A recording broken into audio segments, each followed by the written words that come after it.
Numbers chapter 1. The Lord spoke to Moses in the tent of meeting in the desert of Sinai on the first day of the second month of the second year after the Israelites came out of Egypt. He said, "Take a census of the whole Israelite community by their clans and families, listing every man by name, one by one. You and Aaron are to number by their divisions all the men in Israel 20 years old or more who are able to serve in the army. One man from each tribe, each the head of his family, is to help you. These are the names of the men who are to assist you. From Reuben, Elizur, son of Shedur.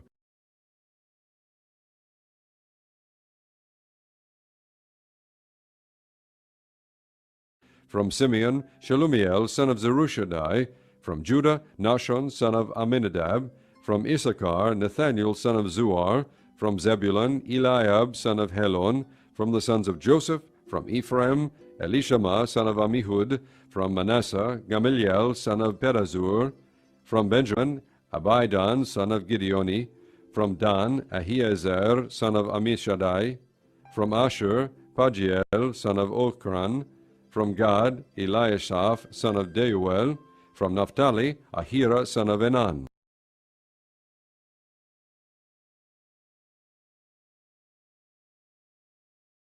These were the men appointed from the community, the leaders of their ancestral tribes. They were the heads of the clans of Israel.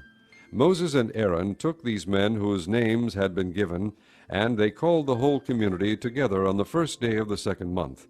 The people indicated their ancestry by their clans and families, and the men 20 years old or more were listed by name, one by one, as the Lord commanded Moses. And so he counted them in the desert of Sinai. From the descendants of Reuben, the firstborn son of Israel, all the men 20 years old or more who were able to serve in the army were listed by name, one by one, according to the records of their clans and families. The number from the tribe of Reuben was 46,500. From the descendants of Simeon, all the men 20 years old or more who were able to serve in the army were counted and listed by name, one by one, according to the records of their clans and families. The number from the tribe of Simeon was 59,300. From the descendants of Gad, all the men 20 years old or more who were able to serve in the army were listed by name according to the records of their clans and families. The number from the tribe of Gad was 45,650. From the descendants of Judah, all the men 20 years old or more who were able to serve in the army were listed by name according to the records of their clans and families. The number from the tribe of Judah was 74,600. From the descendants of Issachar, all the men 20 years old or more who were able to serve in the army were listed by name according to the records of their clans and families. The number from the tribe of Issachar was 54,400. From the descendants of Zebulun, all the men 20 years old or more who were able to serve in the army were listed by name according to the records of their clans and families. The number from the tribe of Zebulun was 57,400. From the sons of Joseph, from the descendants of Ephraim, all the men 20 years old or more who were able to serve in the army were listed by name according to the records of their clans and families. The number from the tribe of Ephraim was 40,500. From the descendants of Manasseh, all the men 20 years old or more who were able to serve in the army were listed by name according to the records of their clans and families. The number from the tribe of Manasseh was 32,200. From the descendants of Benjamin, all the men 20 years old or more who were able to serve in the army were listed by name according to the records of their clans and families. The number from the tribe of Benjamin was 35,400. From the descendants of Dan, all the men 20 years old or more who were able to serve in the army were listed by name according to the records of their clans and families. The number from the tribe of Dan was 62,700. From the descendants of Asher, all the men 20 years old or more who were able to serve in the army were listed by name according to the records of their clans and families. The number from the tribe of Asher was 41,500. From the descendants of Naphtali, all the men 20 years old or more who were able to serve in the army were listed by name according to the records of their clans and families. The number from the tribe of Naphtali was 53,400. These were the men counted by Moses and Aaron and the 12 leaders of Israel, each one representing his family.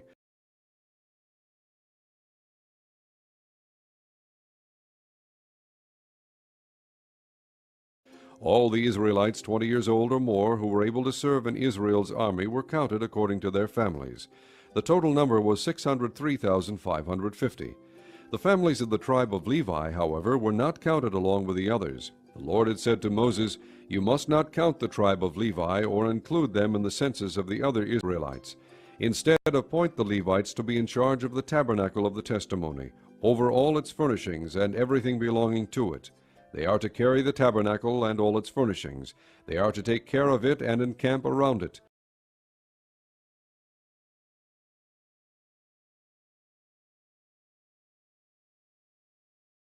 Whenever the tabernacle is to move, the Levites are to take it down, and whenever the tabernacle is to be set up, the Levites shall do it. Anyone else who goes near it shall be put to death. The Israelites are to set up their tents by divisions, each man in his own camp under his own standard. The Levites, however, are to set up their tents around the tabernacle of the testimony so that wrath will not fall on the Israelite community. The Levites are to be responsible for the care of the tabernacle of the testimony. The Israelites did all this just as the Lord commanded Moses. Chapter 2. The Lord said to Moses and Aaron, "The Israelites are to camp around the tent of meeting some distance from it, each man under his standard with the banners of his family. On the east toward the sunrise, the divisions of the camp of Judah are to encamp under their standard. The leader of the people of Judah is Nahshon, son of Amminadab. His division numbers 74,600. The tribe of Issachar will camp next to them. The leader of the people of Issachar is Nathaniel, son of Zuar. His division numbers 54,400.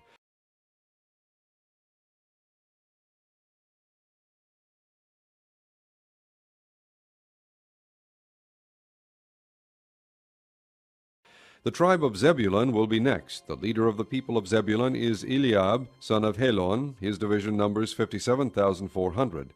All the men assigned to the camp of Judah according to their divisions number 186,400. They will set out first.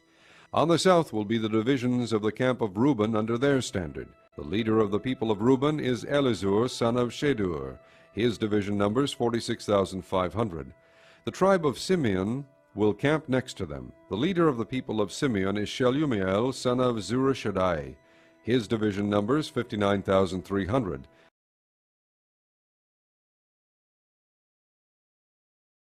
The tribe of Gad will be next. The leader of the people of Gad is Eliasaph, son of Deuel. His division numbers 45,650. All the men assigned to the camp of Reuben, according to their divisions, number 151,450. They will set out second. Then the tent of meeting and the camp of the Levites will set out in the middle of the camps. They will set out in the same order as they encamp, each in his own place under his standard. On the west will be the divisions of the camp of Ephraim under their standard. The leader of the people of Ephraim is Elishama, son of Ammihud. His division numbers 40,500.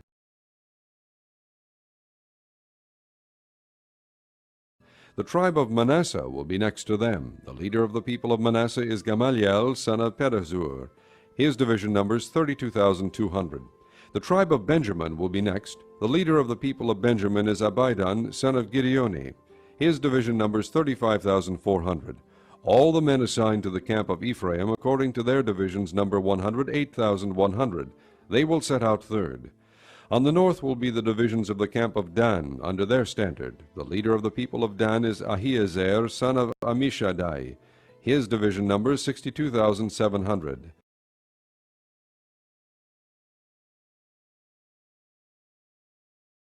The tribe of Asher will camp next to them. The leader of the people of Asher is Pagiel, son of Okran. His division numbers 41,500.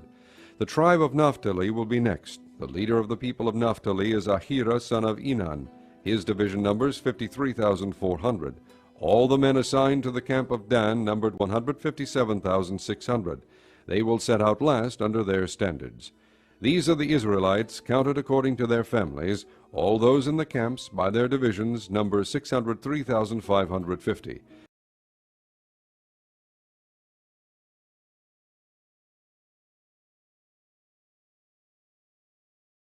The Levites, however, were not counted along with the other Israelites, as the Lord commanded Moses. So the Israelites did everything the Lord commanded Moses. That is the way they encamped under their standards, and that is the way they set out, each with his clan and family. Chapter 3. This is the account of the family of Aaron and Moses at the time the Lord talked with Moses on Mount Sinai. The names of the sons of Aaron were Nadab the firstborn, and Abihu, Eleazar, and Ithamar. Those were the names of Aaron's sons, the anointed priests, who were ordained to serve as priests. Nadab and Abihu, however, fell dead before the Lord when they made an offering with unauthorized fire before him in the desert of Sinai. They had no sons, so only Eleazar and Ithamar served as priests during the lifetime of their father Aaron. The Lord said to Moses,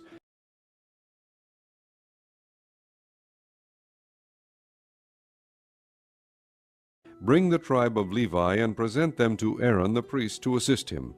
They are to perform duties for him and for the whole community at the tent of meeting by doing the work of the tabernacle. They are to take care of all the furnishings of the tent of meeting, fulfilling the obligations of the Israelites by doing the work of the tabernacle. Give the Levites to Aaron and his sons. They are the Israelites who are to be given wholly to him. Appoint Aaron and his sons to serve as priests. Anyone else who approaches the sanctuary must be put to death." The Lord also said to Moses,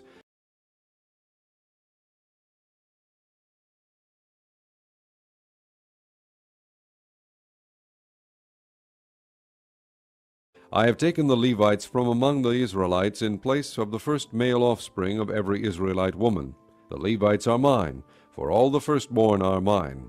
When I struck down all the firstborn in Egypt, I set apart for myself every firstborn in Israel, whether man or animal. They are to be mine. I am the Lord." The Lord said to Moses in the desert of Sinai, "Count the Levites by their families and clans. Count every male a month old or more." So Moses counted them, as he was commanded by the word of the Lord. These were the names of the sons of Levi: Gershon, Kohath, and Merari. These were the names of the Gershonite clans: Libni and Shimei. The Kohathite clans: Amram, Ishar, Hebron, and Uzziel. The Merarite clans: Mali and Mushi. These were the Levite clans according to their families. To Gershon belonged the clans of the Libnites and Shimeites. These were the Gershonite clans. The number of all the males a month old or more who were counted was 7,500.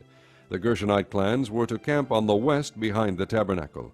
The leader of the families of the Gershonites was Eliasaph, son of Lael.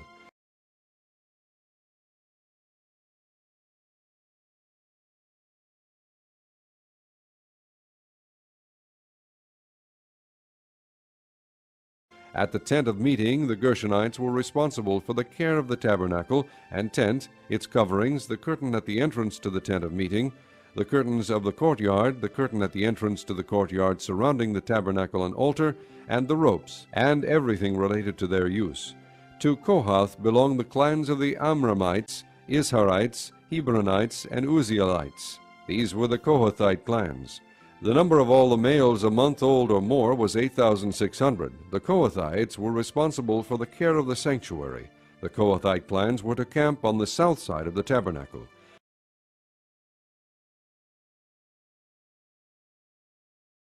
The leader of the families of the Kohathite clans was Elizaphan, son of Uzziel. They were responsible for the care of the ark, the table, the lampstand, the altars, the articles of the sanctuary used in ministering, the curtain, and everything related to their use. The chief leader of the Levites was Eleazar, son of Aaron, the priest. He was appointed over those who were responsible for the care of the sanctuary. To Merari belonged the clans of the Malites and the Mushites. These were the Merarite clans. The number of all the males a month old or more who were counted was 6,200.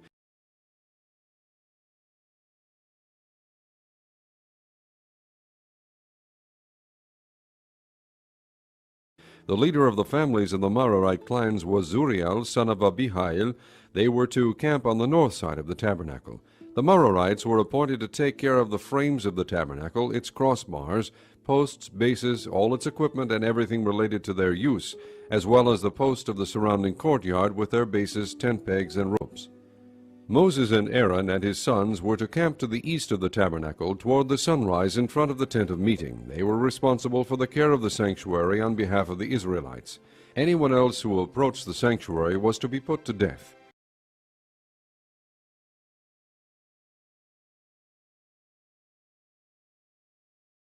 The total number of Levites counted at the Lord's command by Moses and Aaron according to their clans, including every male a month old or more, was 22,000. The Lord said to Moses, "Count all the firstborn Israelite males who are a month old or more, and make a list of their names. Take the Levites for me in place of all the firstborn of the Israelites, and the livestock of the Levites in place of all the firstborn of the livestock of the Israelites. I am the Lord." So Moses counted all the firstborn of the Israelites, as the Lord commanded him. The total number of firstborn males a month old or more, listed by name, was 22,273. The Lord also said to Moses, "Take the Levites in place of all the firstborn of Israel, and the livestock of the Levites in place of their livestock. The Levites are to be mine. I am the Lord.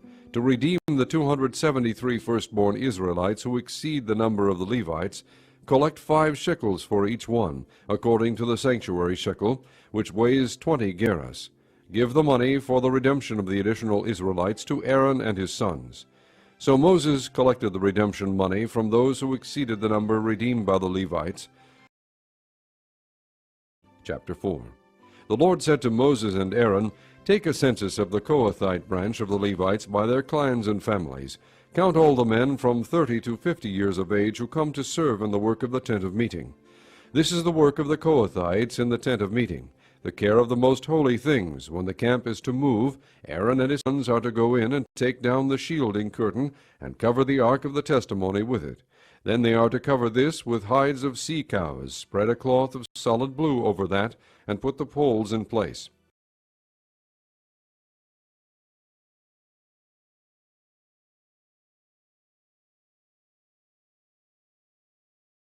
Over the table of the presence they are to spread a blue cloth, and put on it the plates, dishes, and bowls, and the jars for drink offerings. The bread that is continually there is to remain on it.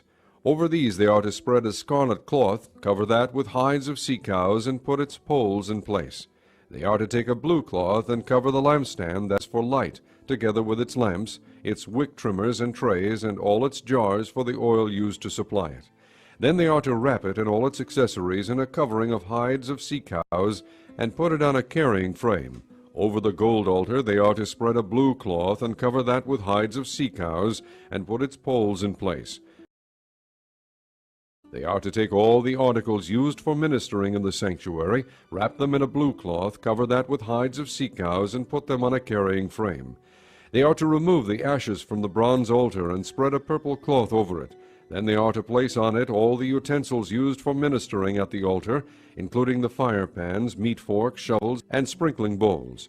Over it they are to spread a covering of hides of sea cows, and put its poles in place.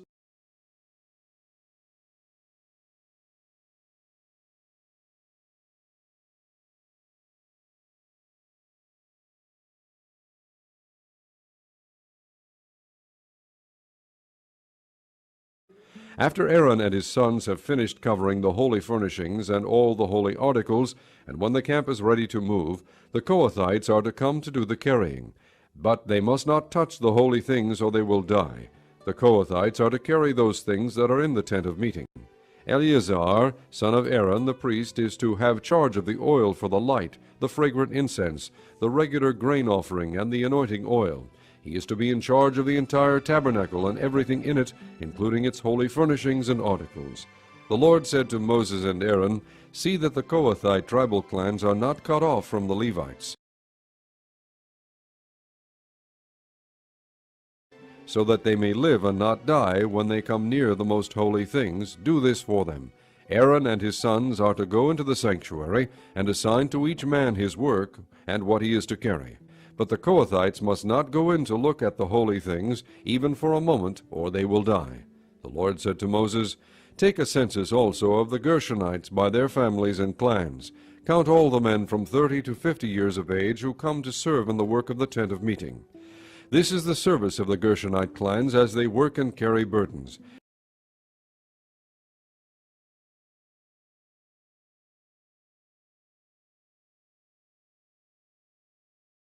They are to carry the curtains of the tabernacle, the tent of meeting, its covering and the outer covering of hides of sea cows, the curtains for the entrance to the tent of meeting, the curtains of the courtyard surrounding the tabernacle and altar, the curtain for the entrance, the ropes, and all the equipment used in its service.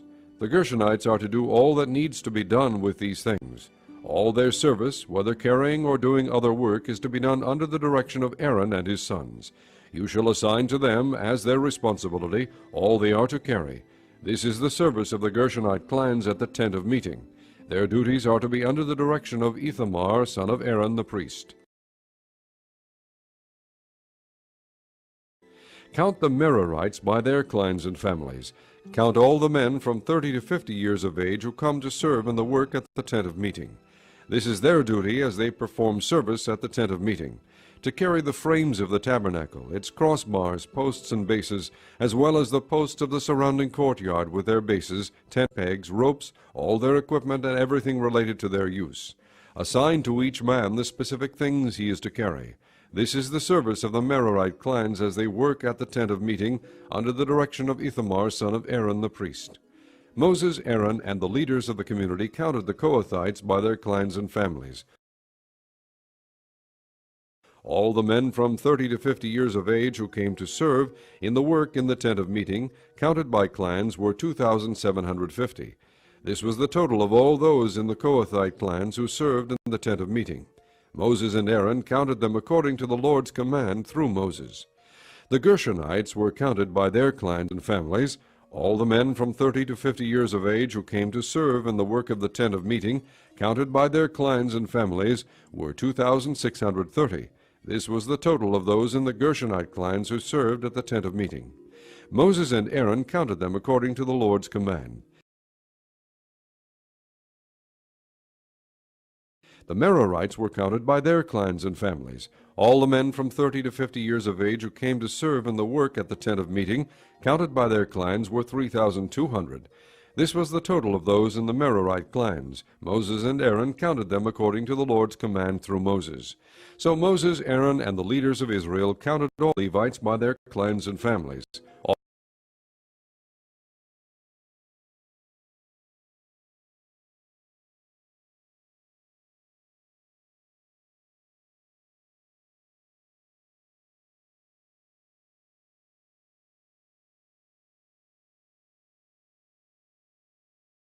All the men from 30 to 50 years of age who came to do the work of serving and carrying the tent of meeting numbered 8,580. At the Lord's command through Moses, each was assigned his work and told what to carry. Thus they were counted as the Lord commanded Moses. Chapter 5. The Lord said to Moses, "Command the Israelites to send away from the camp anyone who has an infectious skin disease or a discharge of any kind, or who is ceremonially unclean because of a dead body. Send away male and female alike. Send them outside the camp, so they will not defile their camp where I dwell among them." The Israelites did this. They sent them outside the camp. They did just as the Lord had instructed Moses. The Lord said to Moses, "Say to the Israelites, when a man or woman wrongs another in any way, and so is unfaithful to the Lord, that person is guilty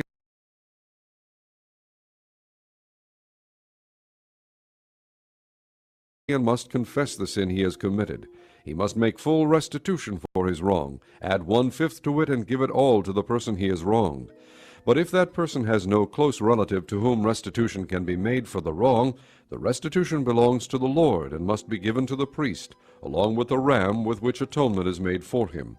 All the sacred contributions the Israelites bring to a priest will belong to him.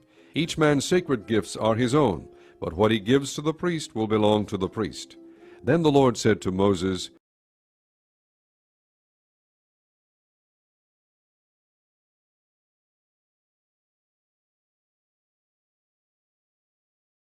"Speak to the Israelites and say to them, if a man's wife goes astray and is unfaithful to him by sleeping with another man, and this is hidden from her husband, and her impurity is undetected, since there is no witness against her and she has not been caught in the act, and if feelings of jealousy come over her husband and he suspects his wife and she is impure, or if he is jealous and suspects her even though she is not impure, then he is to take his wife to the priest.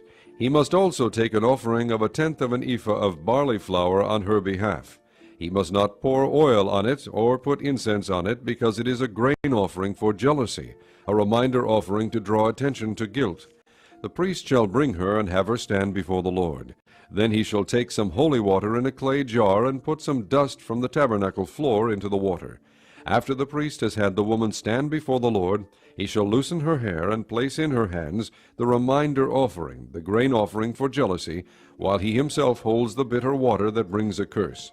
Then the priest shall put the woman on oath and say to her, "If no other man has slept with you, and you have not gone astray and become impure while married to your husband, may this bitter water that brings a curse not harm you. But if you have gone astray while married to your husband, and you have defiled yourself by sleeping with a man other than your husband," here the priest is to put the woman under this curse of the oath, "May the Lord cause your people to curse and denounce you when he causes your thigh to waste away and your abdomen to swell. May this water that brings a curse enter your body, so that your abdomen swells and your thigh wastes away." Then the woman is to say, "Amen, so be it." The priest is to write these curses on a scroll and then wash them off into the bitter water. He shall have the woman drink the bitter water that brings a curse, and this water will enter her and cause bitter suffering. The priest is to take from her hands the grain offering for jealousy, wave it before the Lord, and bring it to the altar.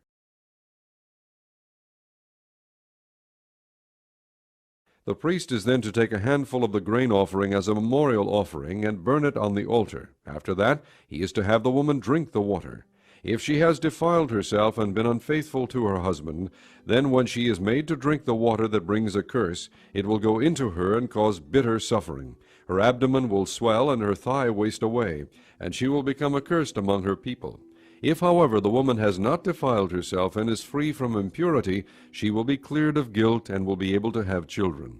This, then, is the law of jealousy when a woman goes astray and defiles herself while married to her husband,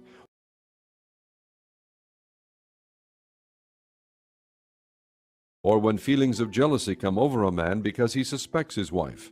The priest is to have her stand before the Lord and is to apply this entire law to her.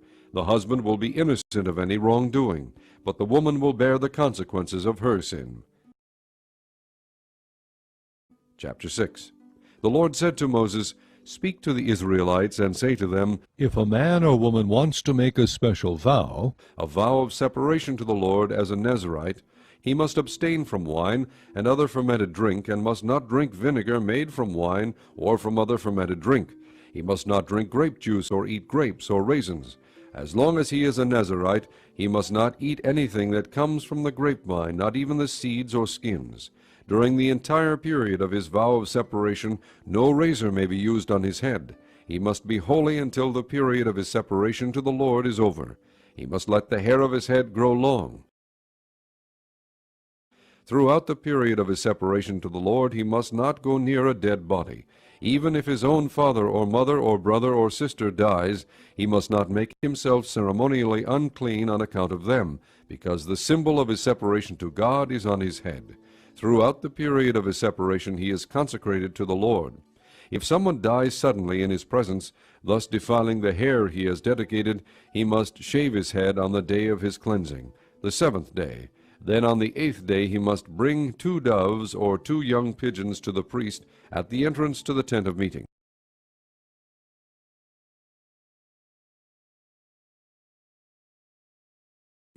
The priest is to offer one as a sin offering and the other as a burnt offering, to make atonement for him, because he sinned by being in the presence of the dead body. The same day he is to consecrate his head. He must dedicate himself to the Lord for the period of his separation, and must bring a year-old male lamb as a guilt offering. The previous days do not count, because he became defiled during his separation. Now this is the law for the Nazirite when the period of his separation is over. He is to be brought to the entrance to the tent of meeting.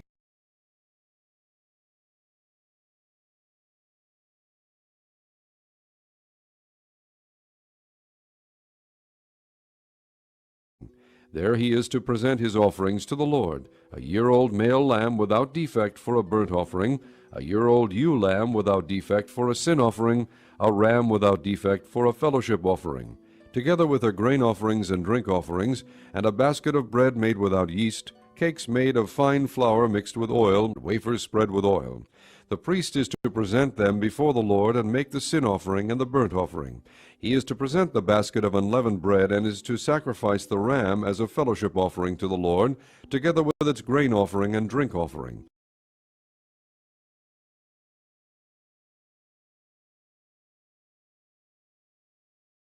Then at the entrance to the tent of meeting, the Nazarite must shave off the hair that he dedicated. He is to take the hair and put it in the fire that is under the sacrifice of the fellowship offering. After the Nazarite has shaved off the hair of his dedication, the priest is to place in his hands a boiled shoulder of the ram, and a cake and a wafer from the basket, both made without yeast. The priest shall then wave them before the Lord as a wave offering. They are holy and belong to the priest, together with the breast that was waved and the thigh that was presented. After that, the Nazarite may drink wine.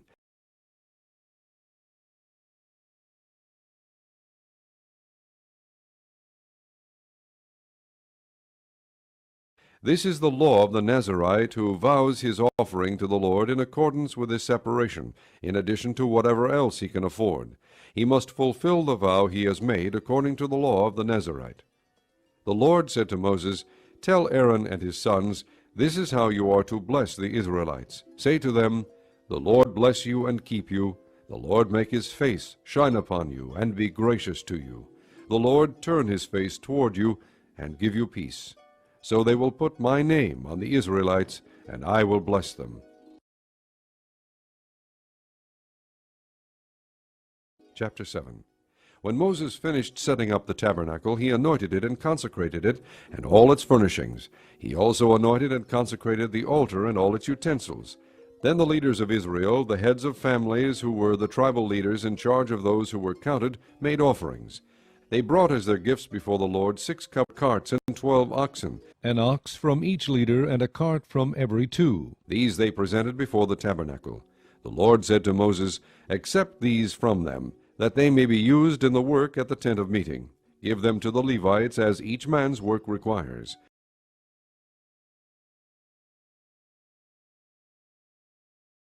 So Moses took the carts and oxen and gave them to the Levites.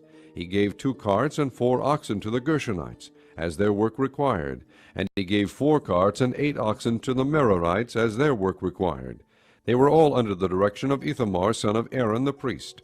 But Moses did not give any to the Kohathites, because they were to carry on their shoulders the holy things for which they were responsible. When the altar was anointed, the leaders brought their offerings for its dedication and presented them before the altar. For the Lord had said to Moses, "Each day 1 leader is to bring his offering for the dedication of the altar."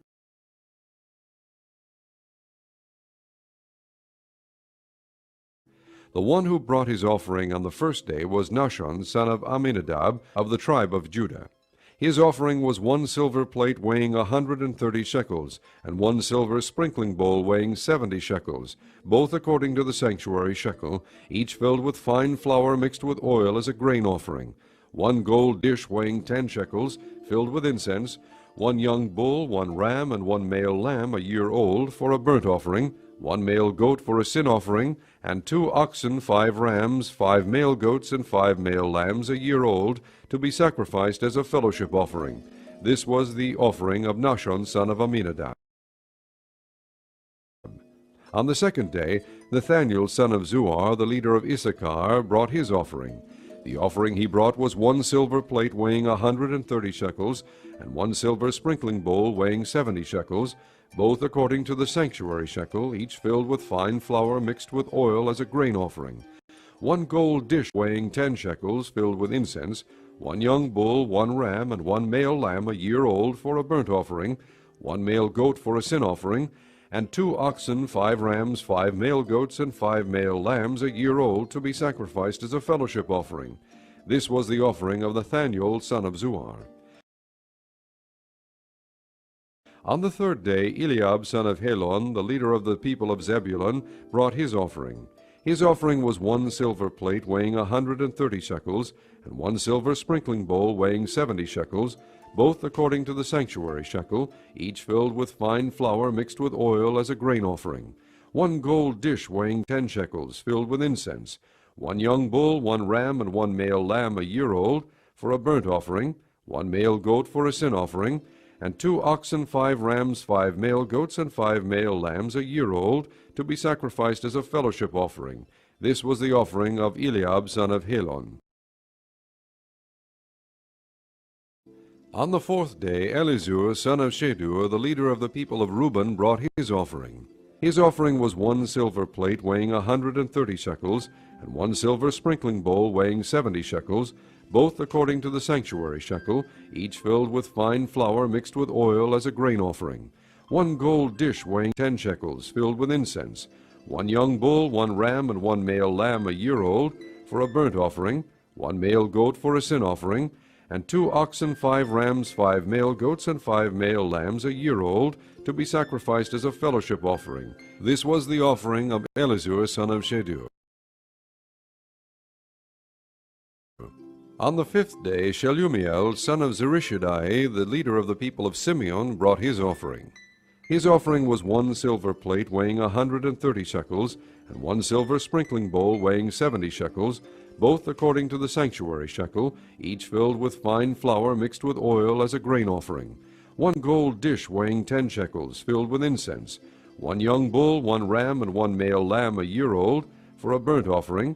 1 male goat for a sin offering, and 2 oxen, 5 rams, 5 male goats, and 5 male lambs a year old, to be sacrificed as a fellowship offering.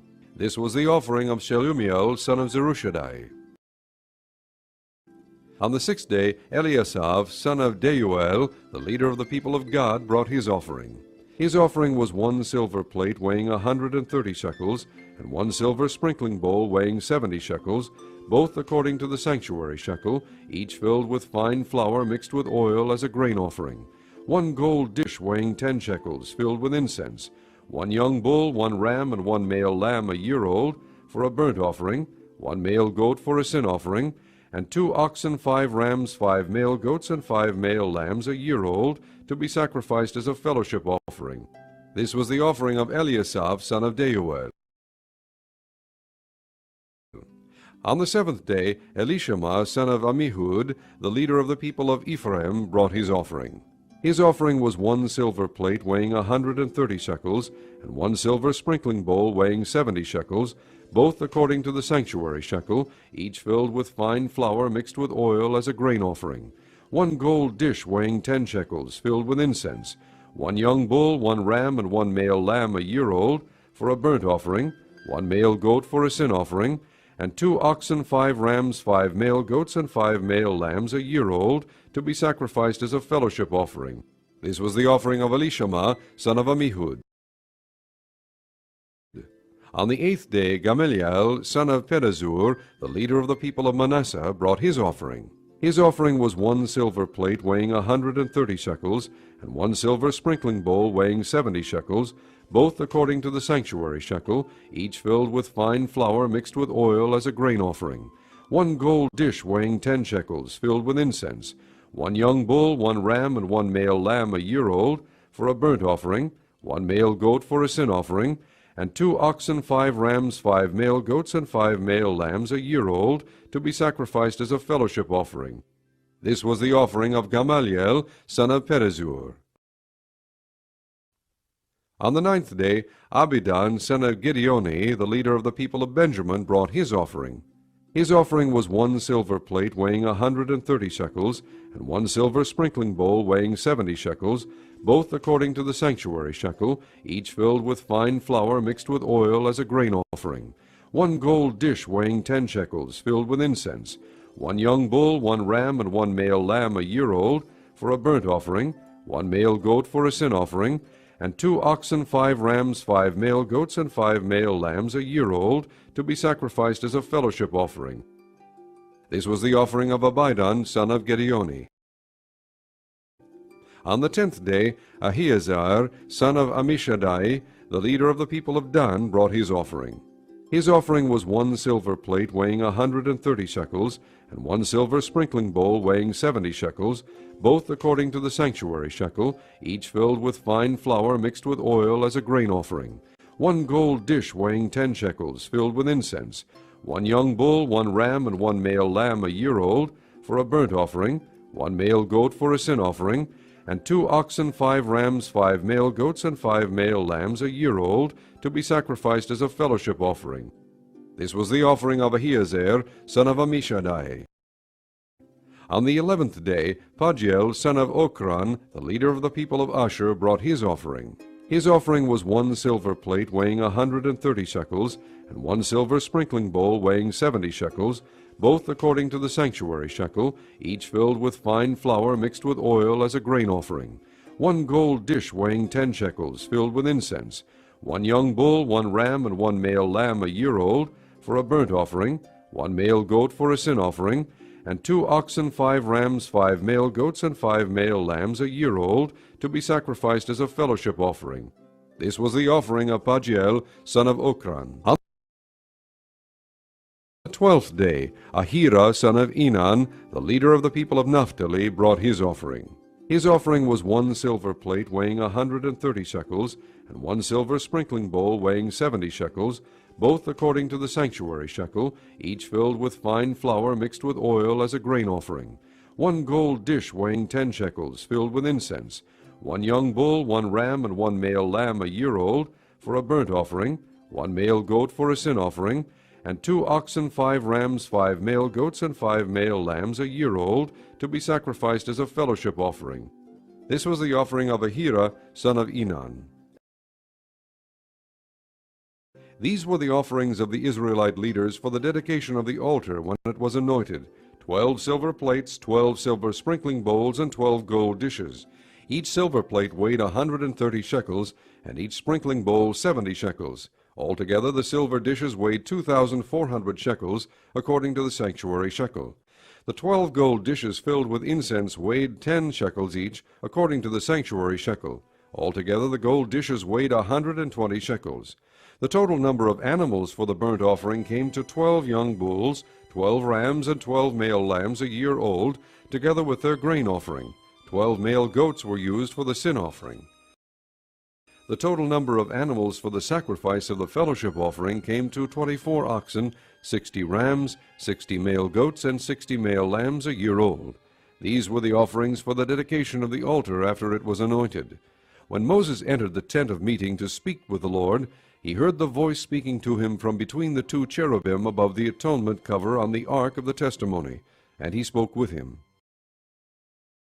Chapter 8. The Lord said to Moses, "Speak to Aaron and say to him, when you set up the 7 lamps, they are to light the area in front of the lampstand." Aaron did so. He set up the lamps so that they faced forward on the lampstand, just as the Lord commanded Moses. This is how the lampstand was made.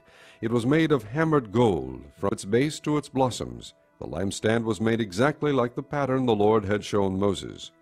The Lord said to Moses, "Take the Levites from among the other Israelites and make them ceremonially clean,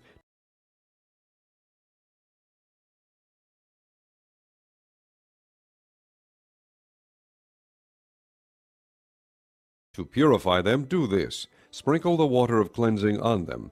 Then have them shave their whole bodies and wash their clothes, and so purify themselves. Have them take a young bull with its grain offering of fine flour mixed with oil. Then you are to take a second young bull for a sin offering. Bring the Levites to the front of the tent of meeting and assemble the whole Israelite community. You are to bring the Levites before the Lord, and the Israelites are to lay their hands on them. Aaron is to present the Levites before the Lord as a wave offering from the Israelites, so that they may be ready to do the work of the Lord.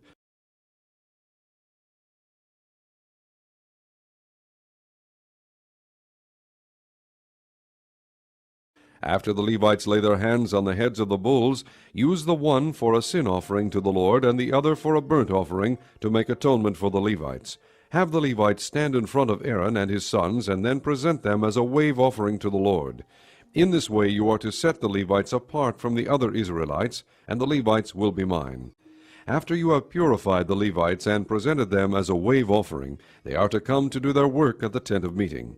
They are the Israelites who are to be given wholly to me. I have taken them as my own in place of the firstborn, the first male offspring from every Israelite woman.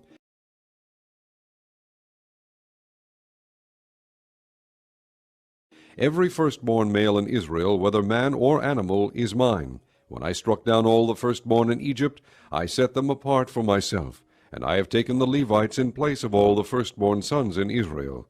Of all the Israelites I have given the Levites as gifts to Aaron and his sons to do the work at the tent of meeting on behalf of the Israelites. and to make atonement for them, so that no plague will strike the Israelites when they go near the sanctuary.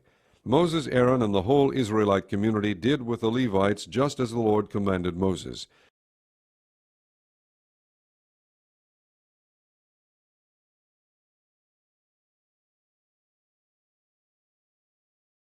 The Levites purified themselves and washed their clothes.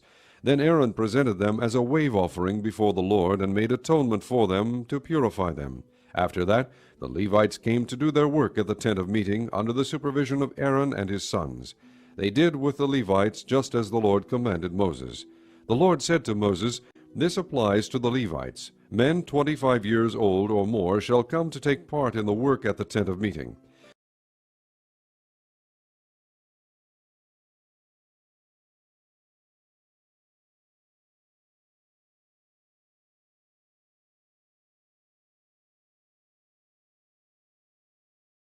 But at the age of 50, they must retire from their regular service and work no longer. They may assist their brothers in performing their duties at the tent of meeting, but they themselves must not do the work. This, then, is how you are to assign the responsibilities of the Levites." Chapter 9. The Lord spoke to Moses in the desert of Sinai in the first month of the second year after they came out of Egypt. He said, "Have the Israelites celebrate the Passover at the appointed time. Celebrate it at the appointed time at twilight on the 14th day of this month, in accordance with all its rules and regulations." So Moses told the Israelites to celebrate the Passover, and they did so in the desert of Sinai at twilight on the 14th day of the first month. The Israelites did everything just as the Lord commanded Moses. But some of them could not celebrate the Passover on that day because they were ceremonially unclean on account of a dead body. So they came to Moses and Aaron on that same day and said to Moses, "We have become unclean because of a dead body." But why should we be kept from presenting the Lord's offering with the other Israelites at the appointed time? Moses answered them, "Wait until I find out what the Lord commands concerning you." Then the Lord said to Moses, "Tell the Israelites, when any of you or your descendants are unclean because of a dead body, or are away on a journey, they may still celebrate the Lord's Passover. They are to celebrate it on the 14th day of the second month at twilight. They are to eat the lamb together with unleavened bread and bitter herbs.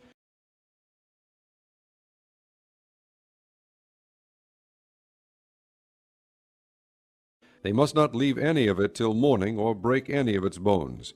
When they celebrate the Passover, they must follow all the regulations. But if a man who is ceremonially clean and not on a journey fails to celebrate the Passover, that person must be cut off from his people because he did not present the Lord's offering at the appointed time. That man will bear the consequences of his sin. An alien living among you who wants to celebrate the Lord's Passover must do so in accordance with its rules and regulations. You must have the same regulations for the alien and the native born. On the day the tabernacle, the tent of the testimony, was set up, the cloud covered it.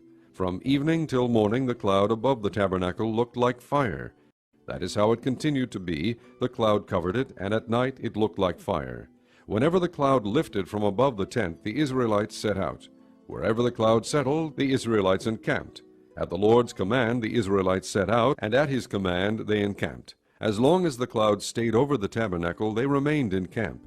When the cloud remained over the tabernacle a long time, the Israelites obeyed the Lord's order and did not set out. Sometimes the cloud was over the tabernacle only a few days. At the Lord's command they would encamp, and then at his command they would set out.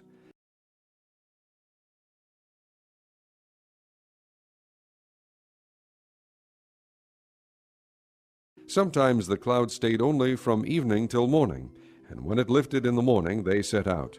Whether by day or by night, whenever the cloud lifted, they set out. Whether the cloud stayed over the tabernacle for 2 days or a month or a year, the Israelites would remain in camp and not set out. But when it lifted, they would set out. At the Lord's command they encamped, and at the Lord's command they set out. They obeyed the Lord's order, in accordance with his command, through Moses.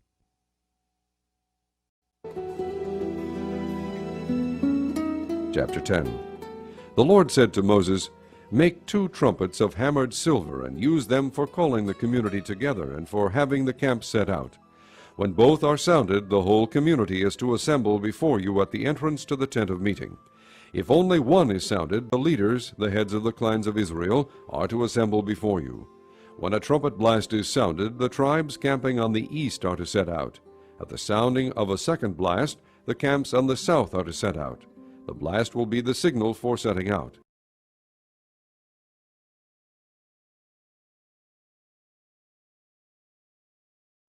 To gather the assembly, blow the trumpets, but not with the same signal. The sons of Aaron, the priests, are to blow the trumpets.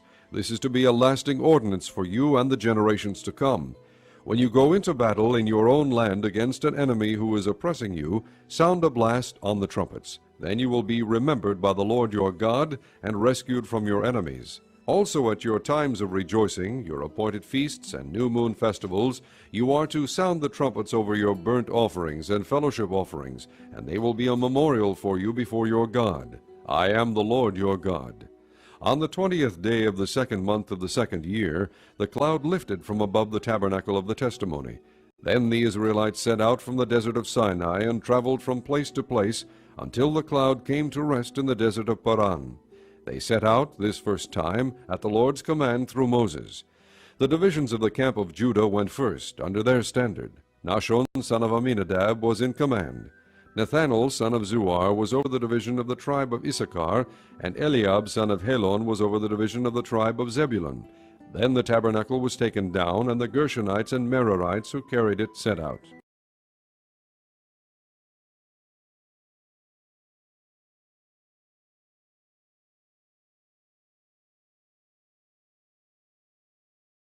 The divisions of the camp of Reuben went next, under their standard. Elizur, son of Shedur, was in command. Shelumiel, son of Zerushadai, was over the division of the tribe of Simeon, and Eliasaph, son of Deuel, was over the division of the tribe of Gad. Then the Kohathites set out, carrying the holy things. The tabernacle was to be set up before they arrived. The divisions of the camp of Ephraim went next. Under their standard, Elishama, son of Ammihud, was in command. Gamaliel, son of Pedazur, was over the division of the tribe of Manasseh, and Abidan, son of Gideoni, was over the division of the tribe of Benjamin.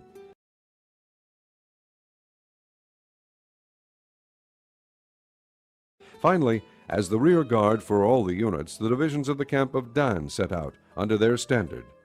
Ahiezer, son of Ammishaddai, was in command. Pagiel, son of Okran, was over the division of the tribe of Asher, and Ahira, son of Enan, was over the division of the tribe of Naphtali. This was the order of march for the Israelite divisions as they set out. Now Moses said to Hobab, son of Reuel the Midianite, Moses' father-in-law, We are setting out for the place about which the Lord said, I will give it to you. Come with us, and we will treat you well, for the Lord has promised good things to Israel. He answered, No, I will not go. I am going back to my own land and my own people. But Moses said, Please do not leave us. You know where we should camp in the desert, and you can be our eyes. If you come with us, we will share with you whatever good things the Lord gives us. So they set out from the mountain of the Lord and traveled for 3 days. The ark of the covenant of the Lord went before them during those 3 days to find them a place to rest. The cloud of the Lord was over them by day when they set out from the camp. Whenever the ark set out, Moses said, Rise up, O Lord. May your enemies be scattered. May your foes flee before you. Whenever it came to rest, he said, Return, O Lord, to the countless thousands of Israel. Chapter 11. Now the people complained about their hardships in the hearing of the Lord, and when he heard them, his anger was aroused. Then fire from the Lord burned among them and consumed some of the outskirts of the camp. When the people cried out to Moses, he prayed to the Lord, and the fire died down. So that place was called Taberah, because fire from the Lord had burned among them. The rabble with them began to crave other food, and again the Israelites started wailing and said, If only we had meat to eat.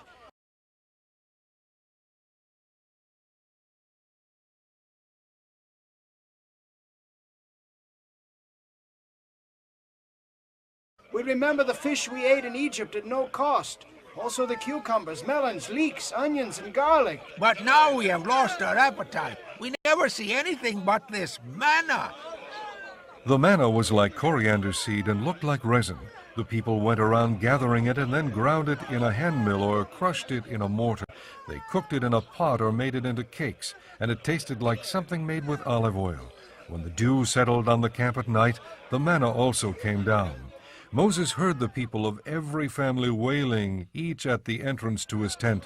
The Lord became exceedingly angry, and Moses was troubled. He asked the Lord, Why have you brought me this trouble on your servant? What have I done to displease you that you put the burden of all these people on me? Did I conceive all these people? Did I give them birth? Why do you tell me to carry them in my arms as a nurse carries an infant to the land you promised on oath to their forefathers? Where can I get meat for all these people? They keep wailing to me. Give us meat to eat. I cannot carry all these people by myself. The burden is too heavy for me.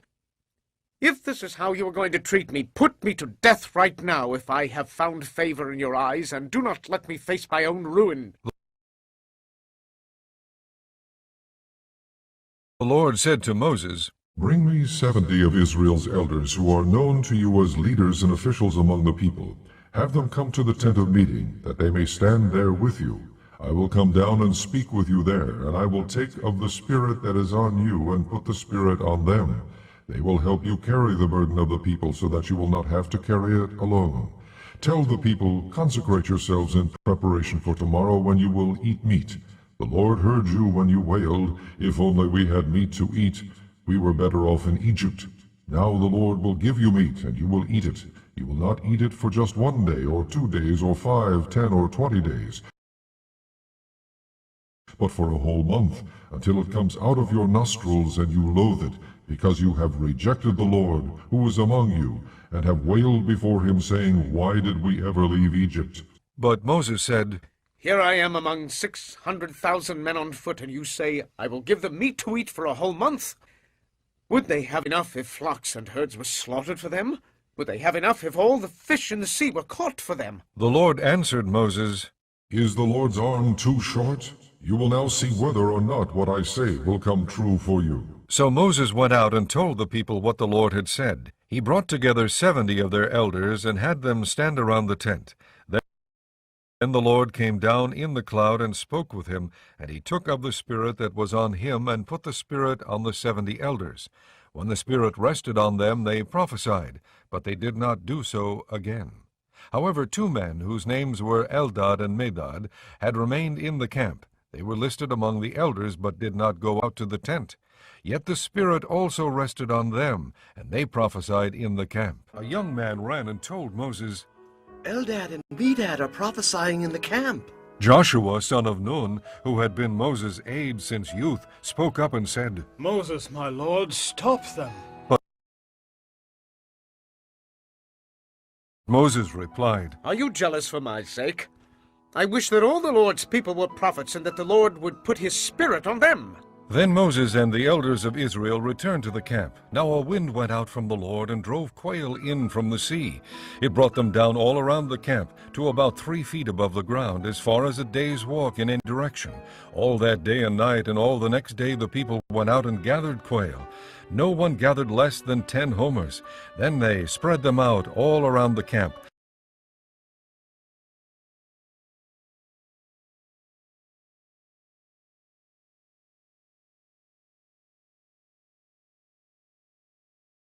But while the meat was still between their teeth, and before it could be consumed, the anger of the Lord burned against the people, and he struck them with a severe plague.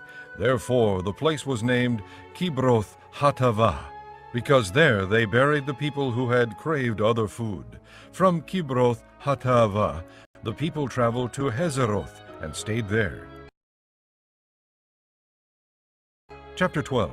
Miriam and Aaron began to talk against Moses because of his Cushite wife, for he had married a Cushite. Has the Lord spoken only through Moses? They asked, Hasn't he also spoken through us? and the Lord heard this. Now Moses was a very humble man, more humble than anyone else on the face of the earth. At once the Lord said to Moses, Aaron, and Miriam, Come out to the tent of meeting, all 3 of you. So the three of them came out. Then the Lord came down in a pillar of cloud. He stood at the entrance to the tent and summoned Aaron and Miriam. When both of them stepped forward, he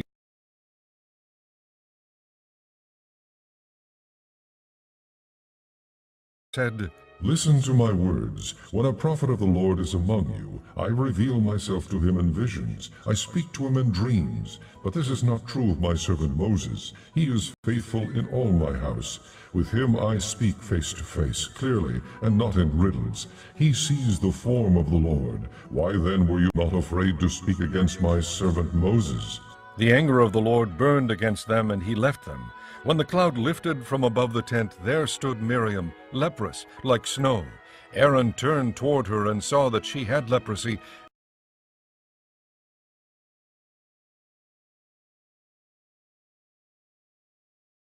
And he said to Moses, Please, my Lord, do not hold against us the sin we have so foolishly committed. Do not let her be like a stillborn infant coming from its mother's womb, with its flesh half eaten away. So Moses cried out to the Lord. Oh God, please heal her. The Lord replied to Moses, If her father had spit in her face, would she not have been in disgrace for 7 days? Confine her outside the camp for 7 days. After that she can be brought back. So Miriam was confined outside the camp for 7 days, and the people did not move on till she was brought back. After that the people left Hazeroth and encamped in the desert of Paran. Chapter 13. The Lord said to Moses, Send some men to explore the land of Canaan, which I am giving to the Israelites. From each ancestral tribe send one of its leaders. So at the Lord's command Moses sent them out from the desert of Paran. All of them were leaders of the Israelites. These are their names. From the tribe of Reuben, Shammua, son of Zakur. From the tribe of Simeon, Shaphat, son of Hori. From the tribe of Judah, Caleb, son of Jephunneh. From the tribe of Issachar, Igal, son of Joseph. From the tribe of Ephraim, Hoshea, son of Nun.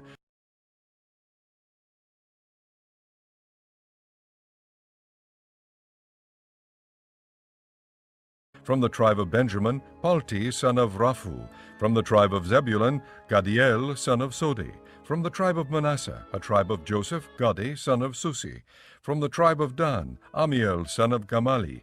From the tribe of Asher, Sethur, son of Michael. From the tribe of Naphtali, Nabi, son of Vophsi. From the tribe of Gad, Geuel, son of Maki. These are the names of the men Moses sent to explore the land. Moses gave Hoshea, son of Nun, the name Joshua. When Moses sent them to explore Canaan, he said, Go up through the Negev and on into the hill country. See what the land is like and whether the people who live there are strong or weak, few or many.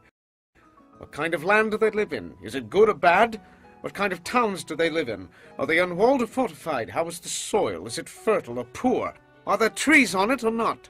Do your best to bring back some of the fruit of the land. It was the season for the first ripe grapes.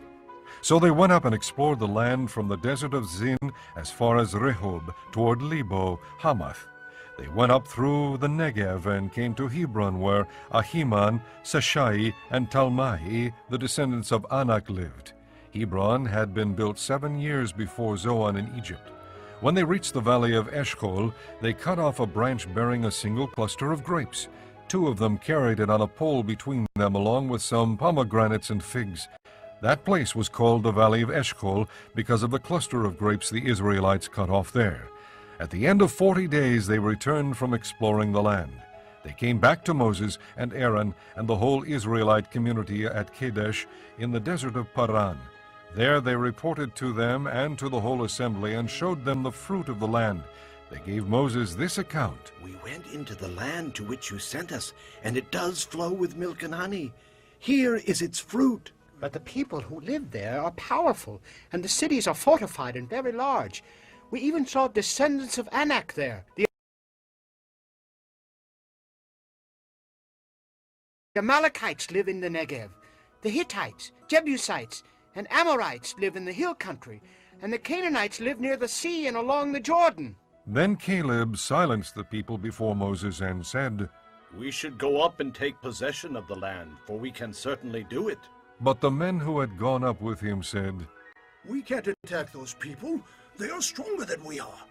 And they spread among the Israelites a bad report about the land they had explored. They said, The land we explored devours those living in it. All the people we saw there are of great size. We saw the Nephilim there. The descendants of Anak come from the Nephilim. We seem like grasshoppers in our own eyes, and we look the same to them. Chapter 14. That night all the people of the community raised their voices and wept aloud. All the Israelites grumbled against Moses and Aaron, and the whole assembly said to them, If only we had died in Egypt, Or in this desert. Why is the Lord bringing us to this land only to let us fall by the sword? our wives and children will be taken as plunder. Wouldn't it be better for us to go back to Egypt? And they said to each other, We should choose a leader and go back to Egypt. Then Moses and Aaron fell face down in front of the whole Israelite assembly gathered there.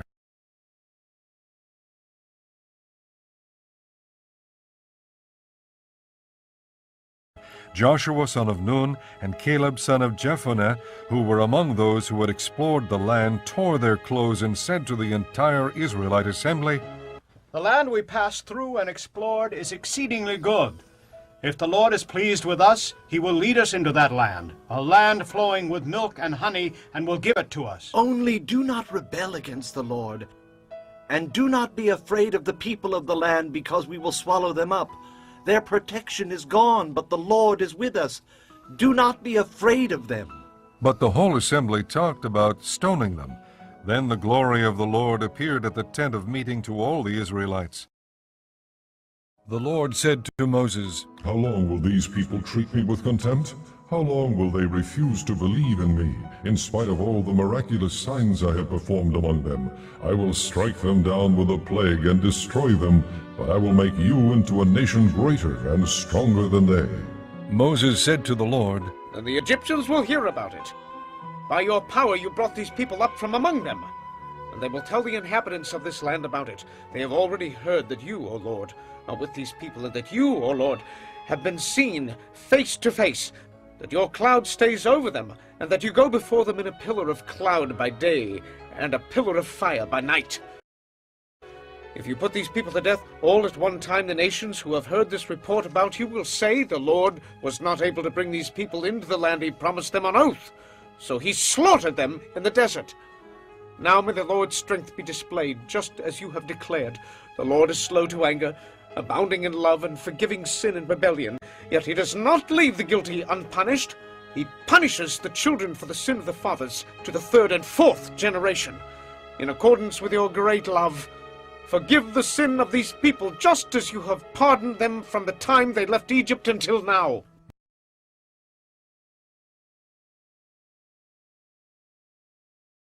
The Lord replied, I have forgiven them, as you asked. Nevertheless, as surely as I live, and as surely as the glory of the Lord fills the whole earth, not one of the men who saw my glory, and the miraculous signs I performed in Egypt and in the desert, but who disobeyed me and tested me 10 times, not one of them will ever see the land I promised on oath to their forefathers. No one who has treated me with contempt will ever see it. But because my servant Caleb has a different spirit and follows me wholeheartedly, I will bring him into the land he went to, and his descendants will inherit it.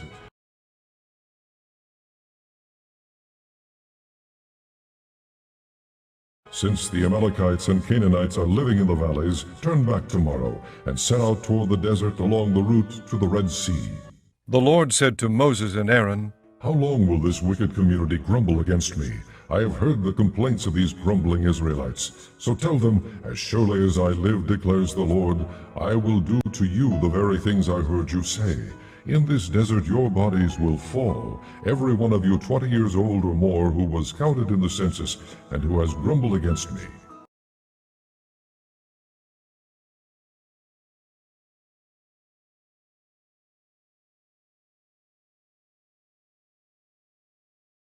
Not one of you will enter the land I swore with uplifted hand to make your home, except Caleb son of Jephunneh and Joshua son of Nun. As for your children that you said would be taken as plunder, I will bring them in to enjoy the land you have rejected. But you, your bodies will fall in this desert. Your children will be shepherds here for 40 years, suffering for your unfaithfulness, until the last of your bodies lies in the desert. For 40 years, 1 year for each of the 40 days you explored the land, you will suffer for your sins and know what it is like to have me against you.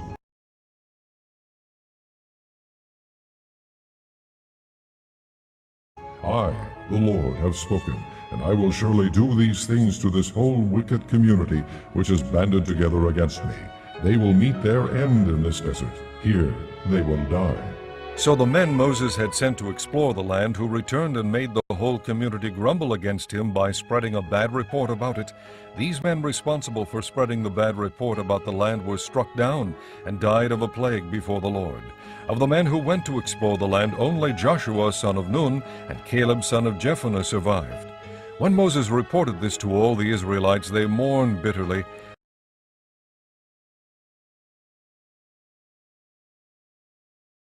Early the next morning they went up toward the high hill country. We have sinned, They said. We will go up to the place the Lord promised. But Moses said, Why are you disobeying the Lord's command? This will not succeed. Do not go up, because the Lord is not with you. You will be defeated by your enemies. For the Amalekites and the Canaanites will face you there. Because you have turned away from the Lord, he will not be with you, and you will fall by the sword.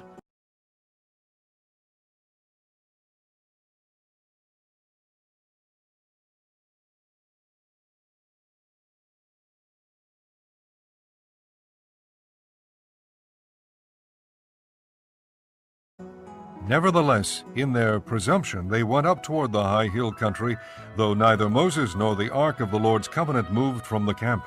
Then the Amalekites and Canaanites who lived in that hill country came down and attacked them and beat them down all the way to Hormah.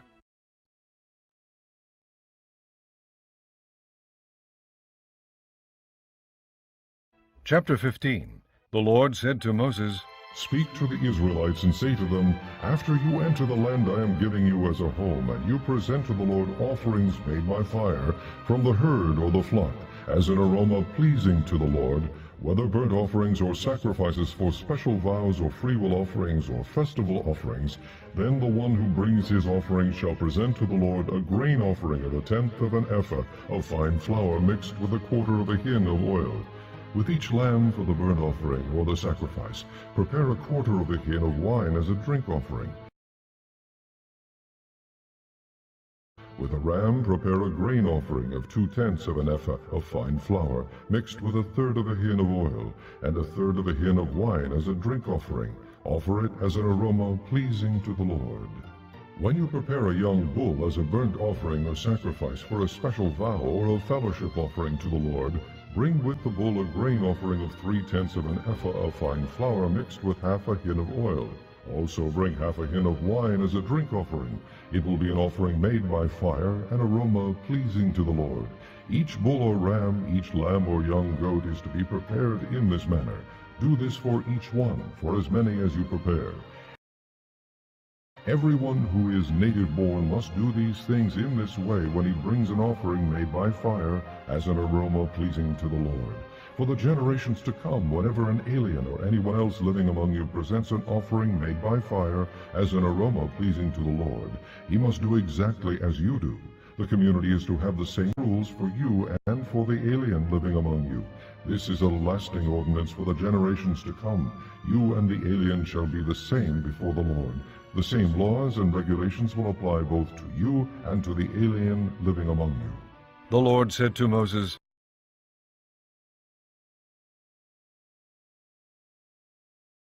Speak to the Israelites and say to them, When you enter the land to which I am taking you, and you eat the food of the land, present a portion as an offering to the Lord. Present a cake from the first of your ground meal, and present it as an offering from the threshing floor. Throughout the generations to come you are to give this offering to the Lord from the first of your ground meal. Now if you unintentionally fail to keep any of these commands the Lord gave Moses, any of the Lord's commands to you through him, from the day the Lord gave them and continuing through the generations to come,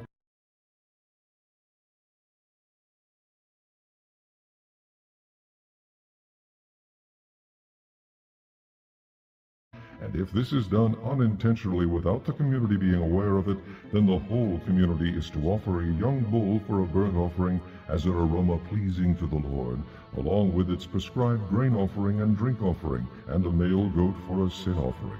The priest is to make atonement for the whole Israelite community, and they will be forgiven, for it was not intentional, and they have brought to the Lord for their wrong an offering made by fire and a sin offering. The whole Israelite community and the aliens living among them will be forgiven, because all the people were involved in the unintentional wrong.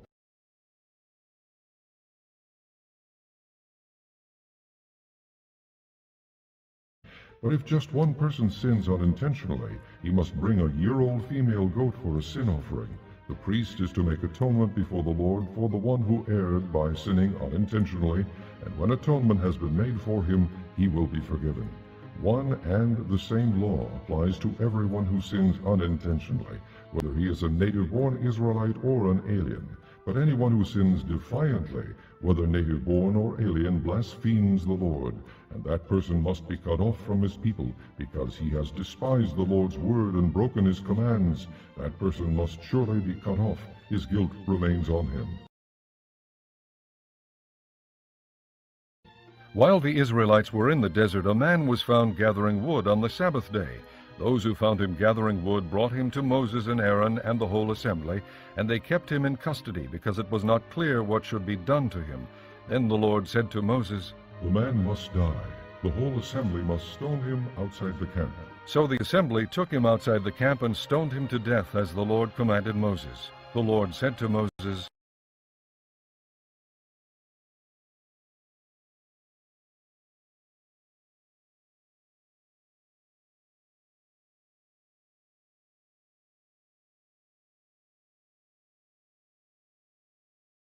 Speak to the Israelites and say to them, Throughout the generations to come you are to make tassels on the corners of your garments, with a blue cord on each tassel. You will have these tassels to look at, and so you will remember all the commands of the Lord, that you may obey them and not prostitute yourselves by going after the lusts of your own hearts and eyes. Then you will remember to obey all my commands, and will be consecrated to your God.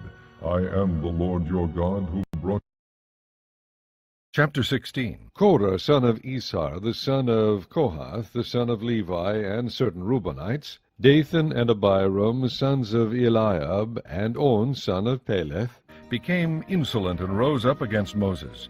With them were 250 Israelite men, well-known community leaders, who had been appointed members of the council. They came as a group to oppose Moses and Aaron, and said to them, You have gone too far. The whole community is holy, every one of them, and the Lord is with them. Why then do you set yourself above the Lord's assembly? When Moses heard this, he fell face down. Then he said to Korah and all his followers, In the morning the Lord will show who belongs to him and who is holy, and he will have that person come near him. The man he chooses he will cause to come near him. You, Korah, and all your followers are to do this. Take censers, and tomorrow put fire and incense in them before the Lord. The man the Lord chooses will be the one who is holy. You Levites have gone too far. Moses also said to Korah, Now listen, you Levites. Isn't it enough for you that the God of Israel has separated you from the rest of the Israelite community, and brought you near himself to do the work at the Lord's tabernacle and to stand before the community and minister to them? He has brought you and all your fellow Levites near himself. But now you are trying to get the priesthood too. It is against the Lord that you and all your followers have banded together. Who is Aaron, that you should grumble against him? Then Moses summoned Dathan and Abiram, the sons of Eliab, but they said, We will not come. Isn't it enough that you have brought us up out of a land flowing with milk and honey to kill us in the desert? And now you also want to lord it over us? Moreover, you haven't brought us into a land flowing with milk and honey, or given us an inheritance of fields and vineyards. Will you gouge out the eyes of these men? No, we will not come. Then Moses became very angry and said to the Lord, Do not accept their offering. I have not taken so much as a donkey from them, nor have I wronged any of them. Moses said to Korah, You and all your followers are to appear before the Lord tomorrow. You and they and Aaron. Each man is to take his censer and put incense in it, 250 censers in all, and present it before the Lord. You and Aaron are to present your censers also. So each man took his censer, put fire and incense in it, and stood with Moses and Aaron at the entrance to the tent of meeting. When Korah had gathered all his followers in opposition to them at the entrance to the tent of meeting, the glory of the Lord appeared to the entire assembly. The Lord said to Moses and Aaron, Separate yourselves from this assembly, so I can put an end to them at once. But Moses and Aaron fell face down and cried out, Oh God, God of the spirits of all mankind, will you be angry with the entire assembly when only one man sins? Then the Lord said to Moses, Say to the assembly, Move away from the tents of Korah, Dathan, and Abiram.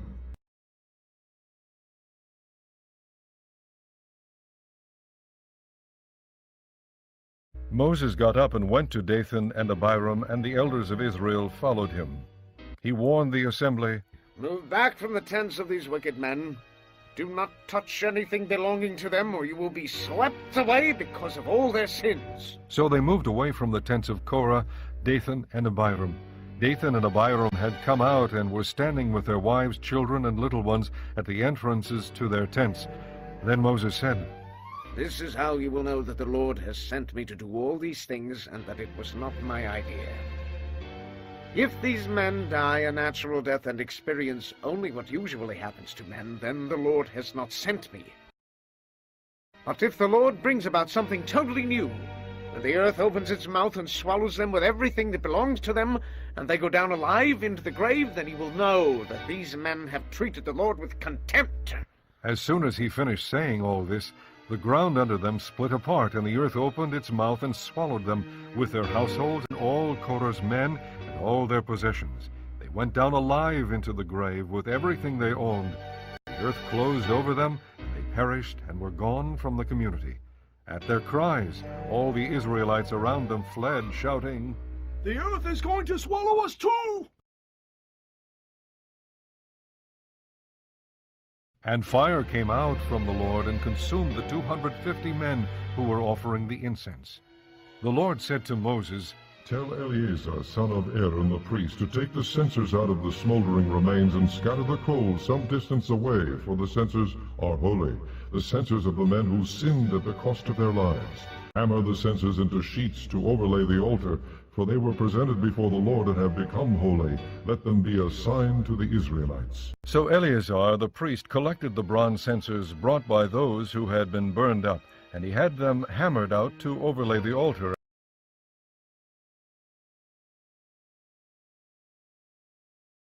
as the Lord directed him through Moses. This was to remind the Israelites that no one except a descendant of Aaron should come to burn incense before the Lord, or he would become like Korah and his followers.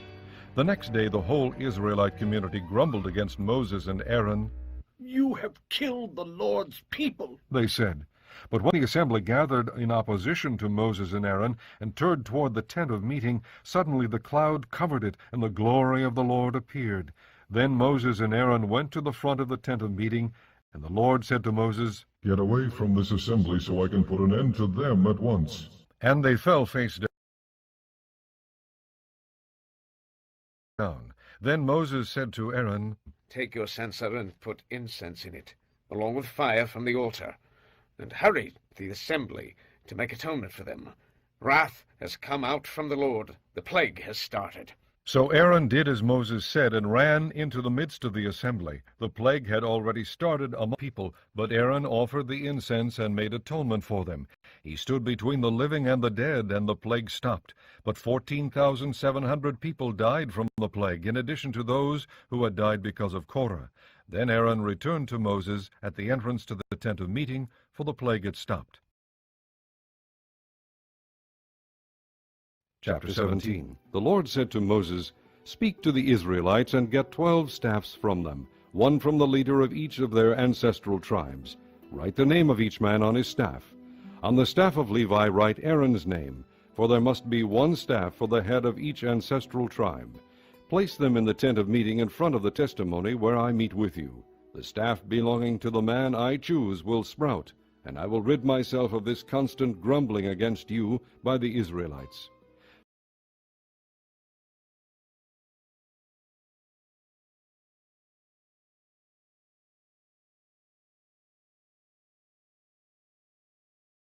So Moses spoke to the Israelites, and their leaders gave him 12 staffs, one for the leader of each of their ancestral tribes, and Aaron's staff was among them. Moses placed the staffs before the Lord in the tent of the testimony. The next day Moses entered the tent of the testimony and saw that Aaron's staff, which represented the house of Levi, not only sprouted, but had budded, blossomed, and produced almonds. Then Moses brought out all the staffs from the Lord's presence to all the Israelites. They looked at them, and each man took his own staff.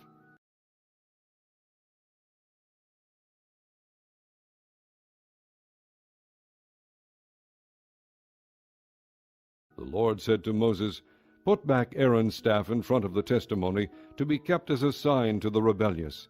This will put an end to their grumbling against me, so that they will not die." Moses did just as the Lord commanded him. The Israelites said to Moses, We will die! We are lost! We are all lost! Anyone who comes near the tabernacle of the Lord will die. Are we all going to die? Chapter 18. The Lord said to Aaron, "You, your sons, and your father's family are to bear the responsibility for offenses against the sanctuary, and you and your sons alone are to bear the responsibility for offenses against the priesthood. Bring your fellow Levites from your ancestral tribe to join you and assist you when you and your sons minister before the tent of the testimony. They are to be responsible to you and are to perform all the duties of the tent, but they must not go near the furnishings of the sanctuary or the altar, or both they and you will die."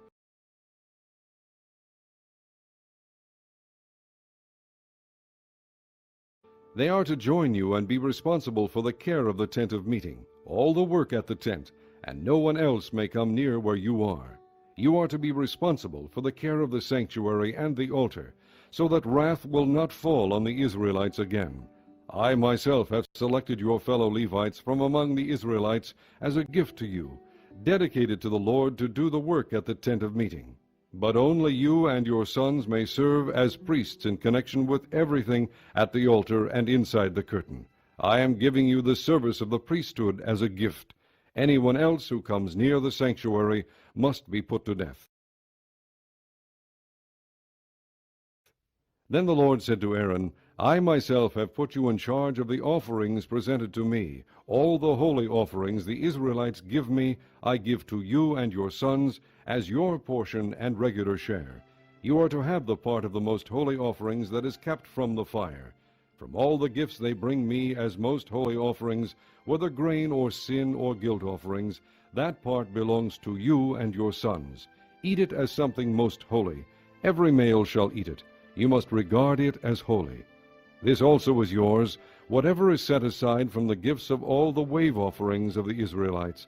I give this to you and your sons and daughters as your regular share. Everyone in your household who is ceremonially clean may eat it. I give you all the finest olive oil and all the finest new wine and grain they give the Lord as the firstfruits of their harvest. All the land's firstfruits that they bring to the Lord will be yours. Everyone in your household who is ceremonially clean may eat it. Everything in Israel that is devoted to the Lord is yours. The first offspring of every womb, both man and animal, that is offered to the Lord is yours. But you must redeem every firstborn son and every firstborn male of unclean animals. When they are a month old, you must redeem them at the redemption price set at 5 shekels of silver, according to the sanctuary shekel, which weighs 20 gerahs. But you must not redeem the firstborn of an ox, a sheep, or a goat. They are holy. Sprinkle their blood on the altar, and burn their fat as an offering made by fire, an aroma pleasing to the Lord. Their meat is to be yours, just as the breast of the wave offering and the right thigh are yours. Whatever is set aside from the holy offerings the Israelites present to the Lord, I give to you and your sons and daughters as your regular share. It is an everlasting covenant of salt before the Lord for both you and your offspring. The Lord said to Aaron, You will have no inheritance in their land, nor will you have any share among them. I am your share, and your inheritance among the Israelites. I give to the Levites all the tithes in Israel as their inheritance in return for the work they do while serving at the tent of meeting.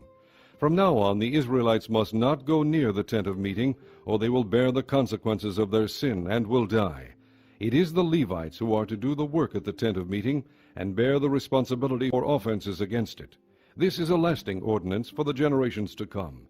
They will receive no inheritance among the Israelites. Instead, I give to the Levites as their inheritance the tithes that the Israelites present as an offering to the Lord. That is why I said concerning them, They will have no inheritance among the Israelites. The Lord said to Moses, Speak to the Levites and say to them, When you receive from the Israelites the tithe I give you as your inheritance, you must present a tenth of that tithe as the Lord's offering. Your offering will be reckoned to you as grain from the threshing floor, or juice from the winepress. In this way you also will present an offering to the Lord from all the tithes you receive from the Israelites. From these tithes you must give the Lord's portion to Aaron the priest. You must present as the Lord's portion the best and holiest part of everything given to you. Say to the Levites, When you present the best part, it will be reckoned to you as the product of the threshing floor or the winepress. You and your households may eat the rest of it anywhere, for it is your wages for your work at the tent of meeting. By presenting the best part of it you will not be guilty in this matter. Then you will not defile the holy offerings of the Israelites, and you will not die. Chapter 19. The Lord said to Moses and Aaron, This is a requirement of the law that the Lord has commanded. Tell the Israelites to bring you a red heifer without defect or blemish, and that has never been under a yoke. Give it to Eleazar the priest. It is to be taken outside the camp and slaughtered in his presence. Then Eleazar the priest is to take some of its blood on his finger and sprinkle it 7 times toward the front of the tent of meeting. While he watches, the heifer is to be burned, its hide, flesh, blood, and offal. The priest is to take some cedar wood, hyssop, and scarlet wool, and throw them onto the burning heifer. After that the priest must wash his clothes and bathe himself with water. He may then come into the camp, but he will be ceremonially unclean till evening. The man who burns it must also wash his clothes and bathe with water, and he too will be unclean till evening. A man who is clean shall gather up the ashes of the heifer and put them in a ceremonially clean place outside the camp. They shall be kept by the Israelite community for use in the water of cleansing. It is for purification from sin. The man who gathers up the ashes of the heifer must also wash his clothes, and he too will be unclean till evening. This will be a lasting ordinance both for the Israelites and for the aliens living among them. Whoever touches the dead body of anyone will be unclean for 7 days. He must purify himself with the water on the 3rd day and on the 7th day, then he will be clean. But if he does not purify himself on the 3rd and 7th days, he will not be clean. Whoever touches the dead body of anyone and fails to purify himself defiles the Lord's tabernacle. That person must be cut off from Israel. Because the water of cleansing has not been sprinkled on him, he is unclean. His uncleanness remains on him. This is the law that applies when a person dies in a tent. Anyone who enters the tent and anyone who is in it will be unclean for 7 days, and every open container without a lid fastened on it will be unclean. Anyone out in the open who touches someone who has been killed with a sword, or someone who has died a natural death, or anyone who touches a human bone or a grave, will be unclean for 7 days. For the unclean person, put some ashes from the burn purification offering into a jar and pour fresh water over them. Then a man who is ceremonially clean is to take some hyssop, dip it in the water, and sprinkle the tent and all the furnishings and the people who were there. He must also sprinkle anyone who has touched a human bone, or a grave, or someone who has been killed, or someone who has died a natural death. The man who is clean is to sprinkle the unclean person on the 3rd and 7th days, and on the 7th day he is to purify him. The person being cleansed must wash his clothes and bathe with water, and that evening he will be clean. But if a person who is unclean does not purify himself, he must be cut off from the community, because he defiled the sanctuary of the Lord. The water of cleansing has not been sprinkled on him, and he is unclean. This is a lasting ordinance for them. The man who sprinkles the water of cleansing must also wash his clothes, and anyone who touches the water of cleansing will be unclean till evening. Anything that an unclean person touches becomes unclean, and anyone who touches it becomes unclean till evening. Chapter 20. In the first month the whole Israelite community arrived at the desert of Zin, and they stayed at Kadesh. There Miriam died and was buried. Now there was no water for the community, and the people gathered in opposition to Moses and Aaron. They quarreled with Moses and said, If only we had died when our brothers fell dead before the Lord. Why did you bring the Lord's community into this desert, that we and our livestock should die here? Why did you bring us up out of Egypt to this terrible place? It has no grain or figs, grapevines or pomegranates, and there is no water to drink.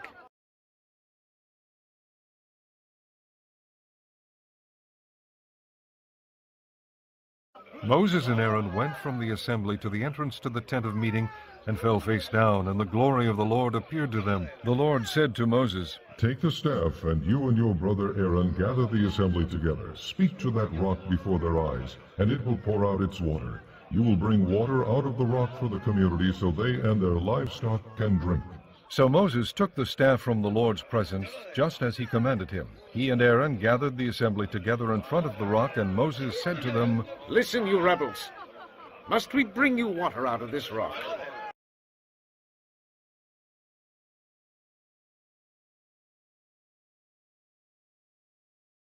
Then Moses raised his arm and struck the rock twice with his staff. Water gushed out, and the community and their livestock drank. But the Lord said to Moses and Aaron, Because you did not trust in me enough to honor me as holy in the sight of the Israelites, you will not bring this community into the land I give them. These were the waters of Meribah, where the Israelites quarreled with the Lord, and where he showed himself holy among them. Moses sent messengers from Kadesh to the king of Edom, saying, This is what your brother Israel says. You know about all the hardships that have come upon us. Our forefathers went down into Egypt, and we lived there many years.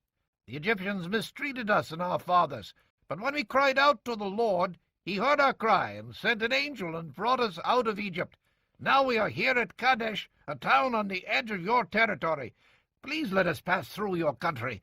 We will not go through any field or vineyard, or drink water from any well. We will travel along the king's highway, and not turn to the right or to the left until we have passed through your territory. But Edom answered, You may not pass through here. If you try, we will march out and attack you with the sword.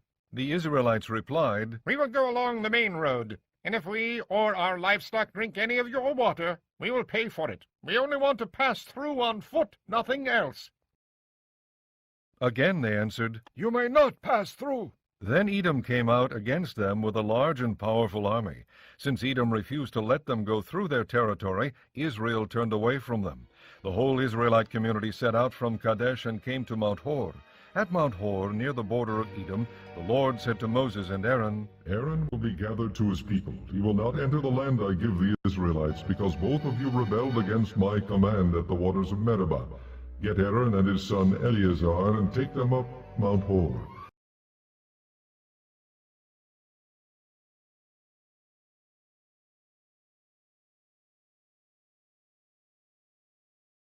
Remove Aaron's garments and put them on his son Eleazar, for Aaron will be gathered to his people. He will die there. Moses did as the Lord commanded. They went up Mount Hor in the sight of the whole community. Moses removed Aaron's garments and put them on his son Eleazar, and Aaron died there on top of the mountain. Then Moses and Eleazar came down from the mountain, and when the whole community learned that Aaron had died, the entire house of Israel mourned for him 30 days. Chapter 21. When the Canaanite king of Arad, who lived in the Negev, heard that Israel was coming along the road to Atharim, he attacked the Israelites and captured some of them. Then Israel made this vow to the Lord, If you will deliver these people into our hands, we will totally destroy their cities. The Lord listened to Israel's plea and gave the Canaanites over to them.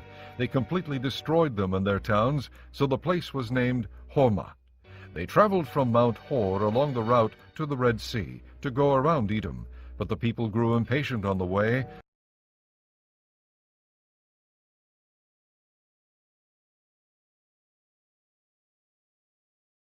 They spoke against God and against Moses and said, Why have you brought us up out of Egypt to die in the desert?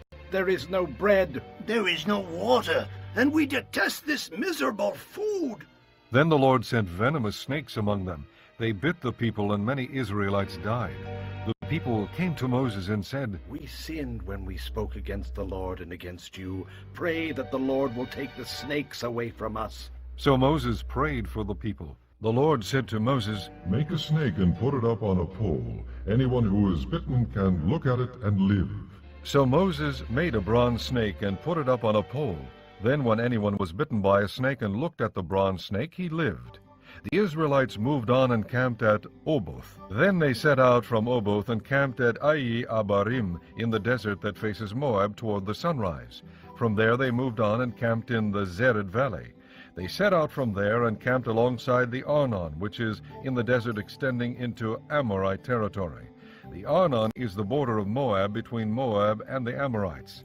That is why the book of the wars of the Lord says, Waheb in Suphah and the ravines, the Arnon and the slopes of the ravines that lead to the site of Ar and lie along the border of Moab.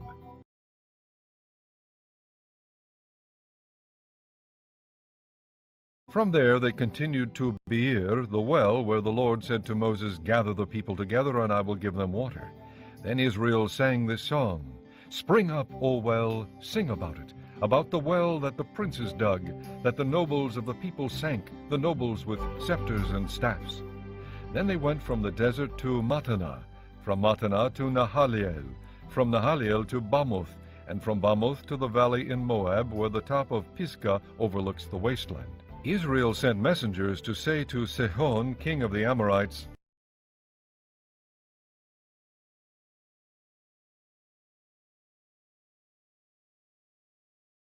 Let us pass through your country. We will not turn aside into any field or vineyard, or drink water from any well. We will travel along the king's highway until we have passed through your territory. But Sihon would not let Israel pass through his territory. He mustered his entire army and marched out into the desert against Israel. When he reached Jahaz, he fought with Israel. Israel, however, put him to the sword and took over his land from the Arnon to the Jabbok, but only as far as the Ammonites, because their border was fortified. Israel captured all the cities of the Amorites and occupied them, including Heshbon and all its surrounding settlements.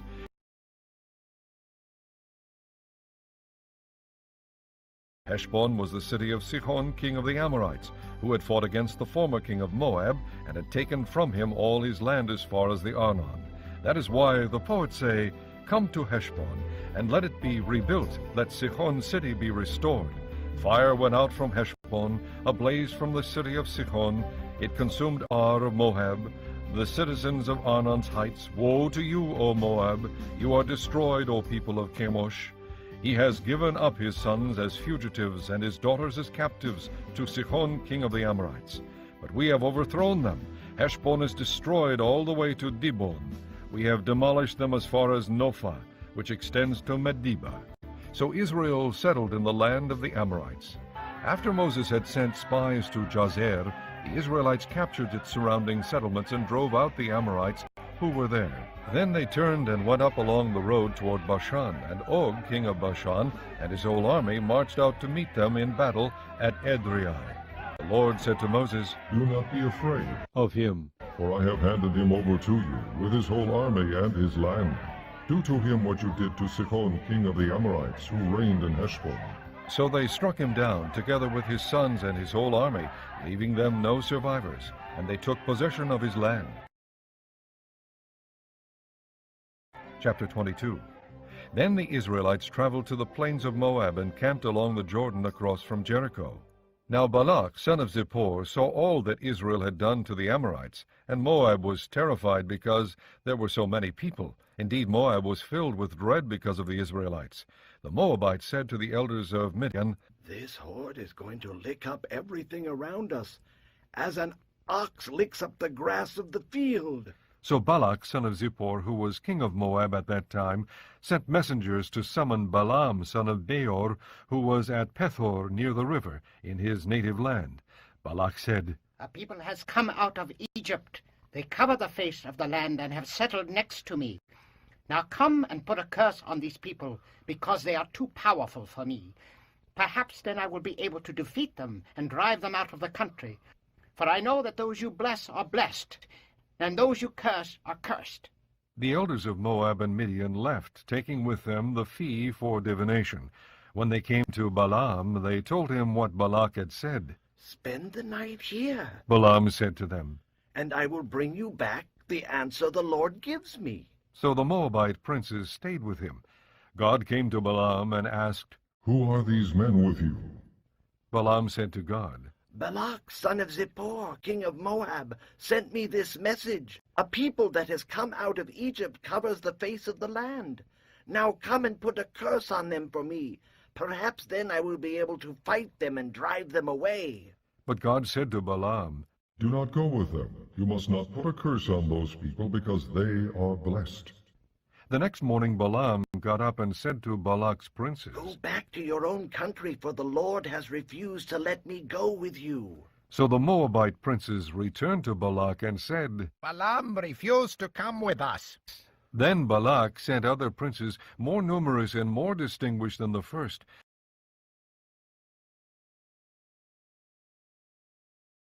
They came to Balaam and said, This is what Balak son of Zippor says. Do not let anything keep you from coming to me, because I will reward you handsomely, and do whatever you say. Come and put a curse on these people for me. But Balaam answered them, Even if Balak gave me his palace filled with silver and gold, I could not do anything great or small to go beyond the command of the Lord my God. Now stay here tonight, as the others did, and I will find out what else the Lord will tell me. That night God came to Balaam and said, Since these men have come to summon you, go with them, but do only what I tell you. Balaam got up in the morning, saddled his donkey, and went with the princes of Moab. But God was very angry when he went, and the angel of the Lord stood in the road to oppose him. Balaam was riding on his donkey, and his 2 servants were with him. When the donkey saw the angel of the Lord standing in the road with a drawn sword in his hand, she turned off the road into a field. Balaam beat her to get her back on the road. Then the angel of the Lord stood in a narrow path between 2 vineyards with walls on both sides. When the donkey saw the angel of the Lord, she pressed close to the wall, crushing Balaam's foot against it. So he beat her again.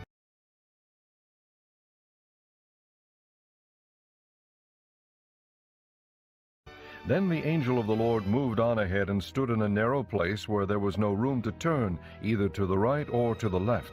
When the donkey saw the angel of the Lord, she lay down under Balaam, and he was angry and beat her with his staff. Then the Lord opened the donkey's mouth, and she said to Balaam, What have I done to you to make you beat me these 3 times? Balaam answered the donkey, You have made a fool of me. If I had a sword in my hand, I would kill you right now. The donkey said to Balaam, Am I not your own donkey, which you have always ridden to this day? Have I been in the habit of doing this to you? No, he said.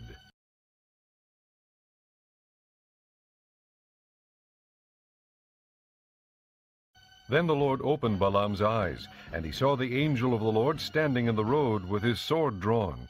So he bowed low and fell face down. The angel of the Lord asked him, Why have you beat your donkey these 3 times? I have come here to oppose you because your path is a reckless one before me. The donkey saw me and turned away from me these 3 times. If she had not turned away, I would certainly have killed you by now, but I would have spared her. Balaam said to the angel of the Lord, I have sinned. I did not realize you were standing in the road to oppose me. Now, if you are displeased, I will go back.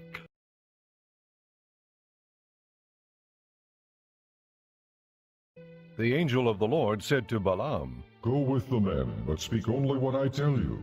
So Balaam went with the princes of Balak. When Balak heard that Balaam was coming, he went out to meet him at the Moabite town on the Arnon border, at the edge of his territory. Balak said to Balaam, Did I not send you an urgent summons? Why didn't you come to me? Am I really not able to reward you? Well, I have come to you now. Balaam replied, But can I say just anything? I must speak only what God puts in my mouth. Then Balaam went with Balak to Kiriath Huzoth.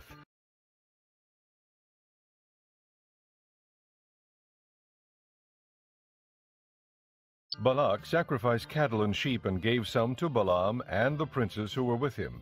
The next morning Balak took Balaam up to Bamoth Baal, and from there he saw part of the people. Chapter 23. Balaam said, Build me 7 altars here, and prepare 7 bulls and 7 rams for me. Balak did as Balaam said, and the 2 of them offered a bull and a ram on each altar. Then Balaam said to Balak, Stay here beside your offering while I go aside. Perhaps the Lord will come to meet with me. Whatever he reveals to me, I will tell you. Then he went off to a barren height. God met with him, and Balaam said, I have prepared 7 altars, and on each altar I have offered a bull and a ram. The Lord put a message in Balaam's mouth and said, Go back to Balak and give him this message. So he went back to him and found him standing beside his offering with all the princes of Moab. Then Balaam uttered his oracle. Balak brought me from Aram, the king of Moab from the eastern mountains. Come, he said, curse Jacob for me. Come, denounce Israel. How can I curse those whom God has not cursed? How can I denounce those whom the Lord has not denounced? From the rocky peaks I see them, from the heights I view them. I see a people who live apart and do not consider themselves one of the nations.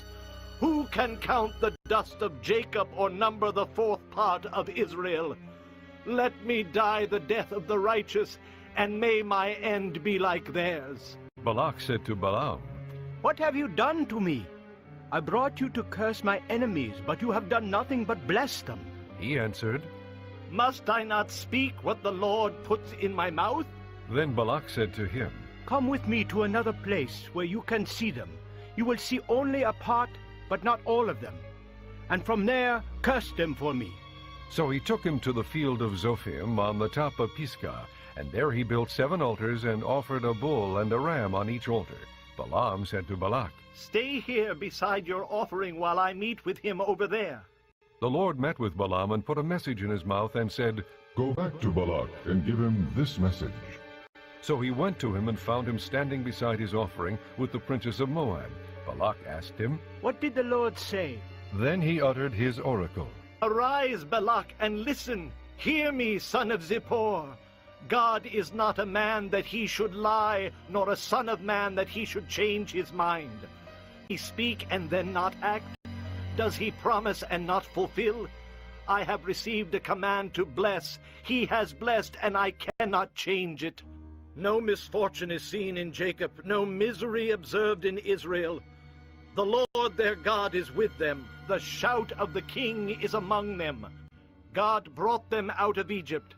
They have the strength of a wild ox. There is no sorcery against Jacob, no divination against Israel. It will now be said of Jacob and of Israel, See what God has done. The people rise like a lioness. They rouse themselves like a lion that does not rest till he devours his prey and drinks the blood of his victims. Then Balak said to Balaam, Neither curse them at all, nor bless them at all. Balaam answered, Did I not tell you I must do whatever the Lord says? Then Balak said to Balaam, Come, let me take you to another place. Perhaps it will please God to let you curse them for me from there. And Balak took Balaam to the top of Peor, overlooking the wasteland. Balaam said, Build me 7 altars here, and prepare 7 bulls and 7 rams for me. Balak did as Balaam had said, and offered a bull and a ram on each altar.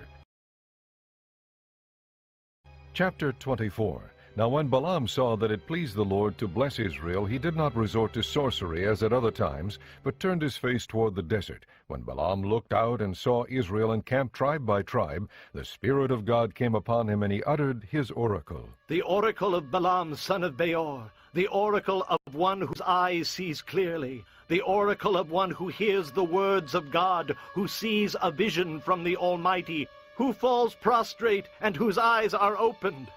How beautiful are your tents, O Jacob, your dwelling places, O Israel.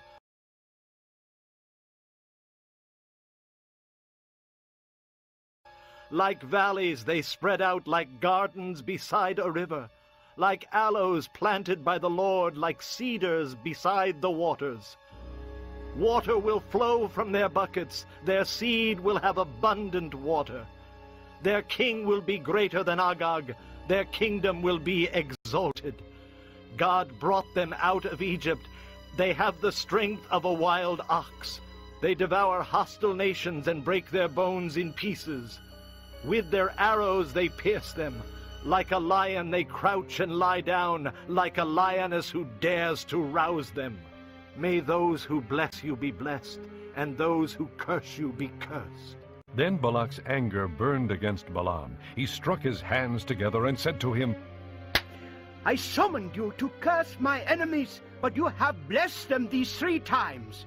Now leave at once and go home. I said I would reward you handsomely, but the Lord has kept you from being rewarded. Balaam answered Balak, Did I not tell the messengers you sent me?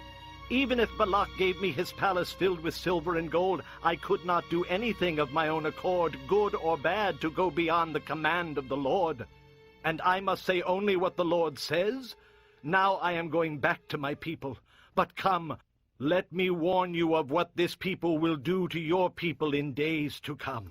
Then he uttered this oracle. The oracle of Balaam, son of Beor, the oracle of one whose eye sees clearly, the oracle of one who hears the words of God, who has knowledge from the Most High, who sees a vision from the Almighty, who falls prostrate and whose eyes are opened.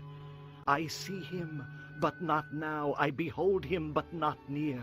A star will come out of Jacob, a scepter will rise out of Israel. He will crush the foreheads of Moab, the skulls of all the sons of Sheth. Edom will be conquered, Seir, his enemy, will be conquered, but Israel will grow strong.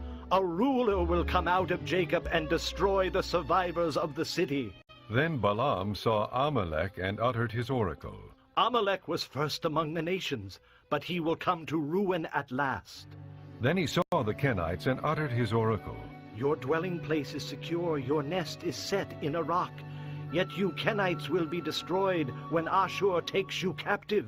Then he uttered his oracle. Ah, who can live when God does this? Ships will come from the shores of Kittim. They will subdue Ashur and Aber, but they too will come to ruin. Then Balaam got up and returned home, and Balak went his own way.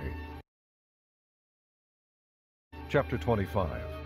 While Israel was staying in Shittim, the men began to indulge in sexual immorality with Moabite women, who invited them to the sacrifices to their gods. The people ate and bowed down before these gods. So Israel joined in worshiping the Baal of Peor, and the Lord's anger burned against them. The Lord said to Moses, Take all the leaders of these people, kill them, and expose them in broad daylight before the Lord, so that the Lord's fierce anger may turn away from Israel. So Moses said to Israel's judges, Each of you must put to death those of your men who have joined in worshipping the Baal of Peor. Then an Israelite man brought to his family a Midianite woman right before the eyes of Moses and the whole assembly of Israel, while they were weeping at the entrance to the tent of meeting. When Phinehas, son of Eleazar, the son of Aaron the priest, saw this, he left the assembly, took a spear in his hand, and followed the Israelite into the tent. He drove the spear through both of them, through the Israelite and into the woman's body. Then the plague against the Israelites was stopped, but those who died in the plague numbered 24,000. The Lord said to Moses,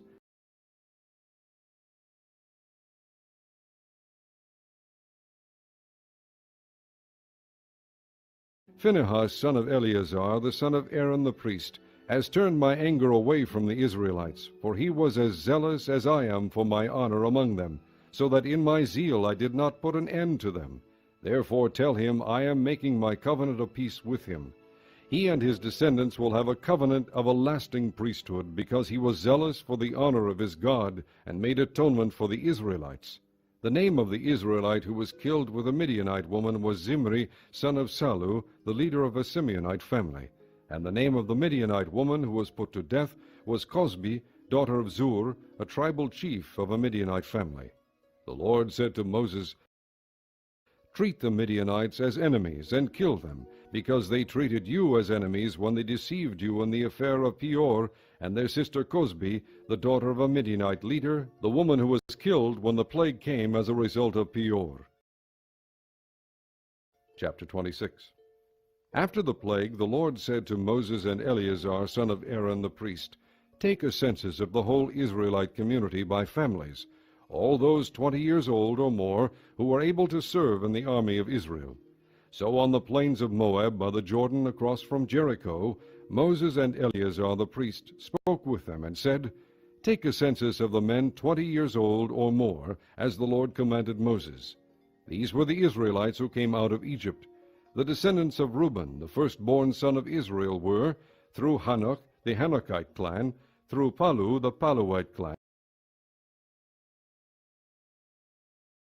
through Hezron, the Hezronite clan, through Carmi, the Carmite clan. These were the clans of Reuben. Those numbered were 43,730. The son of Palu was Eliab, and the sons of Eliab were Nemuel, Dathan, and Abiram. The same Dathan and Abiram were the community officials who rebelled against Moses and Aaron, and were among Korah's followers when they rebelled against the Lord. The earth opened its mouth and swallowed them along with Korah, whose followers died when the fire devoured the 250 men. And they served as a warning sign. The line of Korah, however, did not die out.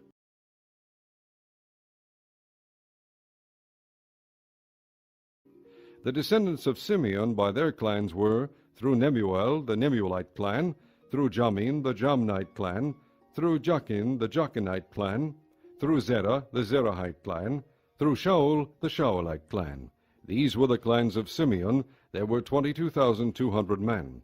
The descendants of Gad by their clans were, through Zephon, the Zephonite clan, through Haggai, the Haggite clan, through Shuni, the Shunite clan, through Ozni, the Oznite clan, through Eri, the Erite clan, through Arodi, the Arodite clan, through Areli, the Arelite clan. These were the clans of Gad. Those numbered were 40,500. Er and Onan were sons of Judah, but they died in Canaan. The descendants of Judah by their clans were, through Shelah, the Shelonite clan, through Perez, the Perezite clan, through Zerah, the Zerahite clan.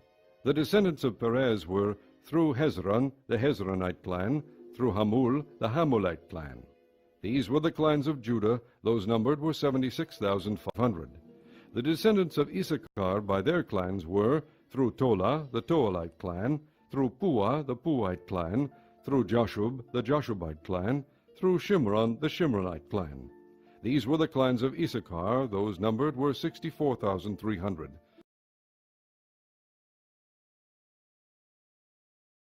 The descendants of Zebulun by their clans were, through Sered, the Seredite clan, through Elon, the Elonite clan, through Jahleel, the Jahleelite clan.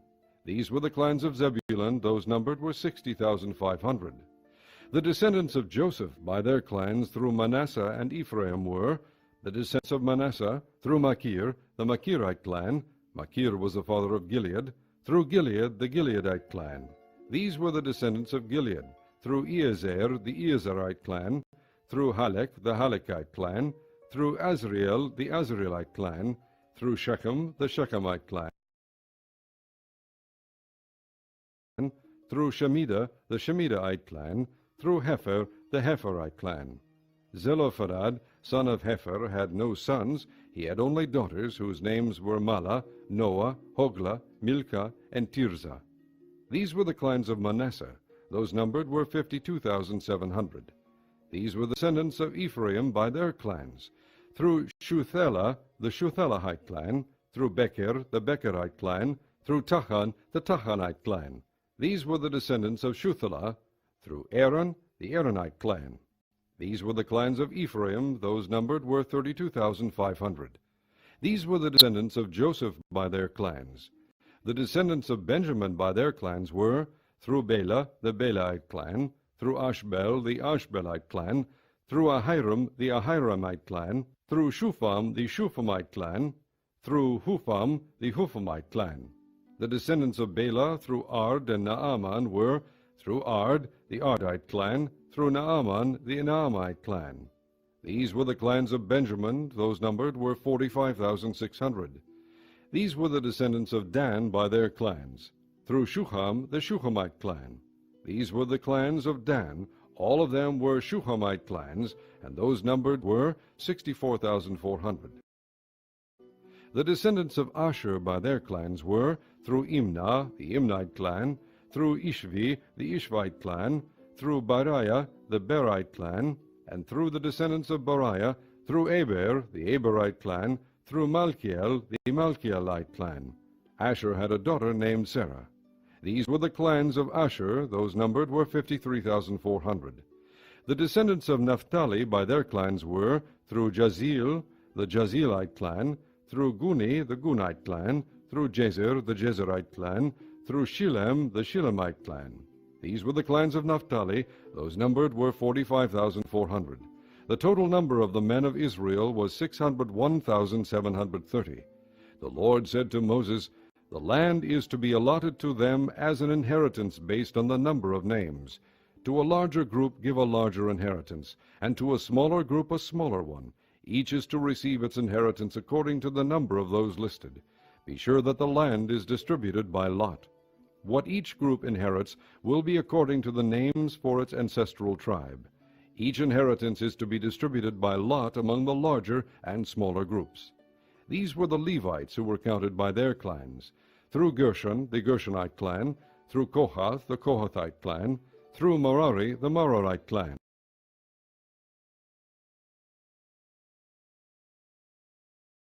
These also were Levite clans, the Libnite clan, the Hebronite clan, the Malite clan, the Mushite clan, the Korahite clan. Kohath was the forefather of Amram. The name of Amram's wife was Jochebed, a descendant of Levi who was born to the Levites in Egypt. To Amram she bore Aaron, Moses, and their sister Miriam. Aaron was the father of Nadab and Abihu, Eleazar and Ithamar. But Nadab and Abihu died when they made an offering before the Lord with unauthorized fire. All the male Levites a month old or more numbered 23,000. They were not counted along with the other Israelites because they received no inheritance among them. These are the ones counted by Moses and Eleazar the priest when they counted the Israelites on the plains of Moab by the Jordan across from Jericho. Not one of them was among those counted by Moses and Aaron the priest when they counted the Israelites in the desert of Sinai. For the Lord had told those Israelites they would surely die in the desert, and not one of them was left except Caleb son of Jephunneh and Joshua son of Nun.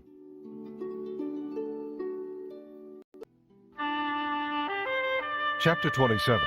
The daughters of Zelophehad, son of Hepher, the son of Gilead, the son of Machir, the son of Manasseh, belonged to the clans of Manasseh, son of Joseph. The names of the daughters were Mahlah, Noah, Hoglah, Milcah, and Tirzah. They approached the entrance to the tent of meeting and stood before Moses, Eleazar the priest, the leaders of the whole assembly, and said, "Our father died in the desert. He was not among Korah's followers who banded together against the Lord, but he died for his own sin and left no sons. Why should our father's name disappear from his clan because he had no son? Give us property among our father's relatives." So Moses brought their case before the Lord, and the Lord said to him, "What Zelophehad's daughters are saying is right. You must certainly give them property as an inheritance among their father's relatives, and turn their father's inheritance over to them. Say to the Israelites, if a man dies and leaves no son, turn his inheritance over to his daughter. If he has no daughter, give his inheritance to his brothers. If he has no brothers, give his inheritance to his father's brothers. If his father had no brothers, give his inheritance to the nearest relative in his clan, that he may possess it. This is to be a legal requirement for the Israelites, as the Lord commanded Moses." Then the Lord said to Moses, "Go up this mountain in the Abarim range, and see the land I have given the Israelites. After you have seen it, you too will be gathered to your people, as your brother Aaron was. For when the community rebelled at the waters in the desert of Zin, both of you disobeyed my command to honor me as holy before their eyes. These were the waters of Meribah Kadesh in the desert of Zin." Moses said to the Lord, "May the Lord The God of the spirits of all mankind appoint a man over this community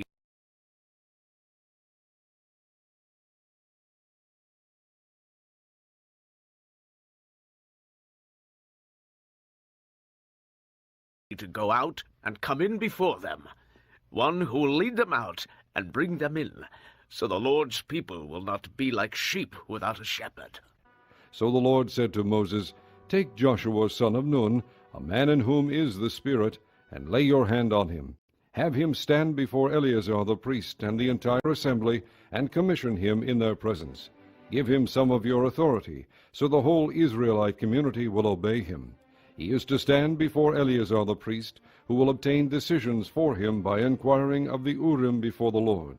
At his command, he and the entire community of the Israelites will go out, and at his command they will come in. Moses did as the Lord commanded him. He took Joshua and had him stand before Eleazar the priest and the whole assembly. Then he laid his hands on him and commissioned him as the Lord instructed through Moses. Chapter 28. The Lord said to Moses, Give this command to the Israelites, and say to them, See that you present to me at the appointed time the food for my offerings made by fire as an aroma pleasing to me. Say to them, This is the offering made by fire that you are to present to the Lord, 2 lambs a year old without defect, as a regular burnt offering each day. Prepare 1 lamb in the morning and the other at twilight, together with a grain offering of 1/10 of an ephah of fine flour, mixed with 1/4 of a hin of oil from pressed olives. This is the regular burnt offering instituted at Mount Sinai as a pleasing aroma, an offering made to the Lord by fire. The accompanying drink offering is to be 1/4 of a hin of fermented drink with each lamb. Pour out the drink offering to the Lord at the sanctuary. Prepare the 2nd lamb at twilight, along with the same kind of grain offering and drink offering that you prepare in the morning. This is an offering made by fire, an aroma pleasing to the Lord. On the Sabbath day make an offering of 2 lambs a year old without defect, together with its drink offering and a grain offering of 2/10 of an ephah of fine flour mixed with oil. This is the burnt offering for every Sabbath, in addition to the regular burnt offering and its drink offering.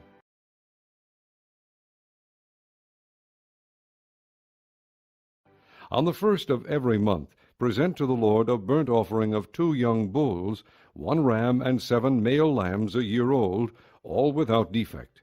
With each bull there is to be a grain offering of 3/10 of an ephah of fine flour mixed with oil. With the ram, a grain offering of 2/10 of an ephah of fine flour mixed with oil, and with each lamb a grain offering of 1/10 of an ephah of fine flour mixed with oil. This is for a burnt offering, a pleasing aroma, an offering made to the Lord by fire. With each bull there is to be a drink offering of 1/2 a hin of wine, with the ram 1/3 of a hin, and with each lamb 1/4 of a hin. This is a monthly burnt offering to be made at each new moon during the year. Besides the regular burnt offering with its drink offering, 1 male goat is to be presented to the Lord as a sin offering. On the 14th day of the 1st month the Lord's Passover is to be held. On the 15th day of this month there is to be a festival. For 7 days eat bread made without yeast. On the 1st day hold a sacred assembly, and do no regular work. Present to the Lord an offering made by fire, a burnt offering of 2 young bulls, 1 ram, and 7 male lambs a year old, all without defect. With each bull prepare a grain offering of 3/10 of an ephah of fine flour mixed with oil. With the ram, 2/10, and with each of the 7 lambs 1/10. Include 1 male goat as a sin offering to make atonement for you. Prepare these in addition to the regular morning burnt offering. In this way prepare the food for the offering made by fire every day for 7 days as an aroma pleasing to the Lord. It is to be prepared in addition to the regular burnt offering and its drink offering. On the 7th day hold a sacred assembly and do no regular work. On the day of first fruits, when you present to the Lord an offering of new grain during the Feast of Weeks, hold a sacred assembly and do no regular work. Present a burnt offering of 2 young bulls, 1 ram, and 7 male lambs a year old, as an aroma pleasing to the Lord. With each bull there is to be a grain offering of 3/10 of an ephah of fine flour mixed with oil. With the ram 2/10, and with each of the 7 lambs 1/10. Include 1 male goat to make atonement for you.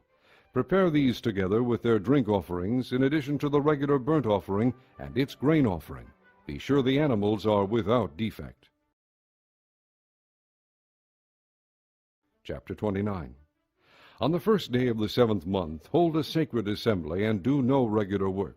It is a day for you to sound the trumpets. As an aroma pleasing to the Lord, prepare a burnt offering of 1 young bull, 1 ram, and 7 male lambs a year old, all without defect.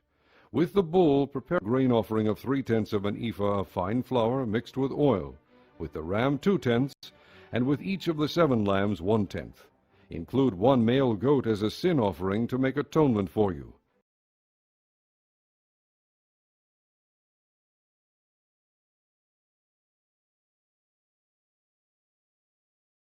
These are in addition to the monthly and daily burnt offerings with their grain offerings and drink offerings as specified. They are offerings made to the Lord by fire, of pleasing aroma. On the 10th day of this 7th month, hold a sacred assembly. You must deny yourselves and do no work. Present as an aroma pleasing to the Lord a burnt offering of 1 young bull, 1 ram, and 7 male lambs a year old, all without defect. With the bull, prepare a grain offering of 3/10 of an ephah of fine flour mixed with oil, with the ram 2/10, and with each of the 7 lambs 1/10.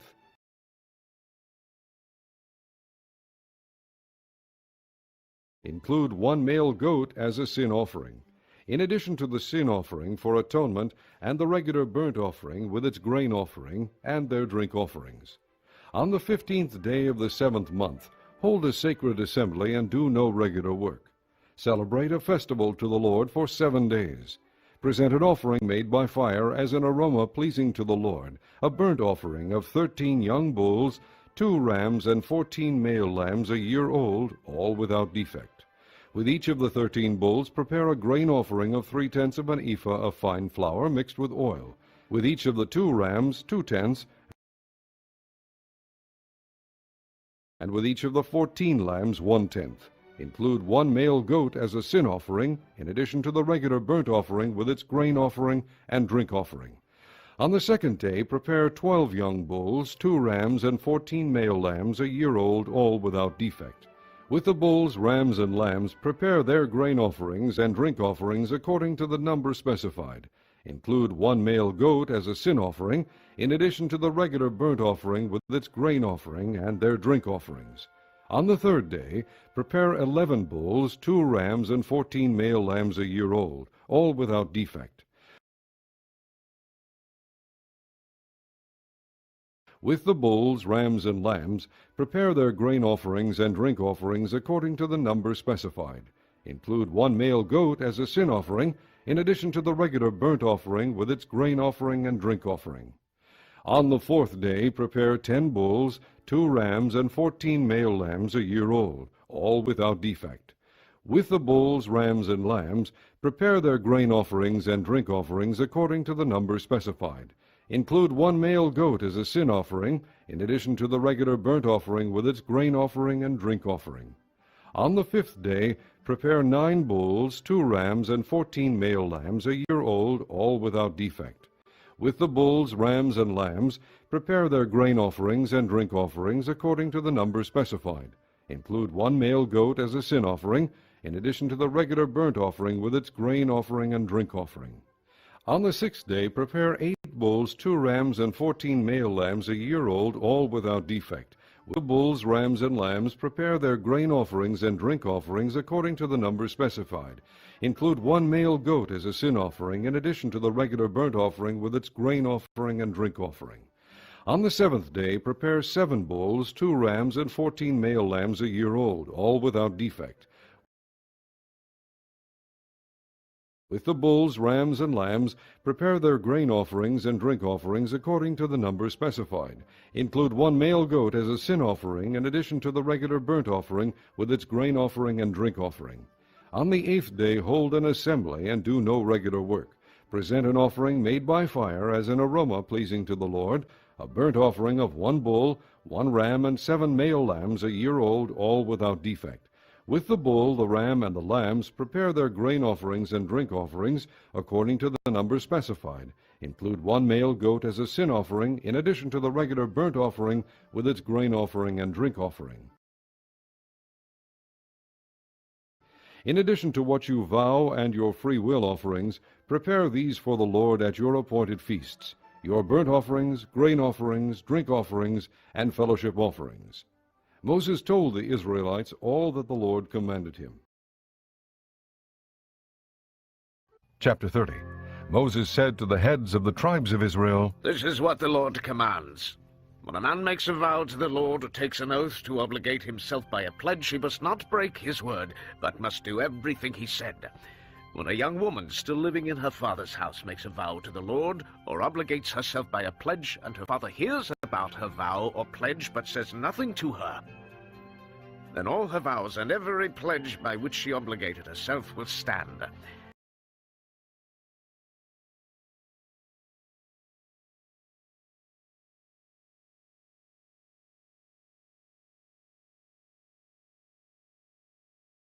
But if her father forbids her when he hears about it, none of her vows or the pledges by which she obligated herself will stand. The Lord will release her because her father has forbidden her.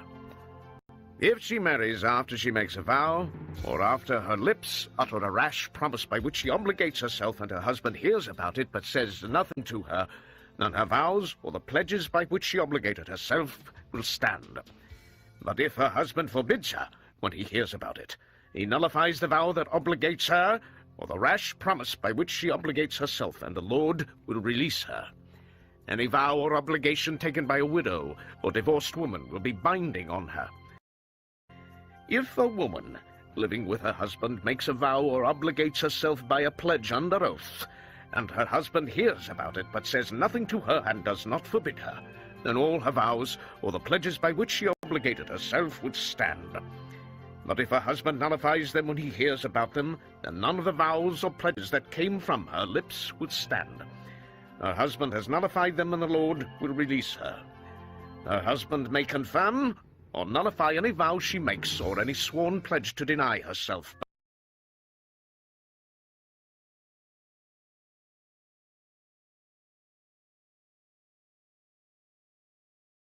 If her husband says nothing to her about it from day to day, then he confirms all her vows or the pledges binding on her. He confirms them by saying nothing to her when he hears about them. If, however, he nullifies them some time after he hears about them, then he is responsible for her guilt. These are the regulations the Lord gave Moses concerning relationships between a man and his wife, and between a father and his young daughters still living in his house. Chapter 31. The Lord said to Moses, Take vengeance on the Midianites for the Israelites. After that you will be gathered to your people. So Moses said to the people, Arm some of your men to go to war against the Midianites, and to carry out the Lord's vengeance on them. Send into battle 1,000 men from each of the tribes of Israel.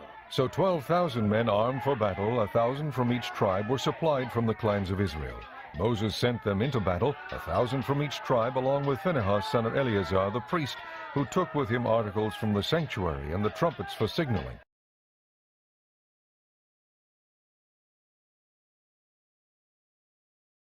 They fought against Midian, as the Lord commanded Moses, and killed every man. Among their victims were Evi, Rechem, Zur, Hur, and Reba, the 5 kings of Midian. They also killed Balaam, son of Beor, with the sword. The Israelites captured the Midianite women and children and took all the Midianite herds, flocks, and goods as plunder.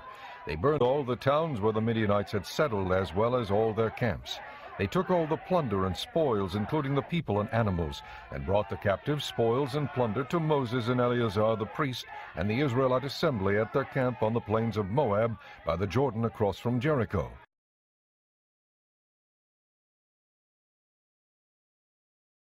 Moses, Eleazar the priest, and all the leaders of the community went to meet them outside the camp. Moses was angry with the officers of the army, the commanders of thousands and commanders of hundreds, who returned from the battle. Have you allowed all the women to live? He asked them. They were the ones who followed Balaam's advice and were the means of turning the Israelites away from the Lord in what happened at Peor, so that a plague struck the Lord's people. Now, kill all the boys. and kill every woman who has slept with a man, but save for yourselves every girl who has never slept with a man.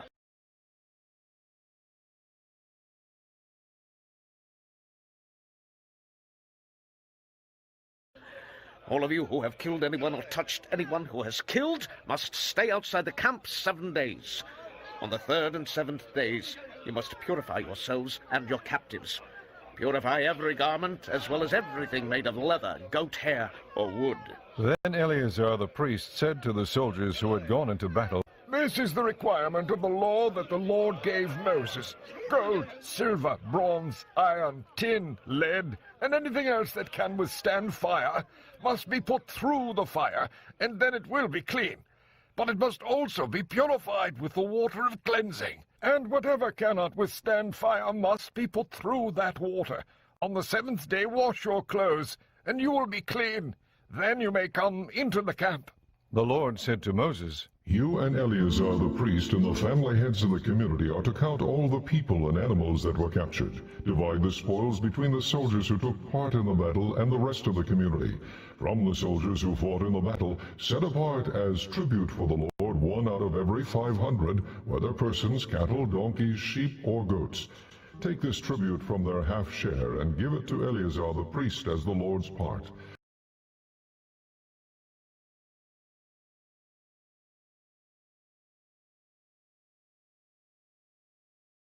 From the Israelites' half, select 1 out of every 50, whether persons, cattle, donkeys, sheep, goats, or other animals. Give them to the Levites, who are responsible for the care of the Lord's tabernacle. So Moses and Eleazar the priest did as the Lord commanded Moses. The plunder remaining from the spoils that the soldiers took was 675,000 sheep, 72,000 cattle, 61,000 donkeys, and 32,000 women who had never slept with a man. The half share of those who fought in the battle was 337,500 sheep, of which the tribute for the Lord was 675.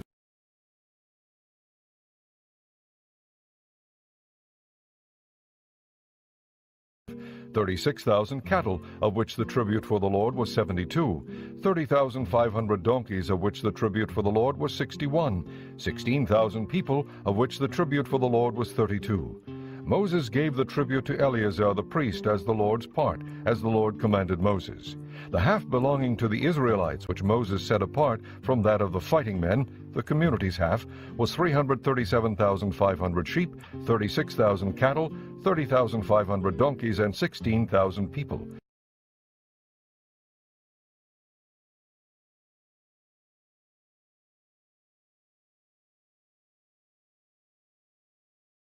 From the Israelites' half, Moses selected 1 out of every 50 persons and animals, as the Lord commanded him, and gave them to the Levites, who were responsible for the care of the Lord's tabernacle. Then the officers who were over the units of the army, the commanders of thousands and commanders of hundreds, went to Moses and said to him, Your servants have counted the soldiers under our command, and not one is missing. So we have brought as an offering to the Lord the gold articles each of us acquired, armlets, bracelets, signet rings, earrings, and necklaces, to make atonement for ourselves before the Lord.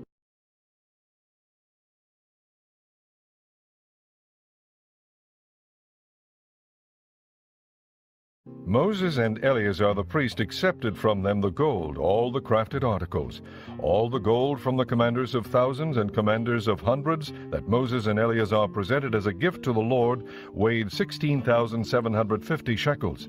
Each soldier had taken plunder for himself. Moses and Eleazar the priest accepted the gold from the commanders of thousands and commanders of hundreds, and brought it into the tent of meeting as a memorial for the Israelites before the Lord. Chapter 32. The Reubenites and Gadites, who had very large herds and flocks, saw that the lands of Jazer and Gilead were suitable for livestock. So they came to Moses and Eleazar the priest, and to the leaders of the community, and said, Ataroth, Dibon, Jazer, Nimrah, Heshbon, Elealeh, Sebam, Nebo, and Beon, the land the Lord subdued before the people of Israel, are suitable for livestock, and your servants have livestock. If we have found favor in your eyes, they said, let this land be given to your servants as our possession. Do not make us cross the Jordan. Moses said to the Gadites and Reubenites, Shall your countrymen go to war while you sit here? Why do you discourage the Israelites from going over into the land the Lord has given them? This is what your fathers did when I sent them from Kadesh Barnea to look over the land. After they went up to the valley of Eshcol and viewed the land, they discouraged the Israelites from entering the land the Lord had given them. The Lord's anger was aroused that day, and he swore this oath. Because they have not followed me wholeheartedly, not one of the men 20 years old or more who came up out of Egypt will see the land I promised on oath to Abraham, Isaac, and Jacob. Not one except Caleb, son of Jephunneh the Kenizzite, and Joshua, son of Nun, for they follow the Lord wholeheartedly. The Lord's anger burned against Israel, and he made them wander in the desert 40 years, until the whole generation of those who had done evil in his sight was gone. And here you are, a brood of sinners, standing in the place of your fathers and making the Lord even more angry with Israel. If you turn away from following him, he will again leave all this people in the desert, and you will be the cause of their destruction. Then they came up to him and said, We would like to build pens here for our livestock and cities for our women and children. But we are ready to arm ourselves and go ahead of the Israelites until we have brought them to their place. Meanwhile, our women and children will live in fortified cities for protection from the inhabitants of the land. We will not return to our homes until every Israelite has received his inheritance. We will not receive any inheritance with them on the other side of the Jordan, because our inheritance has come to us on the east side of the Jordan. Then Moses said to them, If you will do this, if you will arm yourselves before the Lord for battle, and if all of you will go armed over the Jordan before the Lord until he has driven his enemies out before him, then when the land is subdued before the Lord, you may return and be free from your obligation to the Lord and to Israel. And this land will be your possession before the Lord.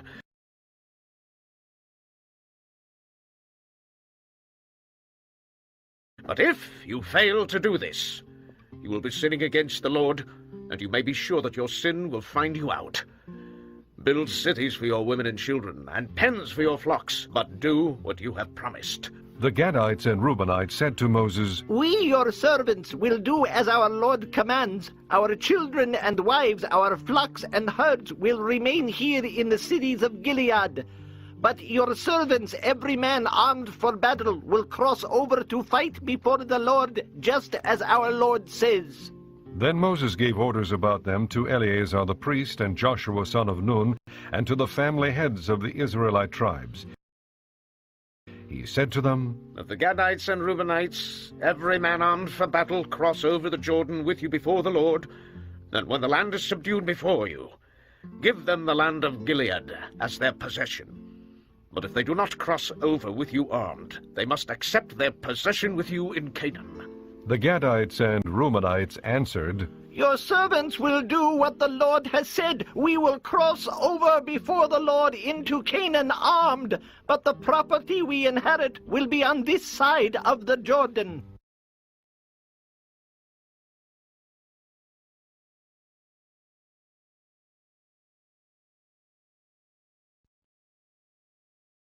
Then Moses gave to the Gadites, the Reubenites, and the half-tribe of Manasseh son of Joseph the kingdom of Sihon king of the Amorites, and the kingdom of Og king of Bashan, the whole land with its cities and the territory around them. The Gadites built up Dibon, Ataroth, Aroer, Atroth Sophan, Jazer, Jogbehah, Beth Nimrah, and Beth Haran as fortified cities, and built pens for their flocks. And the Reubenites rebuilt Heshbon, Elealeh, and Kiriathaim, as well as Nebo and Baal-Meon. These names were changed, and Shibmah. They gave names to the cities they rebuilt.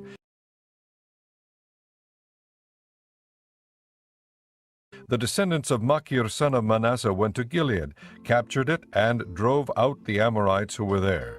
So Moses gave Gilead to the Machirites, the descendants of Manasseh, and they settled there. Jair, a descendant of Manasseh, captured their settlements and called them Havoth Jair.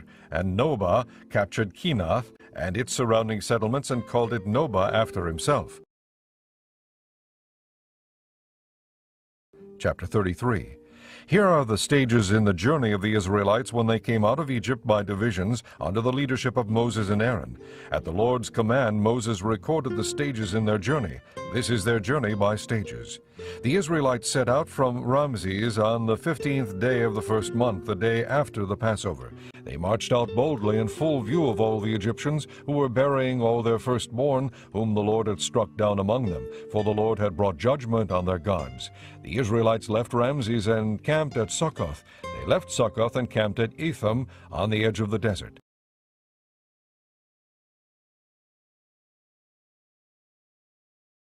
They left Etham, turned back to Pi-Hahiroth to the east of Baal-Zephon, and camped near Migdol. They left Pi-Hahiroth and passed through the sea into the desert, and when they had traveled for 3 days in the desert of Etham, they camped at Marah.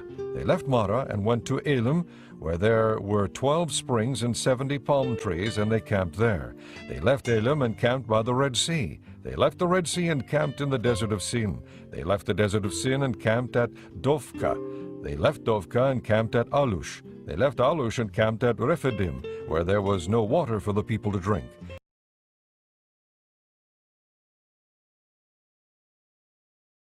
They left Rephidim and camped in the desert of Sinai. They left the desert of Sinai and camped at Kibroth Hattaavah. They left Kibroth Hattaavah and camped at Hazeroth. They left Hazeroth and camped at Ritmah. They left Ritmah and camped at Rimmon Perez. They left Rimmon Perez and camped at Libnah. They left Libnah and camped at Risa. They left Risa and camped at Kahelalthath. They left Kahelaltha and camped at Mount Sefer. They left Mount Sefer and camped at Harada. They left Harada and camped at Makeloth. They left Makeloth and camped at Tahath. They left Tahath and camped at Terah. They left Terah and camped at Mithkah. They left Mithkah and camped at Hashmonah. They left Hashmonah and camped at Moseroth. They left Moseroth and camped at Bene-Jaakan. They left Bene-Jaakan and camped at Hor Haggidgad. They left Hor Haggidgad and camped at Jotbatha. They left Jotbatha and camped at Abronah. They left Abronah and camped at Ezion-Geber. They left Ezion-Geber and camped at Kadesh in the desert of Zin. They left Kadesh and camped at Mount Hor on the border of Edom. At the Lord's command, Aaron the priest went up Mount Hor, where he died on the first day of the 5th month of the 40th year after the Israelites came out of Egypt. Aaron was 123 years old when he died at Mount Hor. The Canaanite king of Arad, who lived in the Negev of Canaan, heard that the Israelites were coming. They left Mount Hor and camped at Zalmunna. They left Zalmunna and camped at Punon. They left Punon and camped at Oboth. They left Oboth and camped at Ai Aberim on the border of Moab. They left Aim and camped at Dibon Gad. They left Dibon Gad and camped at Almon Diblathaim. They left Almon Diblathaim and camped in the mountains of Abarim near Nebo.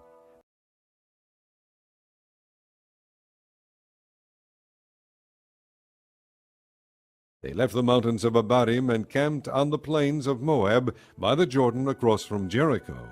There on the plains of Moab they camped along the Jordan from Beth Jeshimoth to Abel Shittim. On the plains of Moab by the Jordan across from Jericho, the Lord said to Moses, "Speak to the Israelites and say to them, when you cross the Jordan into Canaan, drive out all the inhabitants of the land before you. Destroy all their carved images and their cast idols, and demolish all their high places. Take possession of the land and settle it, for I have given you the land to possess."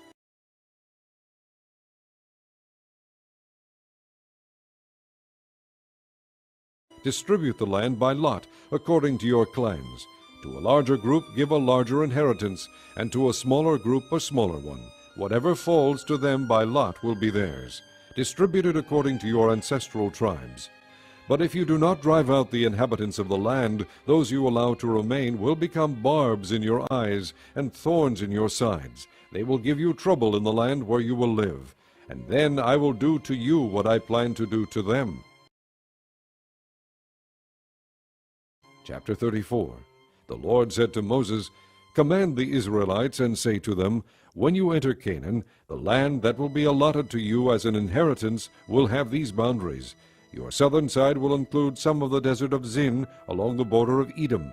On the east, your southern boundary will start from the end of the Salt Sea, cross south of Scorpion Pass, continue on to Zin, and go south of Kadesh Barnea. Then it will go to Hazar Adar, and over to Asmon, where it will turn, join the Wadi of Egypt, and end at the sea. Your western boundary will be the coast of the Great Sea. This will be your boundary on the west. For your northern boundary, run a line from the Great Sea to Mount Hor, and from Mount Hor to Lebo Hamath. Then the boundary will go to Zidad, continue to Ziphren, and end at Hazar Enan. This will be your boundary on the north. For your eastern boundary, run a line from Hazar Enan to Shepham. The boundary will go down from Shepham to Riblah on the east side of Ain, and continue along the slopes east of the Sea of Kinnereth. Then the boundary will go down along the Jordan and end at the Salt Sea. This will be your land, with its boundaries on every side.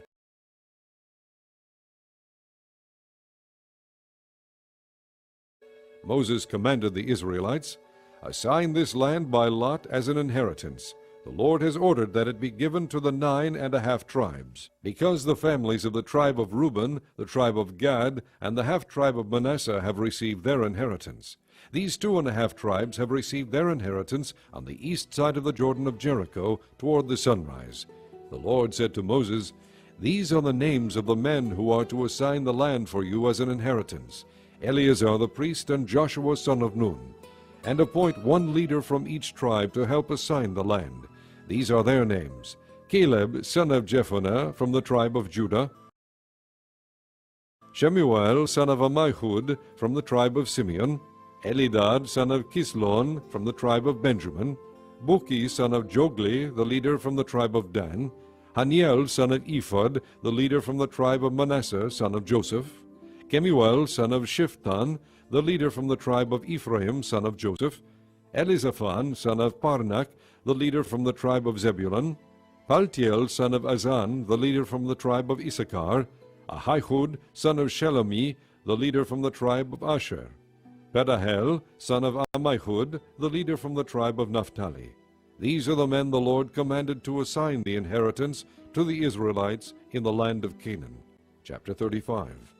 On the plains of Moab by the Jordan across from Jericho, the Lord said to Moses, "Command the Israelites to give the Levites towns to live in from the inheritance the Israelites will possess, and give them pasture lands around the towns.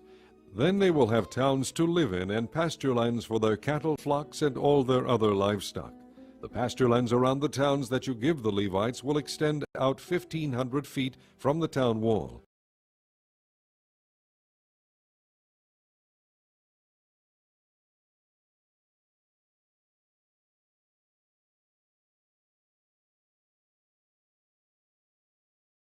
Outside the town, measure 3,000 feet on the east side, 3,000 on the south side, 3,000 on the west, and 3,000 on the north, with the town in the center. They will have this area as pasture land for the towns. 6 of the towns you give the Levites will be cities of refuge, to which a person who has killed someone may flee. In addition, give them 42 other towns. In all, you must give the Levites 48 towns together with their pasture lands. The towns you give the Levites from the land the Israelites possess are to be given in proportion to the inheritance of each tribe. Take many towns from a tribe that has many, but few from one that has few." Then the Lord said to Moses, "Speak to the Israelites and say to them, 'When you cross the Jordan into Canaan, select some towns to be your cities of refuge, to which a person who has killed someone accidentally may flee. They will be places of refuge from the avenger, so that a person accused of murder may not die before he stands trial before the assembly. These 6 towns you give will be your cities of refuge. Give 3 on this side of the Jordan, and 3 in Canaan as cities of refuge."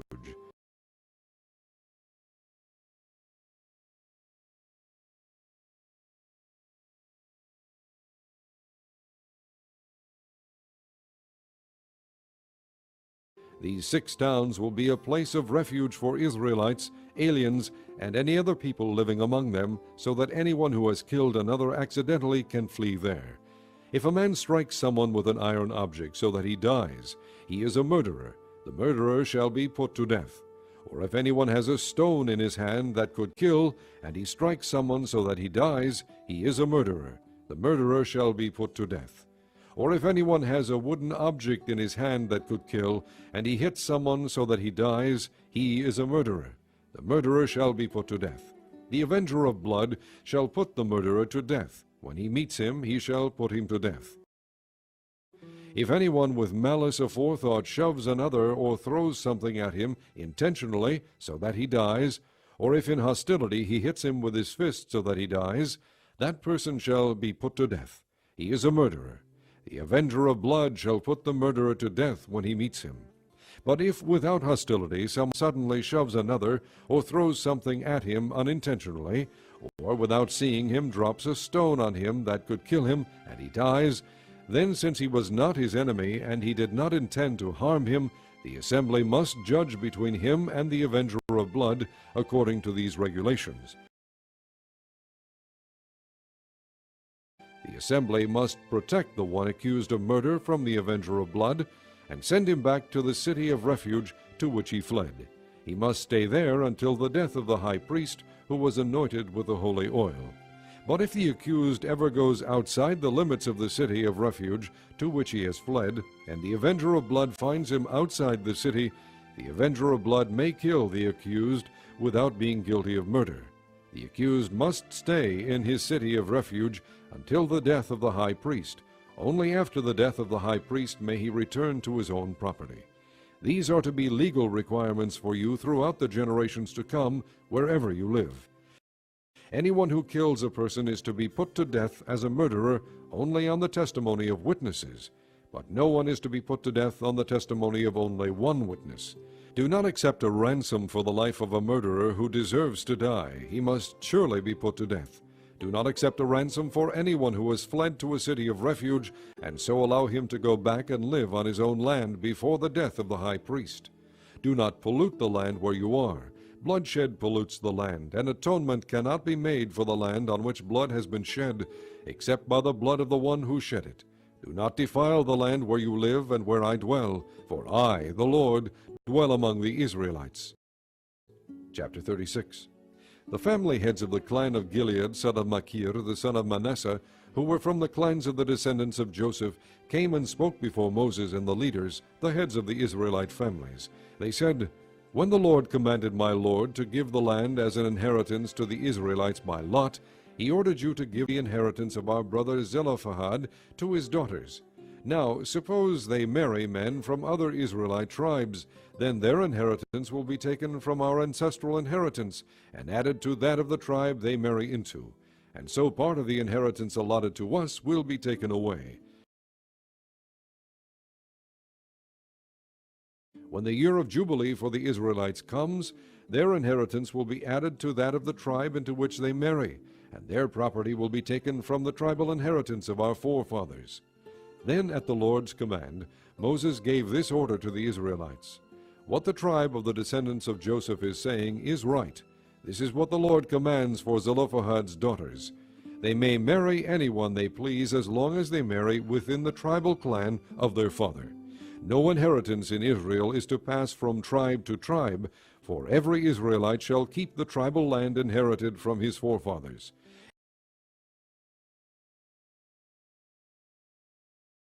Every daughter who inherits land in any Israelite tribe must marry someone in her father's tribal clan, so that every Israelite will possess the inheritance of his fathers. No inheritance may pass from tribe to tribe, for each Israelite tribe is to keep the land it inherits. So Zelophehad's daughters did as the Lord commanded Moses. Zelophehad's daughters, Mahlah, Tirzah, Hoglah, Milcah, and Noah, married their cousins on their father's side.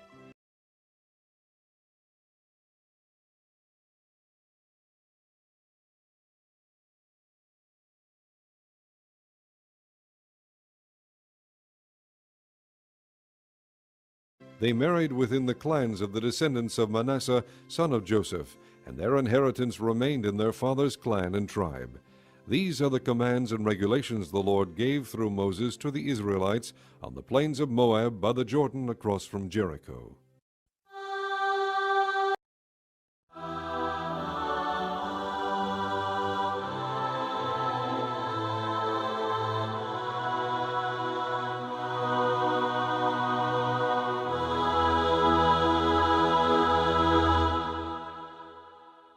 Genesis chapter 1.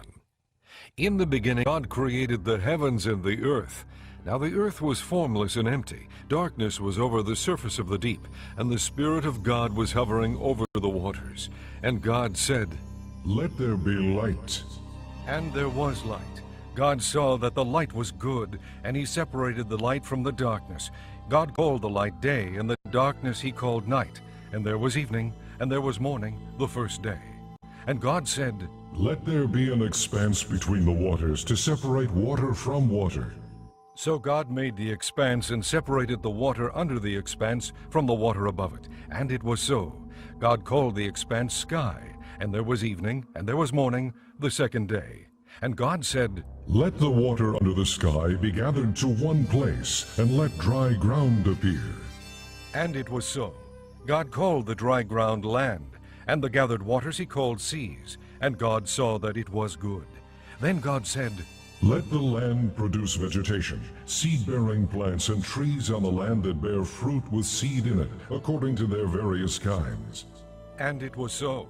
The land produced vegetation, plants bearing seed according to their kinds, and trees bearing fruit with seed in it according to their kinds. And God saw that it was good. And there was evening, and there was morning the third day. And God said, Let there be lights in the expanse of the sky to separate the day from the night, and let them serve as signs to mark seasons and days and years. And let them be lights in the expanse of the sky to give light on the earth.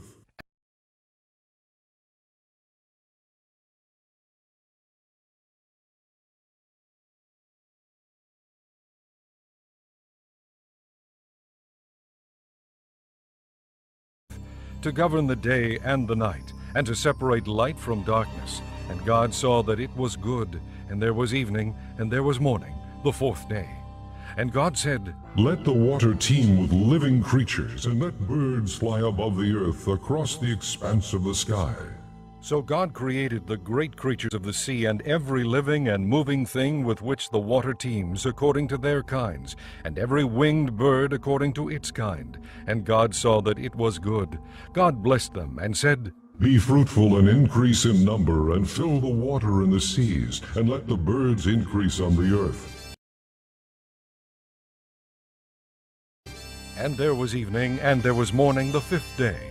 And God said, Let the land produce living creatures according to their kinds, livestock, creatures that move along the ground, and wild animals, each according to its kind. And it was so. God made the wild animals according to their kinds, the livestock according to their kinds, and all the creatures that move along the ground according to their kinds. And God saw that it was good.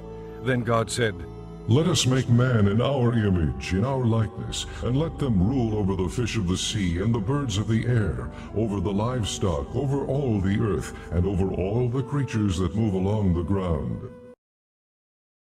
So God created man in his own image. In the image of God he created him. Male and female he created them.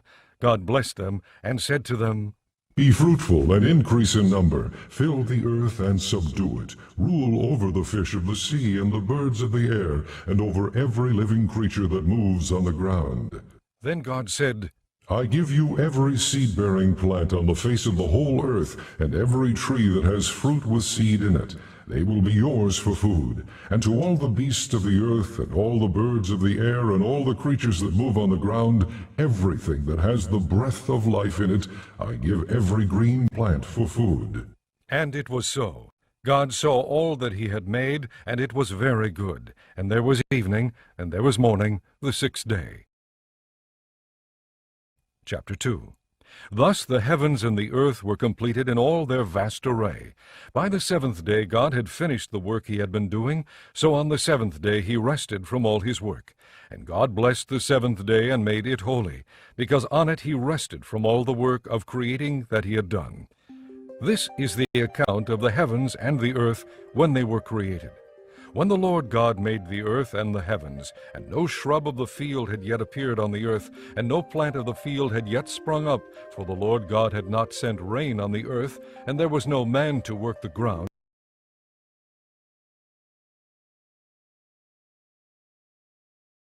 but streams came up from the earth and watered the whole surface of the ground. The Lord God formed the man from the dust of the ground and breathed into his nostrils the breath of life, and the man became a living being. Now the Lord God had planted a garden in the east in Eden, and there he put the man he had formed. And the Lord God made all kinds of trees grow out of the ground, trees that were pleasing to the eye and good for food. In the middle of the garden were the tree of life and the tree of the knowledge of good and evil. A river watering the garden flowed from Eden. From there it was separated into 4 headwaters.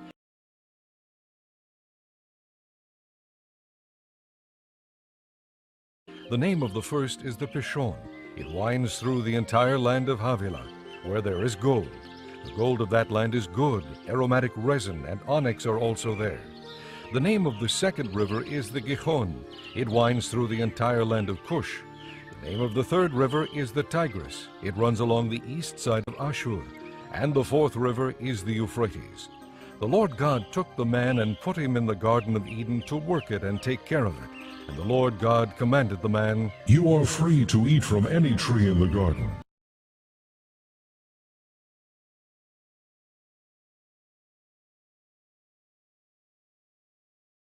but you must not eat from the tree of the knowledge of good and evil, for when you eat of it, you will surely die." The Lord God said, "It is not good for the man to be alone. I will make a helper suitable for him." Now the Lord God had formed out of the ground all the beasts of the field and all the birds of the air. He brought them to the man to see what he would name them, and whatever the man called each living creature, that was its name. So the man gave names to all the livestock, the birds of the air, and all the beasts of the field.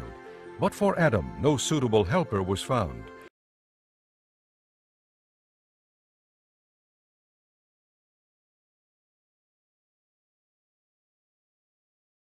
So the Lord God caused the man to fall into a deep sleep, and while he was sleeping, he took one of the man's ribs and closed up the place with flesh.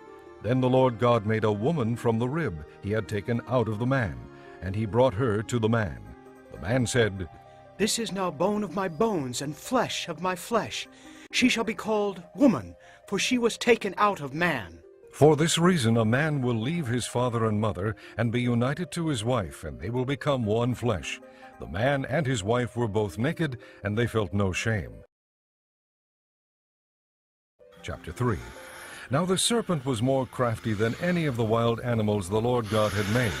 He said to the woman, "Did God really say you must not eat from any tree in the garden?" The woman said to the serpent, "We may eat fruit from the trees in the garden, but God did say, 'You must not eat fruit from the tree that is in the middle of the garden, and you must not touch it, or you will die.'" "You will not surely die." The serpent said to the woman, "For God knows that when you eat of it, your eyes will be opened, and you will be like God, knowing good and evil."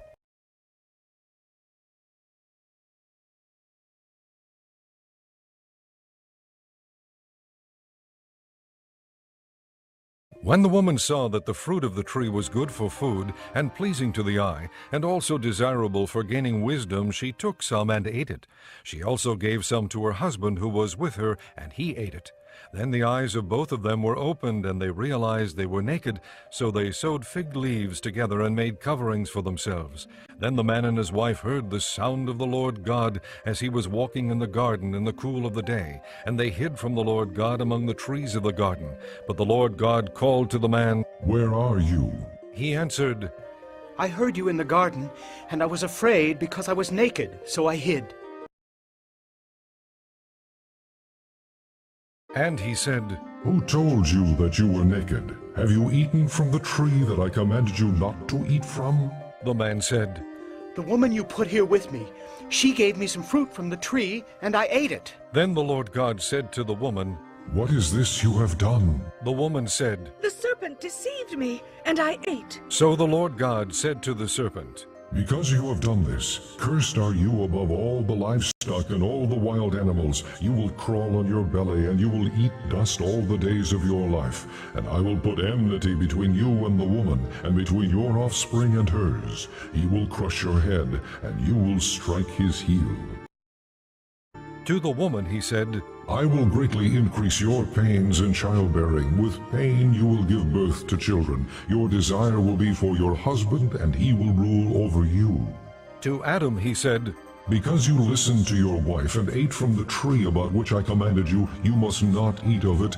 Cursed is the ground because of you. Through painful toil you will eat of it all the days of your life. It will produce thorns and thistles for you, and you will eat the plants of the field. By the sweat of your brow you will eat your food until you return to the ground, since from it you were taken. For dust you are, and to dust you will return. Adam named his wife Eve because she would become the mother of all the living. The Lord God made garments of skin for Adam and his wife and clothed them. And the Lord God said, The man has now become like one of us, knowing good and evil. He must not be allowed to reach out his hand and take also from the tree of life and eat, and live forever. So the Lord God banished him from the Garden of Eden to work the ground from which he had been taken. After he drove the man out, he placed on the east side of the Garden of Eden cherubim and a flaming sword flashing back and forth to guard the way to the tree of life. Chapter 4. Adam lay with his wife Eve, and she became pregnant and gave birth to Cain. She said, With the help of the Lord, I have brought forth a man. Later she gave birth to his brother Abel. Now Abel kept flocks, and Cain worked the soil. In the course of time, Cain brought some of the fruits of the soil as an offering to the Lord, but Abel brought fat portions from some of the firstborn of his flock. The Lord looked with favor on Abel and his offering, but on Cain and his offering he did not look with favor. So Cain was very angry, and his face was downcast.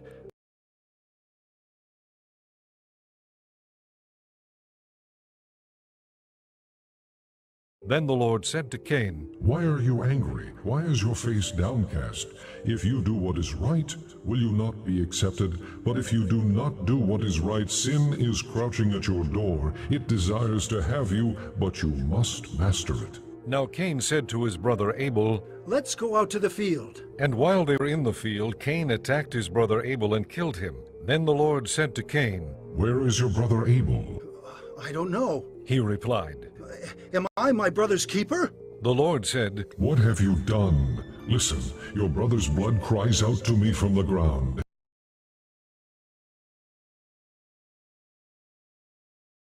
Now you are under a curse and driven from the ground, which opened its mouth to receive your brother's blood from your hand. When you work the ground, it will no longer yield its crops for you. You will be a restless wanderer on the earth. Cain said to the Lord, My punishment is more than I can bear. Today you are driving from the land, and I will be hidden from your presence. I will be a restless wanderer on the earth, and whoever finds me will kill me. But the Lord said to him, Not so. If anyone kills Cain, he will suffer vengeance 7 times over. Then the Lord put a mark on Cain so that no one who found him would kill him. So Cain went out from the Lord's presence and lived in the land of Nod, east of Eden. Cain lay with his wife, and she became pregnant and gave birth to Enoch. Cain was then building a city, and he named it after his son Enoch. To Enoch was born Ired, and Ired was the father of Mehujael, and Mehujael was the father of Methushael, and Methushael was the father of Lamech. Lamech married 2 women, one named Ada and the other Zillah. Ada gave birth to Jabal. He was the father of those who live in tents and raise livestock. His brother's name was Jubal. He was the father of all who play the harp and flute.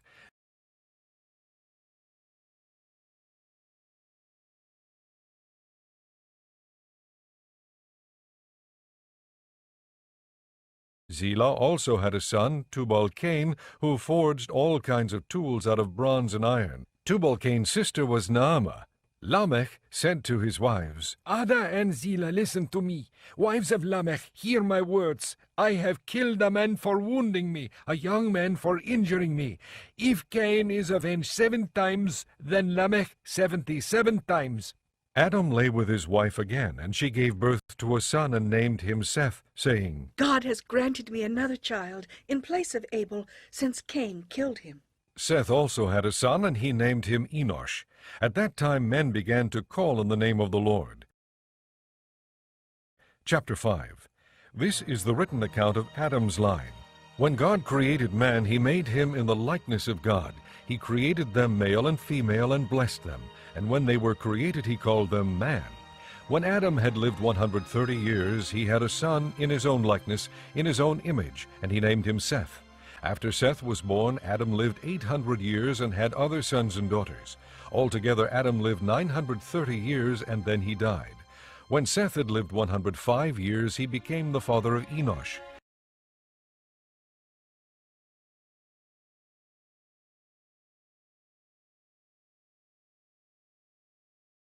And after he became the father of Enosh, Seth lived 807 years and had other sons and daughters. Altogether, Seth lived 912 years, and then he died.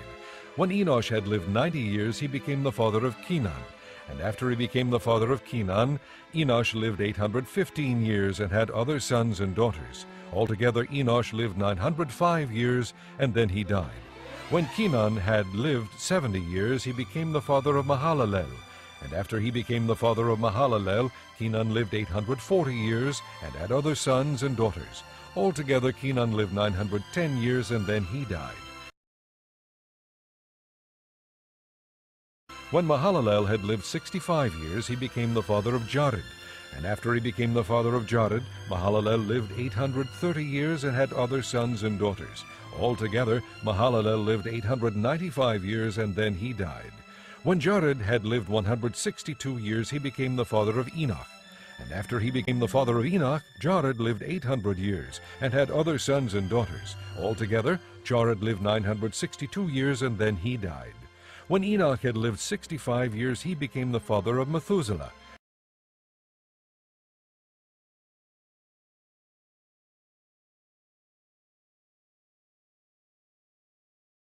After he became the father of Methuselah, Enoch walked with God 300 years and had other sons. Enoch walked with God, then he was no more because God took him away.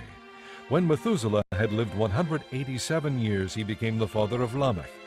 And after he became the father of Lamech, Methuselah lived 782 and had other sons and daughters. Altogether, Methuselah lived 969 years, and then he died. When Lamech had lived 182 years, he had a son. He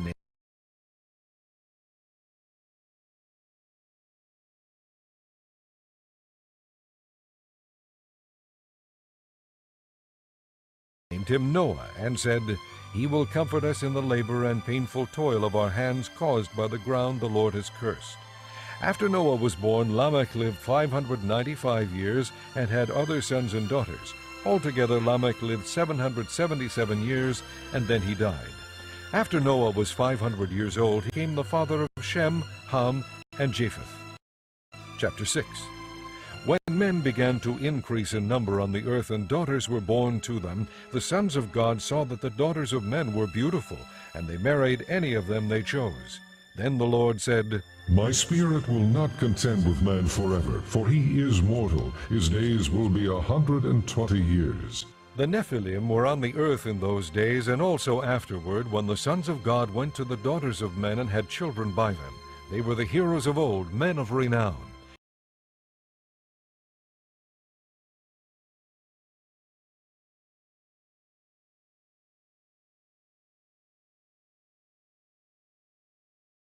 The Lord saw how great man's wickedness on the earth had become, and that every inclination of the thoughts of his heart was only evil all the time.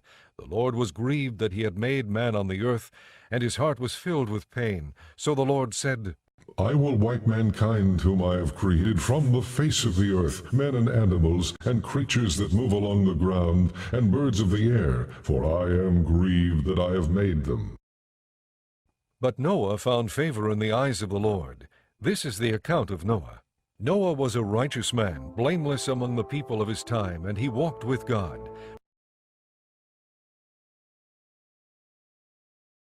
Noah had 3 sons, Shem, Ham, and Japheth. Now the earth was corrupt in God's sight and was full of violence. God saw how corrupt the earth had become, for all the people on earth had corrupted their ways. So God said to Noah, I am going to put an end to all people, for the earth is filled with violence because of them. I am surely going to destroy both them and the earth. So make yourself an ark of cypress wood, make rooms in it, and coat it with pitch inside and out. This is how you are to build it. The ark is to be 450 feet long, 75 feet wide, and 45 feet high.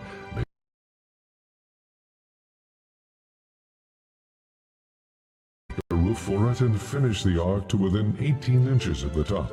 Put a door on the side of the ark and make lower, middle, and upper decks. I'm going to bring floodwaters on the earth to the breath of life in it.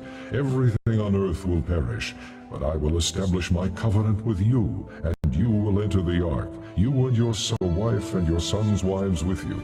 You are to bring into the ark 2 of all living creatures, male and female, to keep them alive with you.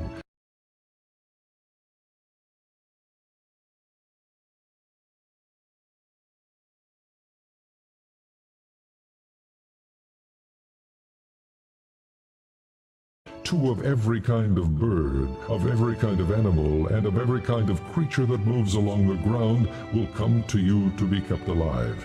You are to take every kind of food that is to be eaten and store it away as food for you and for them. Noah did everything just as God commanded him. Chapter 7. The Lord then said to Noah, Go into the ark, you and your whole family, because I have found you righteous in this generation. Take with you 7 of every kind of clean animal, a male and its mate, and 2 of every kind of unclean animal, a male and its mate, and also 7 of every kind of bird, male and female, to keep their various kinds alive throughout the earth. 7 days from now I will send rain on the earth for 40 days and 40 nights, and I will wipe from the face of the earth every living creature I have made. And Noah did all that the Lord commanded him.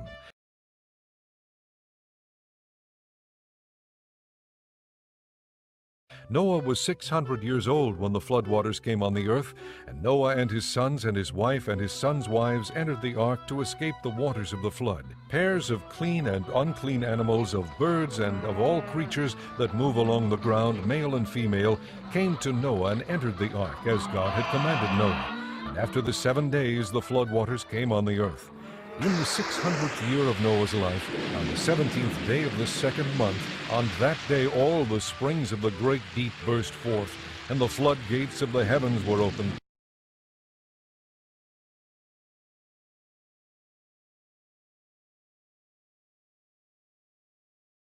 And rain fell on the earth 40 days and 40 nights. On that very day Noah and his sons, Shem, Ham, and Japheth, together with his wife and the wives of his 3 sons, entered the ark. They had with them every wild animal according to its kind, all livestock according to their kinds, every creature that moves along the ground according to its kind, and every bird according to its kind, everything with wings.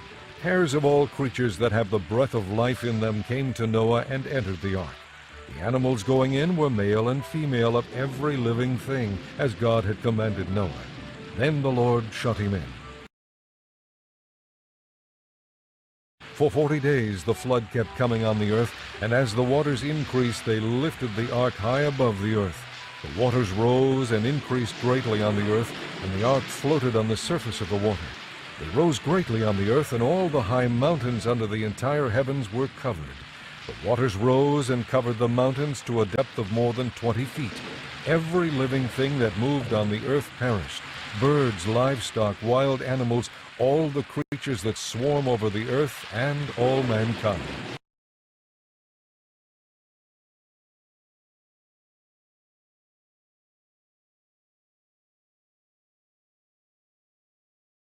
Everything on dry land that had the breath of life in its nostrils died. Every living thing on the face of the earth was wiped out. Men and animals and the creatures that move along the ground and the birds of the air were wiped from the earth. Only Noah was left and those with him in the ark. The waters flooded the earth for 150 days. Chapter 8. But God remembered Noah and all the wild animals and the livestock that were with him in the ark, and he sent a wind over the earth, and the waters receded. Now the springs of the deep and the floodgates of the heavens had been closed, and the rain had stopped falling from the sky. The water receded steadily from the earth. At the end of the 150 days the water had gone down, and on the 17th day of the 7th month the ark came to rest on the mountains of Ararat.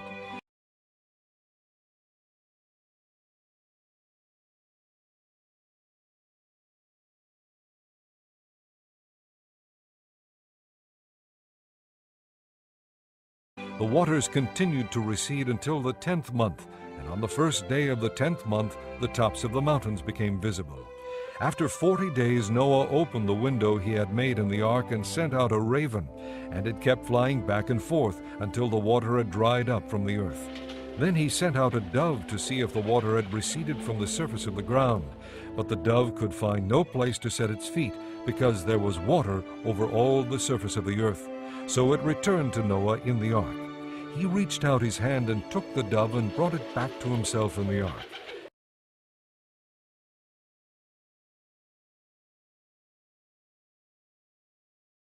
He waited 7 more days and again sent out the dove from the ark.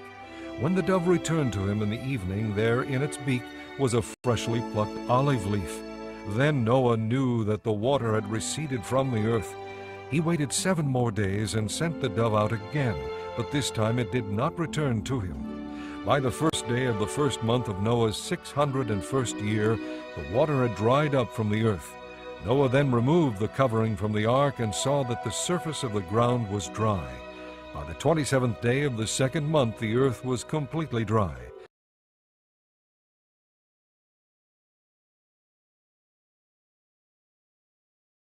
Then God said to Noah, "Come out of the ark, you and your wife and your sons and their wives. Bring out every kind of living creature that is with you, the birds, the animals, and all the creatures that move along the ground, so they can multiply on the earth and be fruitful and increase in number upon it." So Noah came out, together with sons and his wife and his sons' wives. All the animals and all the creatures that move along the ground and all the birds, everything that moves on the earth, came out of the ark, one kind after another.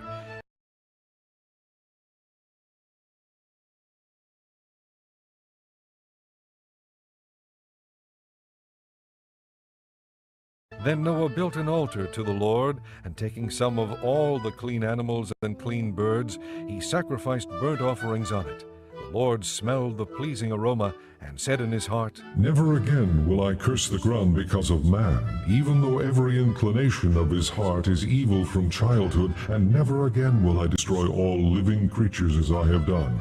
As long as the earth endures, seed time and harvest, cold and heat, summer and winter, day and night will never cease." Chapter 9. Then God blessed Noah and his sons, saying to them, "Be fruitful and increase in number and fill the earth. The fear and dread of you will fall upon all the beasts of the earth and all the birds of the air, upon every creature that moves along the ground, and upon all the fish of the sea. They are given into your hands. Everything that lives and moves will be food for you. Just as I gave you the green plants, I now give you everything. But you must not eat meat that has its life blood still in it.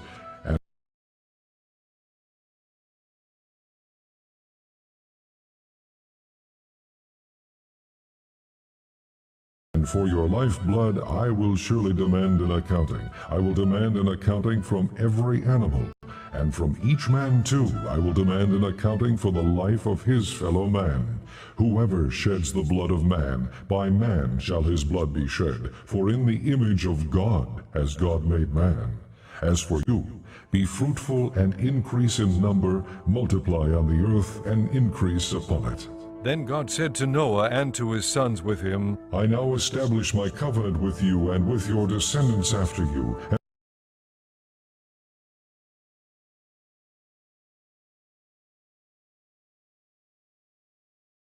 with every living creature that was with you, the birds, the livestock, and all the wild animals, all those that came out of the ark with you, every living creature on earth.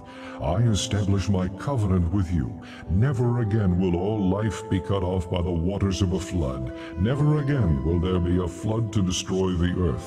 And God said, "This is the sign of the covenant I am making between me and you and every living creature with you, a covenant for all generations to come. I have set my rainbow in the clouds, and it will be the sign of the covenant between me and the earth.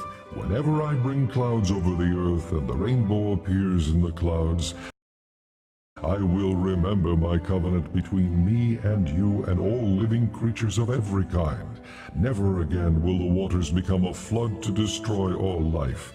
Whenever the rainbow appears in the clouds, I will see it and remember the everlasting covenant between God and all living creatures of every kind on the earth. So God said to Noah, This is the sign of the covenant I have established between me and all life on the earth. The sons of Noah who came out of the ark were Shem, Ham, and Japheth. Ham was the father of Canaan. These were the three sons of Noah, and from them came the people who were scattered over the earth. Noah, a man of the soil, proceeded to plant a vineyard. When he drank some of its wine, he became drunk and lay uncovered inside his tent. Ham, the father of Canaan, saw his father's nakedness and told his two brothers outside. But Shem and Japheth took a garment and laid it across their shoulders. Then they walked in backward and covered their father's nakedness. Their eyes were turned the other way so that they would not see their father's nakedness. When Noah awoke from his wine and found out what his youngest son had done to him,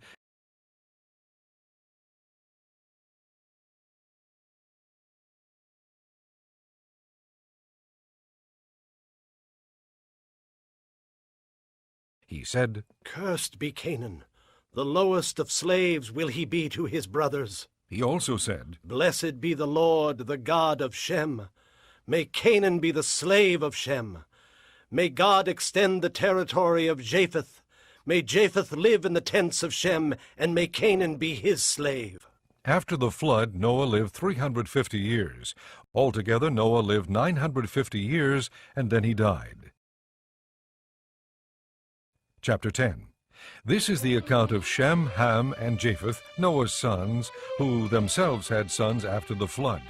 The sons of Japheth, Gomer, Magog, Madai, Javan, Tubal, Masech, and Tiras. The sons of Gomer, Ashkenaz, Riphath, and Togarmah. The sons of Javan, Elisha, Tarshish, the Kittim, and the Rodanim. From these the maritime people spread out into their territories by their clans within their nations, each with its own language. The sons of Ham, Cush, Mizraim, Put, and Canaan.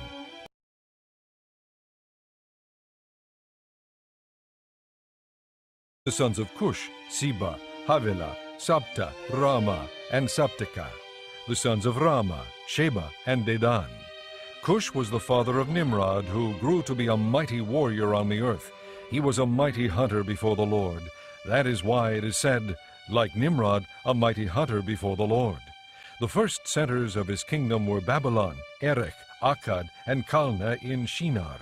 From that land he went to Assyria, where he built Nineveh, Rehoboth, Ir, Kala, and Resen, which is between Nineveh and Kala. That is the great city.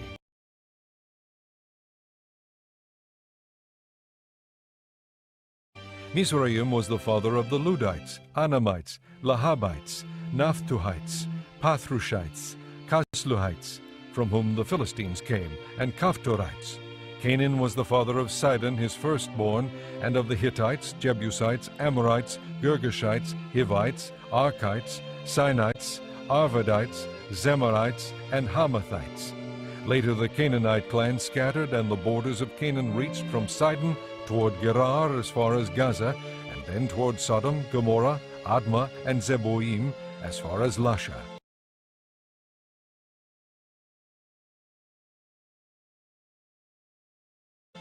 These are the sons of Ham by their clans and languages in their territories and nations.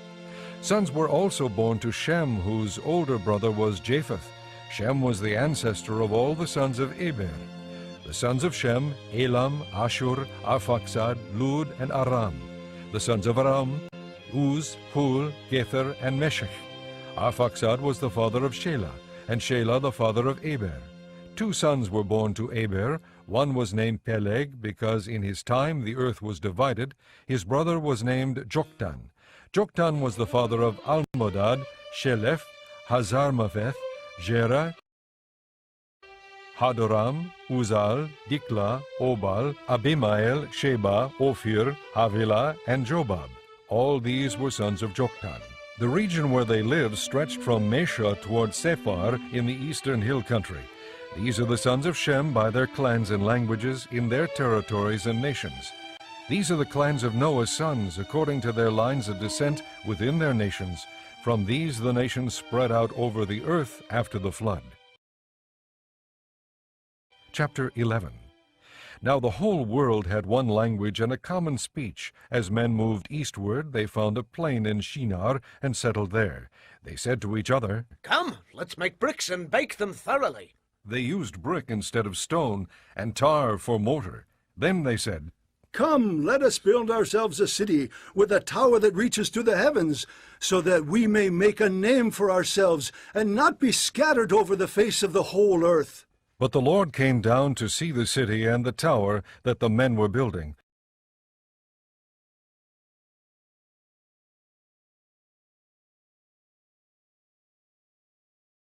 The Lord said, If as one people speaking the same language they have begun to do this, then nothing they plan to do will be impossible for them. Come, let us go down and confuse their language, so they will not understand each other. So the Lord scattered them from there over all the earth, and they stopped building the city. That is why it is called Babel, because there the Lord confused the language of the whole world. From there the Lord scattered them over the face of the whole earth. This is the account of Shem. 2 years after the flood, when Shem was 100 years old, he became the father of Arphaxad.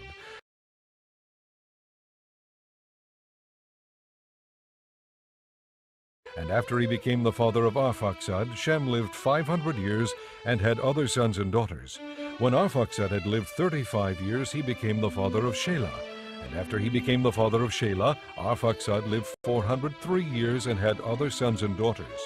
When Shelah had lived 30 years, he became the father of Eber. And after he became the father of Eber, Shelah lived 403 years and had other sons and daughters. When Eber had lived 34 years, he became the father of Peleg. And after he became the father of Peleg, Eber lived 430 years and had other sons and daughters. When Peleg had lived 30 years, he became the father of Reu.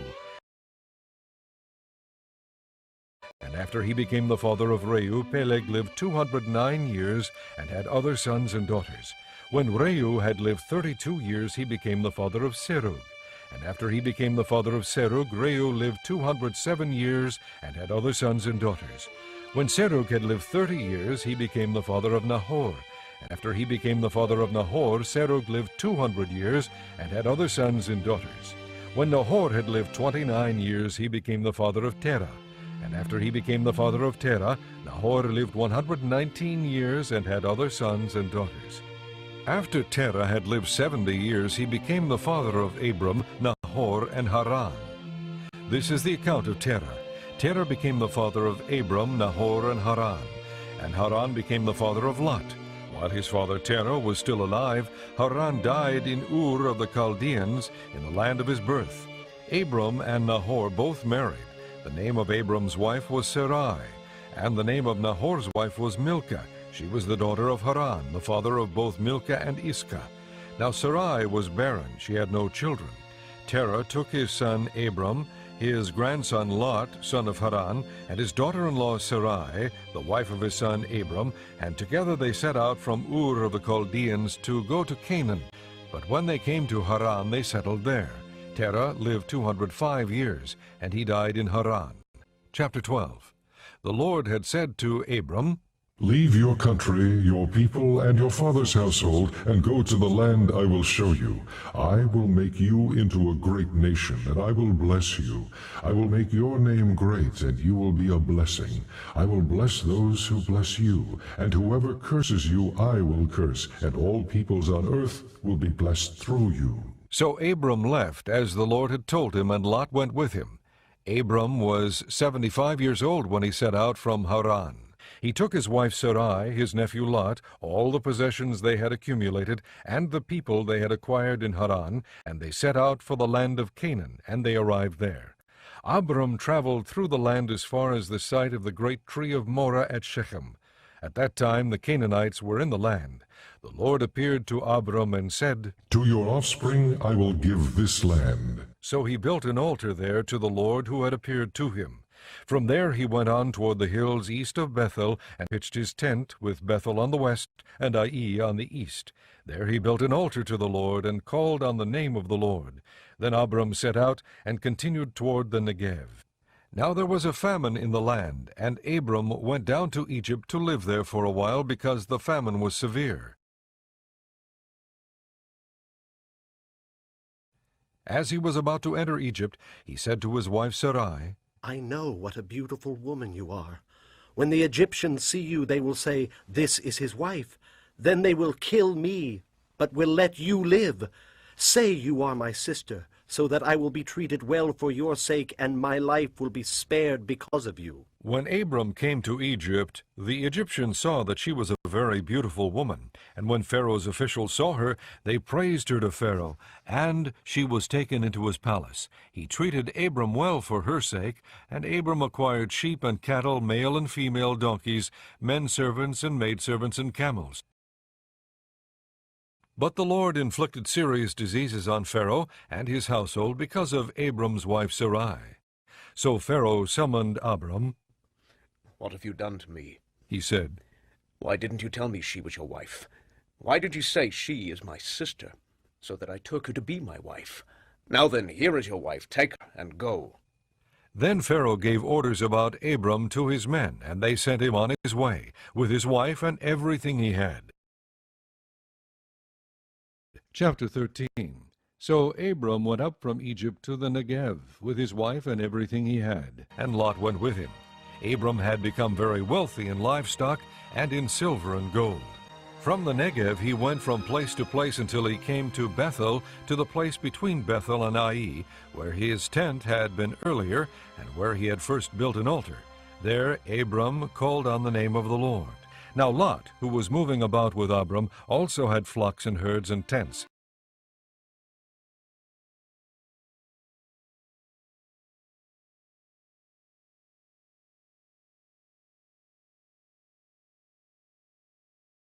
But the land could not support them while they stayed together, for their possessions were so great that they were not able to stay together.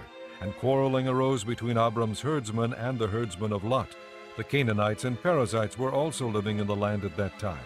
So Abram said to Lot, Let's not have any quarreling between you and me, or between your herdsmen and mine, for we are brothers. Is not the whole land before you? Let's part company. If you go to the left, I'll go to the right. If you go to the right, I'll go to the left.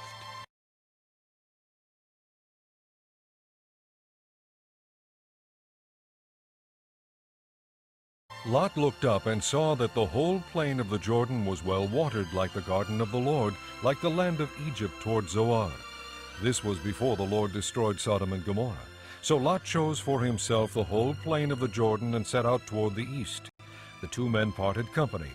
Abram lived in the land of Canaan, while Lot lived among the cities of the plain and pitched his tents near Sodom.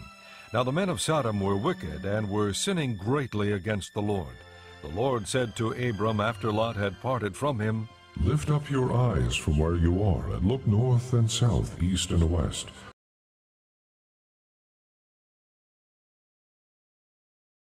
All the land that you see I will give to you and your offspring forever. I will make your offspring like the dust of the earth, so that if anyone could count the dust, then your offspring could be counted. Go, walk through the length and breadth of the land, for I am giving it to you. So Abram moved his tents and went to live near the great trees of Mamre at Hebron, where he built an altar to the Lord. Chapter 14. At this time Amraphel king of Shinar, Arioch king of Elasar, Kedor Laomer king of Elam, and Tidal king of Goim went to war against Bera king of Sodom, Birsha king of Gomorrah, Shinab king of Admah, Shemaber king of Zeboim, and the king of Bela, that is Zoar. All these latter kings joined forces in the valley of Siddim, the Salt Sea. For 12 years they had been subject to Kedor Laomer, but in the 13th year they rebelled.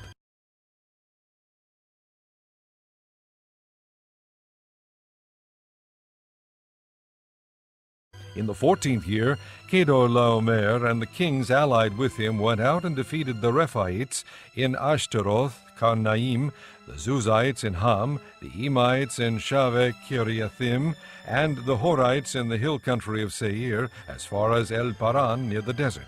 Then they turned back and went to En Mishpat, that is Kadesh, and they conquered the whole territory of the Amalekites, as well as the Amorites who were living in Hazazon Tamar. Then the king of Sodom, the king of Gomorrah, the king of Admah, the king of Zeboim, and the king of Bela, that is Zoar, marched out and drew up their battle lines in the valley of Siddim against Kedar Laomer, king of Elam, Tidal, king of Goim, Amraphel, king of Shinar, and Arioch, king of Elasar, 4 kings against 5. Now the valley of Siddim was full of tar pits, and when the kings of Sodom and Gomorrah fled, some of the men fell into them, and the rest fled to the hills. The 4 kings seized all the goods of Sodom and Gomorrah and all their food. Then they went away. They also carried off Abram's nephew Lot and his possessions, since he was living in Sodom. One who had escaped came and reported this to Abram the Hebrew. Now Abram was living near the great trees of Mamre, the Amorite, a brother of Eshcol, and Aner, all of whom were allied with Abram.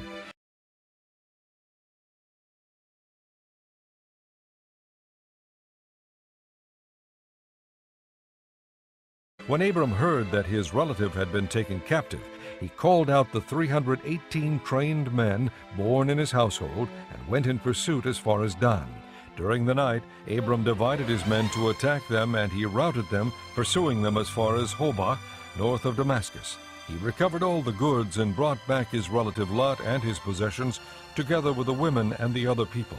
After Abram returned from defeating Kedorlaomer and the kings allied with him, the king of Sodom came out to meet him in the valley of Shaveh, that is the king's valley. Then Melchizedek, king of Salem, brought out bread and wine. He was priest of God Most High. And he blessed Abram, saying, Blessed be Abram by God Most High, creator of heaven and earth. And blessed be God Most High, who delivered your enemies into your hand. Then Abram gave him 1/10 of everything. The king of Sodom said to Abram, Give me the people and keep the goods for yourself. But Abram said to the king of Sodom, I have raised my hand to the Lord, God Most High, creator of heaven and earth, and have taken an oath that I will accept nothing belonging to you, not even a thread or the thong of a sandal, so that you will never be able to say, I made Abram rich. I will accept nothing but what my men have eaten, and the share that belongs to the men who went with me, to Aner, Eshcol, and Mamre. Let them have their share. Chapter 15. After this the word of the Lord came to Abram in a vision. Do not be afraid, Abram. I am your shield, your very great reward. But Abram said, O sovereign Lord, what can you give me since I remain childless, and the one who will inherit my estate is Eliezer of Damascus? And Abram said, You have given me no children, so a servant in my household will be my heir. Then the word of the Lord came to him, This man will not be your heir, but a son coming from your own body will be your heir.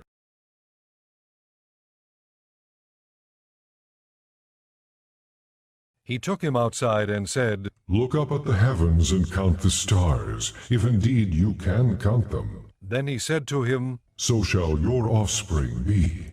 Abram believed the Lord, and he credited it to him as righteousness. He also said to him, I am the Lord, who brought you out of Ur of the Chaldeans to give you this land to take possession of it. But Abram said, O sovereign Lord, how can I know that I will gain possession of it? So the Lord said to him, Bring me a heifer, a goat and a ram, each 3 years old, along with a dove and a young pigeon. Abram brought all these to him, cut them in two, and arranged the halves opposite each other. The birds, however, he did not cut in half. Then birds of prey came down on the carcasses, but Abram drove them away. As the sun was setting, Abram fell into a deep sleep, and a thick and dreadful darkness came over him. Then the Lord said to him, Know for certain that your descendants will be strangers in a country not their own, and they will be enslaved and mistreated 400 years. But I will punish the nation they serve as slaves, and afterward they will come out with great possessions.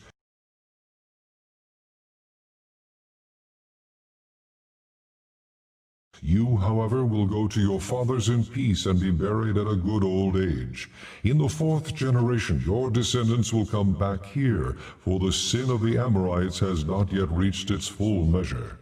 When the sun had set and darkness had fallen, a smoking firepot with a blazing torch appeared and passed between the pieces.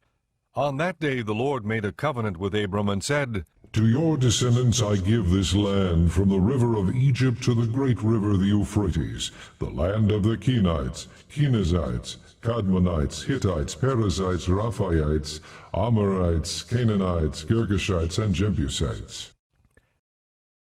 Chapter 16. Now Sarai, Abram's wife, had borne him no children, but she had an Egyptian maidservant named Hagar. So she said to Abram, "The Lord has kept me from having children. Go, sleep with my maidservant. Perhaps I can build a family through her." Abram agreed to what Sarai said. So after Abram had been living in Canaan 10 years, Sarai his wife took her Egyptian maidservant Hagar and gave her to her husband to be his wife. He slept with Hagar, and she conceived. When she knew she was pregnant, she began to despise her mistress.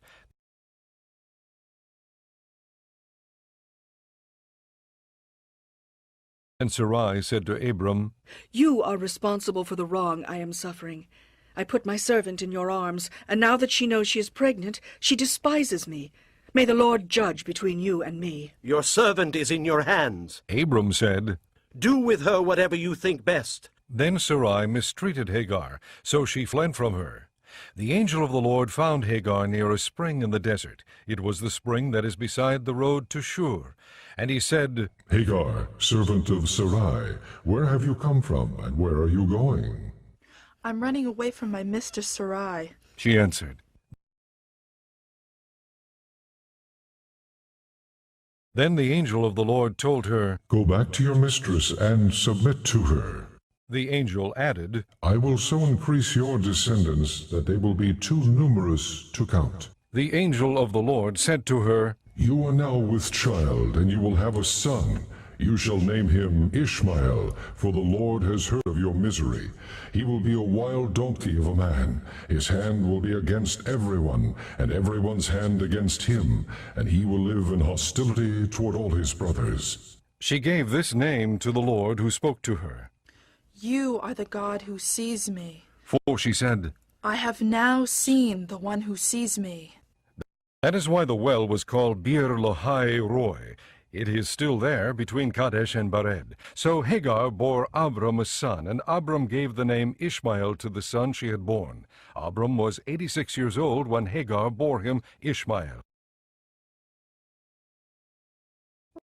Chapter 17. When Abram was 99 years old, the Lord appeared to him and said, "I am God Almighty. Walk before me and be blameless. I will confirm my covenant between me and you, and will greatly increase your numbers." Abram fell face down, and God said to him, "As for me, this is my covenant with you. You will be the father of many nations. No longer will you be called Abram. Your name will be Abraham, for I have made you a father of many nations.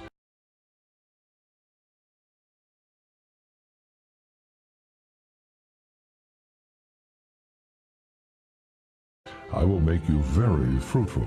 I will make nations of you, and kings will come from you. I will establish my covenant as an everlasting covenant between me and you and your descendants after you for the generations to come, to be your God, and the God of your descendants after you. The whole land of Canaan where you are now an alien, I will give as an everlasting possession to you and your descendants after you, and I will be their God." Then God said to Abraham, "As for you, you must keep my covenant, you and your descendants after you for the generations to come. This is my covenant with you and your descendants after you, the covenant you are to keep.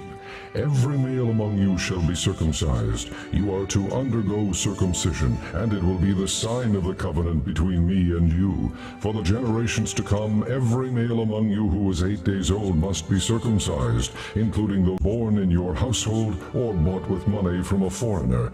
Those who are not your offspring, whether born in your household or bought with your money, they must be circumcised. My covenant in your flesh is to be an everlasting covenant.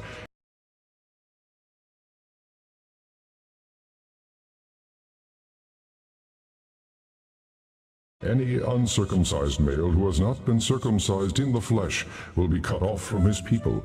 He has broken my covenant. God also said to Abraham, As for Sarai, your wife, you are no longer to call her Sarai. Her name will be Sarah. I will bless her and will surely give you a son by her. I will bless her so that she will be the mother of nations. Kings of peoples will come from her. Abraham fell face down. He laughed and said to himself, Will a son be born to a man 100 years old? Will Sarah bear a child at the age of 90? And Abraham said to God, If only Ishmael might live under your blessing. Then God said, Yes, but your wife Sarah will bear you a son, and you will call him Isaac. I will establish my covenant with him as an everlasting covenant for his descendants after him. And as for Ishmael, I have heard you. I will surely bless him. I will make him fruitful and will greatly increase his numbers. He will be the father of 12 rulers, and I will make him into a great nation. But my covenant I will establish with Isaac, whom Sarah will bear to you by this time next year. When he had finished speaking with Abraham, God went up from him.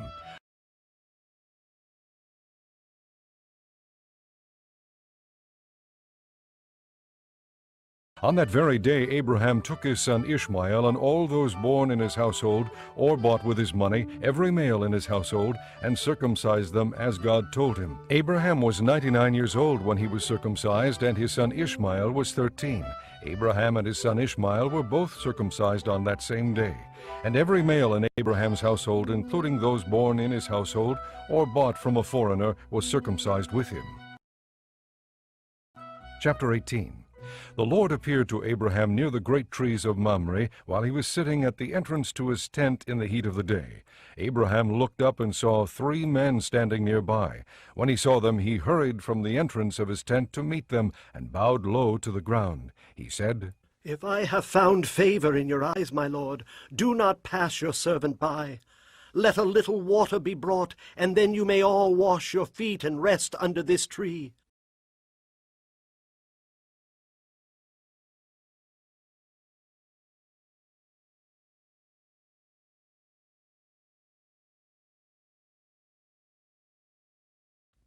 Let me get you something to eat, so you can be refreshed and then go on your way, now that you have come to your servant.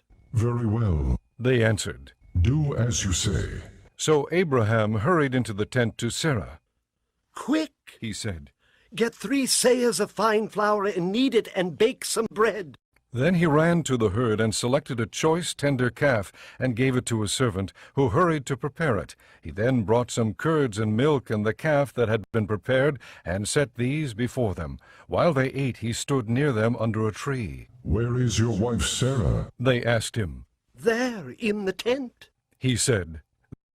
Then the Lord said, I will surely return to you about this time next year, and Sarah, your wife, will have a son. Now Sarah was listening at the entrance to the tent which was behind him. Abraham and Sarah were already old and well advanced in years, and Sarah was past the age of childbearing. So Sarah laughed to herself as she thought, After I am worn out and my master is old, will I now have this pleasure?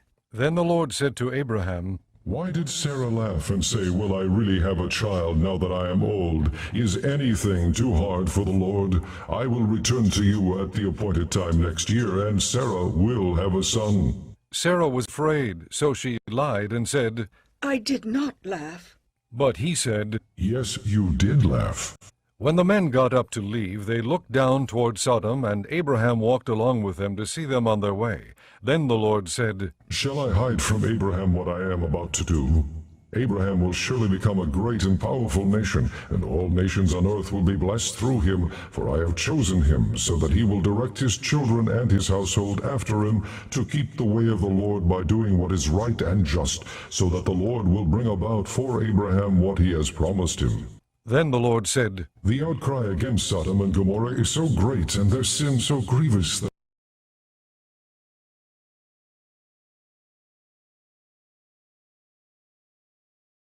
I will go down and see if what they have done is as bad as the outcry that has reached me. If not, I will know."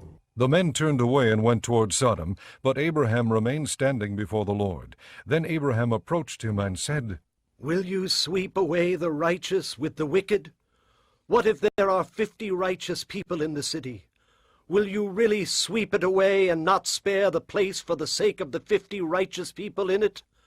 Far be it from you to do such a thing, to kill the righteous with the wicked, treating the righteous and the wicked alike. Far be it from you. Will not the judge of all the earth do right?"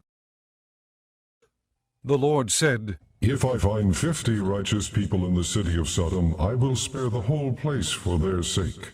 Then Abraham spoke up again. "Now that I have been so bold as to speak to the Lord, though I am nothing but dust and ashes, what if the number of the righteous is 5 less than 50? Will you destroy the whole city because of 5 people?" "If I find 45 there," he said, "I will not destroy it." Once again he spoke to him. "What if only 40 are found there?" He said, "For the sake of 40, I will not do it." Then he said, "May the Lord not be angry, but let me speak. What if only 30 can be found there?" He answered, "I will not do it if I find 30 there." Abraham said, "Now that I have been so bold as to speak to the Lord, what if only 20 can be found there?" He said, "For the sake of 20, I will not destroy it." Then he said, "May the Lord not be angry, but let me speak just once more. What if only 10 can be found there?" He answered, "For the sake of 10, I will not destroy it." When the Lord had finished speaking with Abraham, he left, and Abraham returned home. Chapter 19. The 2 angels arrived at Sodom in the evening, and Lot was sitting in the gateway of the city. When he saw them, he got up to meet them and bowed down with his face to the ground. "My lords," he said, "please turn aside to your servant's house. You can wash your feet and spend the night, and then go on your way early in the morning." "No," they answered, "we will spend the night in the square." But he insisted so strongly that they did go with him and entered his house. He prepared a meal for them, baking bread without yeast, and they ate.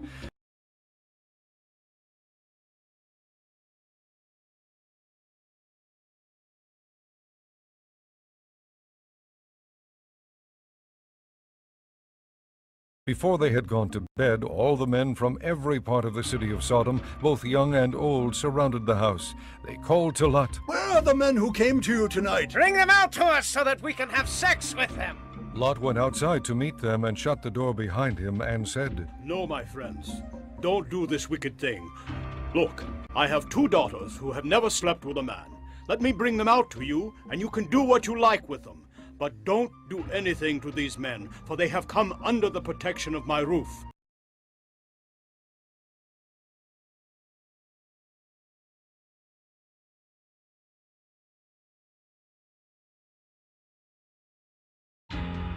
"Get out of our way!" they replied. And they said, "This fellow came here as an alien, and now he wants to play the judge." "We'll treat you worse than them!" They kept bringing pressure on Lot and moved forward to break down the door. But the men inside reached out and pulled Lot back into the house and shut the door. Then they struck the men who were at the door of the house, young and old, with blindness, so that they could not find the door. The 2 men said to Lot, "Do you have anyone else here, sons-in-law, sons or daughters, or anyone else in the city who belongs to you? Get them out of here.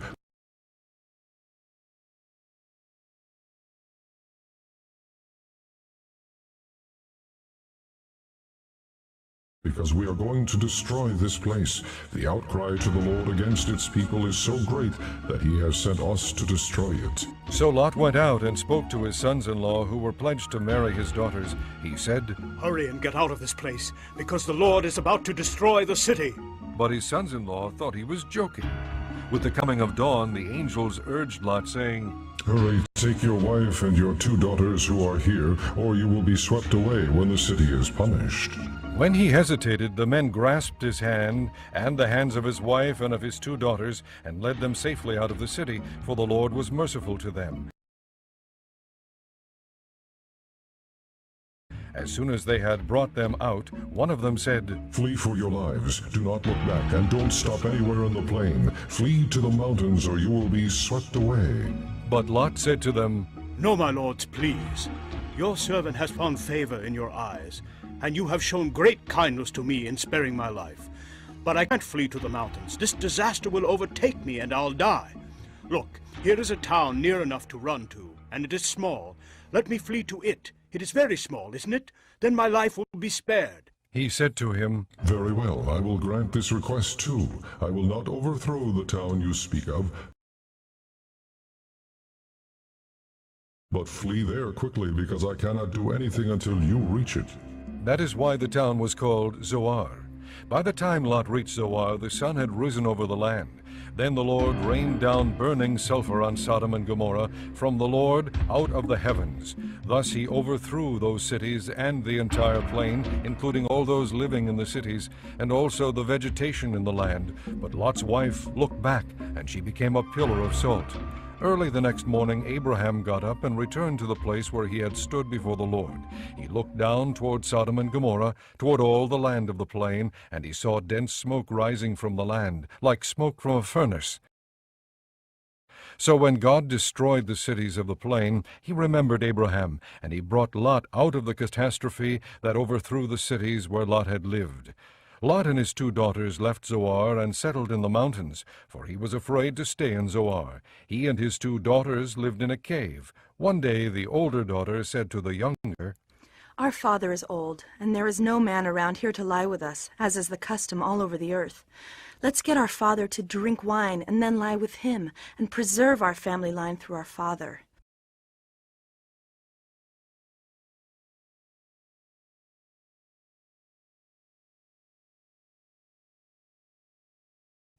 That night they got their father to drink wine, and the older daughter went in and lay with him. He was not aware of it when she lay down or when she got up. The next day the older daughter said to the younger, Last night I lay with my father. Let's get him to drink wine again tonight, and you go in and lie with him, so we can preserve our family line through our father. So they got their father to drink wine that night also, and the younger daughter went and lay with him. Again he was not aware of it when she lay down or when she got up. So both of Lot's daughters became pregnant by their father. Chapter 20. Now Abraham moved on from there into the region of the Negev and lived between Kadesh and Shur. For a while he stayed in Gerar, and there Abraham said of his wife Sarah, She is my sister. Then Abimelech, king of Gerar, sent for Sarah and took her. But God came to Abimelech in a dream one night and said to him, You are as good as dead because of the woman you have taken. She is a married woman. Now Abimelech had not gone near her, so he said, Lord, will you destroy an innocent nation?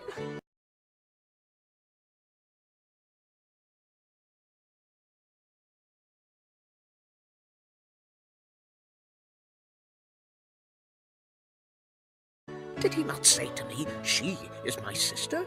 And didn't she also say, He is my brother? I have done this with a clear conscience and clean hands. Then God said to him in the dream, Yes, I know you did this with a clear conscience, and so I have kept you from sinning against me. That is why I did not let you touch her. Now return the man's wife, for he is a prophet, and he will pray for you, and you will live.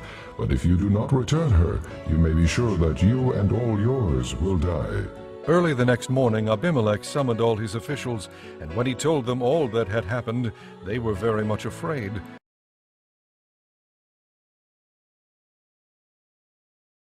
Then Abimelech called Abraham in and said, What have you done to us? How have I wronged you that you have brought such great guilt upon me and my kingdom? You have done things to me that should not be done. And Abimelech asked Abraham, What was your reason for doing this?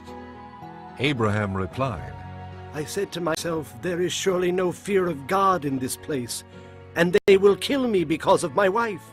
Besides, she really is my sister, the daughter of my father, though not of my mother, and she became my wife. And when God had me wander from my father's household, I said to her, This is how you can show your love to me. Everywhere we go, say of me, He is my brother. Then Abimelech brought sheep and cattle, and male and female slaves, and gave them to Abraham. And he returned Sarah his wife to him. And Abimelech said, My land is before you. Live wherever you like. To Sarah he said, I am giving our brother 1,000 shekels of silver. This is to cover the offense against you before all who are with you. You are completely vindicated. Then Abraham prayed to God, and God healed Abimelech, his wife, and his slave girls, so they could have children again, for the Lord had closed up every womb in Abimelech's household because of Abraham's wife Sarah. Chapter 21. Now the Lord was gracious to Sarah, as he had said, and the Lord did for Sarah what he had promised. Sarah became pregnant and bore a son to Abraham in his old age, at the very time God had promised him. Abraham gave the name Isaac to the son Sarah bore him. When his son Isaac was 8 days old, Abraham circumcised him, as God commanded him. Abraham was 100 years old when his son Isaac was born to him. Sarah said, God has brought me laughter, and everyone who hears about this will laugh with me.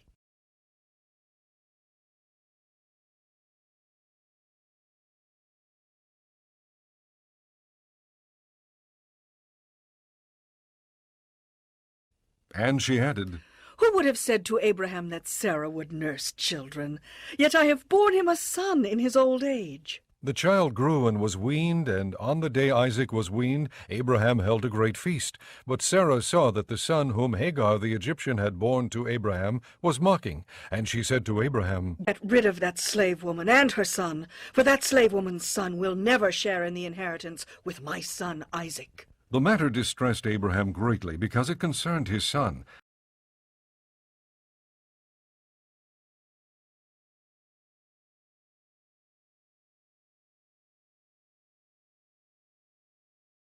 But God said to him, Do not be so distressed about the boy and your maidservant. Listen to whatever Sarah tells you, because it is through Isaac that your offspring will be reckoned.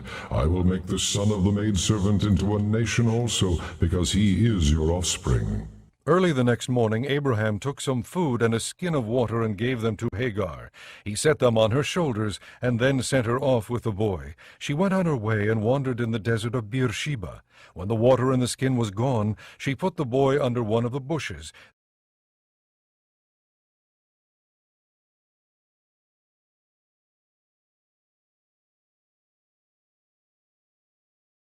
Then she went off and sat down nearby, about a bowshot away, for she thought, I cannot watch the boy die.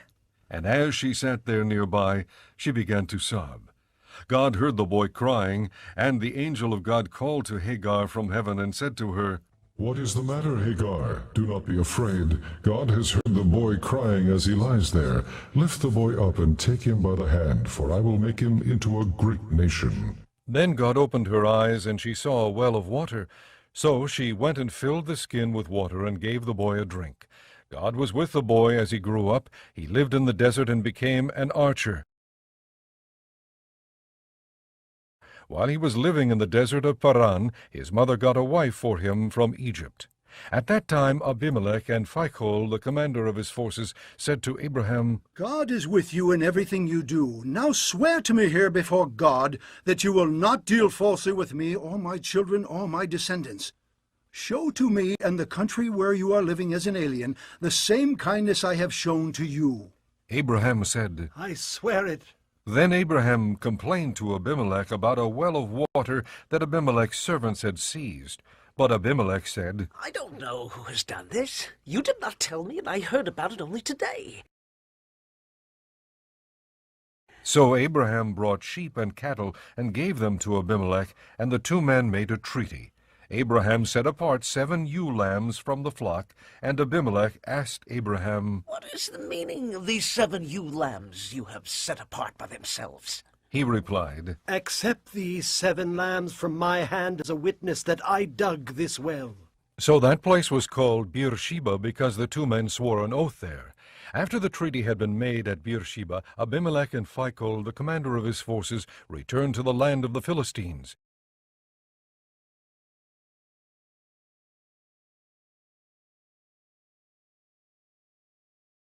Abraham planted a tamarisk tree in Beersheba, and there he called upon the name of the Lord, the eternal God. And Abraham stayed in the land of the Philistines for a long time.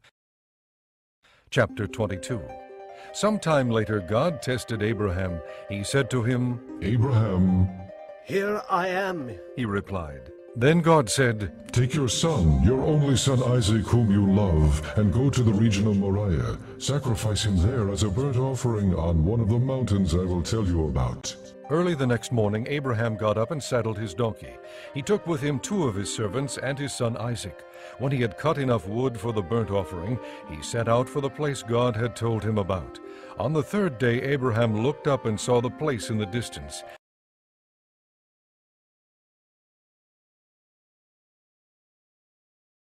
He said to his servants, Stay here with the donkey while I and the boy go over there. We will worship, and then we will come back to you. Abraham took the wood for the burnt offering and placed it on his son Isaac, and he himself carried the fire and the knife. As the 2 of them went on together, Isaac spoke up and said to his father Abraham, Mother, Yes, my son. Abraham replied. the fire and wood are here. Isaac said. But where is the lamb for the burnt offering? Abraham answered, God himself will provide the lamb for the burnt offering, my son. and the 2 of them went on together. When they reached the place God had told him about, Abraham built an altar there and arranged the wood on it. He bound his son Isaac and laid him on the altar on top of the wood. Then he reached out his hand and took the knife to slay his son. But the angel of the Lord called out to him from heaven, Abraham, Abraham. Here I am. He replied. Do not lay a hand on the boy. He said, Do not do anything to him. Now I know that you fear God, because you have not withheld from me your son, your only son. Abraham looked up, and there in a thicket he saw a ram caught by its horns. He went over and took the ram and sacrificed it as a burnt offering instead of his son. So Abraham called that place, The Lord Will Provide. And to this day it is said, On the mountain of the Lord it will be provided. The angel of the Lord called to Abraham from heaven a 2nd time, and said, I swear by myself, declares the Lord, that because you have done this and have not withheld your son, your only son, I will surely bless you and make your descendants as numerous as the stars in the sky and as the sand on the seashore. Your descendants will take possession of the cities of their enemies, and through your offspring all nations on earth will be blessed because you have obeyed me. Then Abraham returned to his servants, and they set off together for Beersheba, and Abraham stayed in Beersheba. Some time later, Abraham was told, Milcah is also a mother. She has borne sons to your brother Nahor. Uz, the firstborn. Buz, his brother. Kemuel, the father of Aram. Kesed, Hasso, Pildash, Jidlaph, and Bethuel. Bethuel became the father of Rebekah. Milcah bore these 8 sons to Abraham's brother Nahor. His concubine, whose name was Reumah, also had sons, Teba, Gaham, Tahash, and Maacah. Chapter 23. Sarah lived to be 127 years old. She died at Kiriath Arba, that is Hebron, in the land of Canaan, and Abraham went to mourn for Sarah and to weep over her. Then Abraham rose from beside his dead wife and spoke to the Hittites. He said, I am an alien and a stranger among you. Sell me some property for a burial site here so I can bury my dead. The Hittites replied to Abraham, Sir, listen to us. You are a mighty prince among us. Bury your dead in the choicest of our tombs. None of us will refuse you his tomb for burying your dead.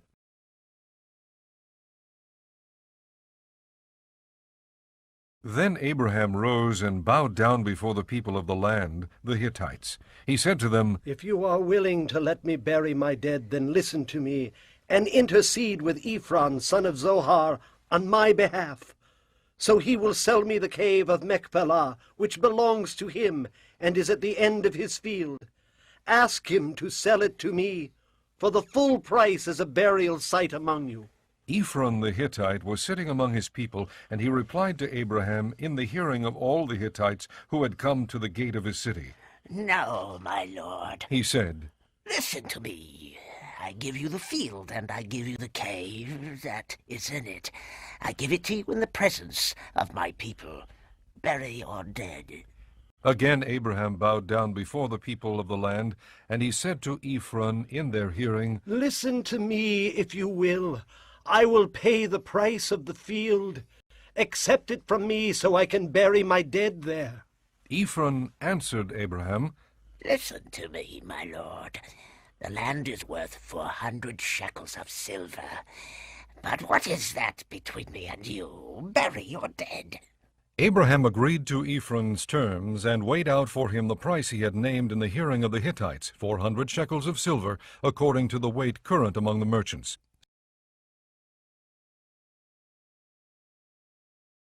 So Ephron's field in Machpelah near Mamre, both the field and the cave in it and all the trees within the borders of the field, was deeded to Abraham as his property in the presence of all the Hittites who had come to the gate of the city. Afterward Abraham buried his wife Sarah in the cave in the field of Machpelah near Mamre, which is at Hebron, in the land of Canaan. So the field and the cave in it were deeded to Abraham by the Hittites as a burial site. Chapter 24. Abraham was now old and well advanced in years, and the Lord had blessed him in every way. He said to the chief servant in his household, the one in charge of all that he had, Put your hand under my thigh.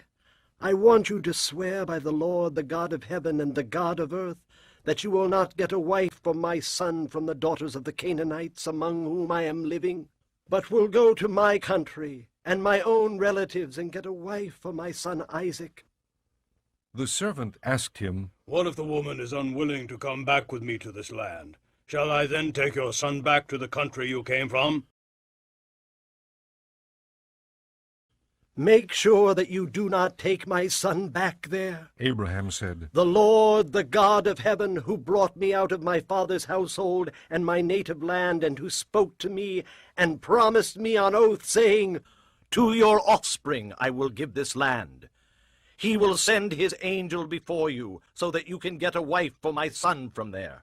If the woman is unwilling to come back with you, then you will be released from this oath of mine. Only do not take my son back there. So the servant put his hand under the thigh of his master Abraham and swore an oath to him concerning this matter.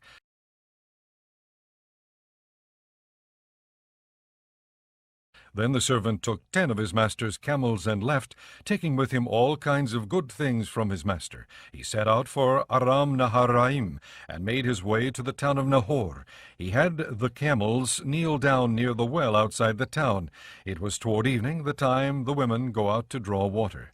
Then he prayed, O Lord, God of my master Abraham, give me success today and show kindness to my master Abraham. See, I am standing beside this spring, and the daughters of the townspeople are coming out to draw water. May it be that when I say to a girl, Please let down your jar that I may have a drink, and she says, Drink, and I'll water your camels too, let her be the one you have chosen for your servant Isaac. By this I will know that you have shown kindness to my master. Before he had finished praying, Rebekah came out with her jar on her shoulder. She was the daughter of Bethuel, son of Milcah, who was the wife of Abraham's brother Nahor. The girl was very beautiful, a virgin. No man had ever lain with her. She went down to the spring, filled her jar, and came up again. The servant hurried to meet her and said, Please give me a little water from your jar. Drink, my lord, she said, and quickly lowered the jar to her hands and gave him a drink. After she had given him a drink, she said, I'll draw water for your camels too, until they have finished drinking. So she quickly emptied her jar into the trough, ran back to the well to draw more water, and drew enough for all his camels. Without saying a word, the man watched her closely to learn whether or not the Lord had made his journey successful. When the camels had finished drinking, the man took out a gold nose ring weighing a beka, and 2 gold bracelets weighing 10 shekels. Then he asked, Whose daughter are you? Please tell me, is there room in your father's house for us to spend the night? She answered him, I am the daughter of Bethuel, the son that Milcah bore to Nahor. And she added, We have plenty of straw and fodder, as well as room for you to spend the night.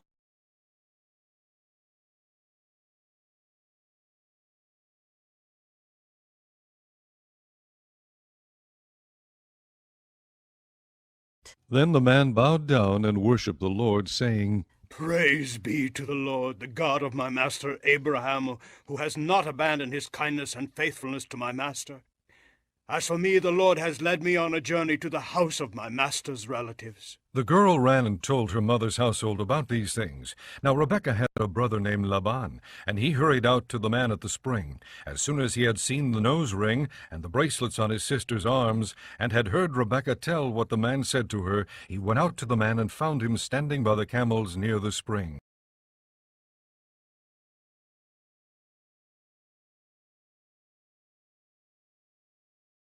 "Come, you who are blessed by the Lord," he said. "Why are you standing out here? I have prepared the house and a place for the camels." So the man went to the house, and the camels were unloaded. Straw and fodder were brought for the camels, and water for him and his men to wash their feet. Then food was set before him, but he said, I will not eat until I have told you what I have to say. "Then tell us," Laban said. So he said, I am Abraham's servant. The Lord has blessed my master abundantly, and he has become wealthy. He has given him sheep and cattle, silver and gold, men servants and maid servants, and camels and donkeys.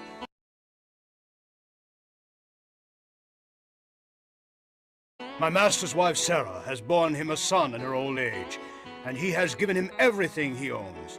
And my master made me swear an oath and said, You must not get a wife from my son from the daughters of the Canaanites, in whose land I live, but go to my father's family and to my own clan, and get a wife for my son. Then I asked my master, What if the woman will not come back with me? He replied, The Lord, before whom I have walked, will send his angel with you and make your journey a success, so that you can get a wife for my son from my own clan and from my father's family.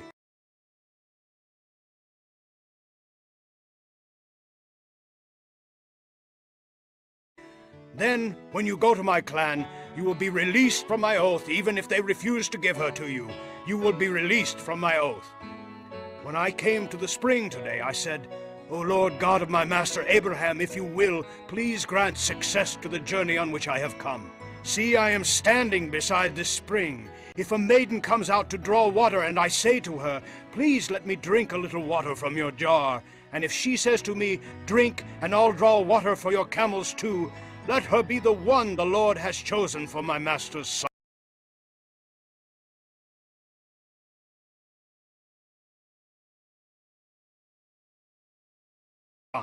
Before I finished praying in my heart, Rebekah came out with her jar on her shoulder. She went down to the spring and drew water, and I said to her, Please give me a drink. She quickly lowered her jar from her shoulder and said, Drink, and I'll water your camels too. So I drank, and she watered the camels also. I asked her, Whose daughter are you? She said, The daughter of Bethuel, son of Nahor, whom Milcah bore to him. Then I put the ring in her nose and the bracelets on her arms, and I bowed down and worshipped the Lord. I praised the Lord, the God of my master Abraham, who had led me on the right road to get the granddaughter of my master's brother for his son. Now if you will show kindness and faithfulness to my master, tell me, and if not, tell me, so I may know which way to turn. Laban and Bethuel answered, This is from the Lord. We can say nothing to you one way or the other. Here is Rebekah. Take her and go, and let her become the wife of your master's son, as the Lord has directed. When Abraham's servant heard what they said, he bowed down to the ground before the Lord. Then the servant brought out gold and silver jewelry and articles of clothing, and gave them to Rebekah. He also gave costly gifts to her brother and to her mother.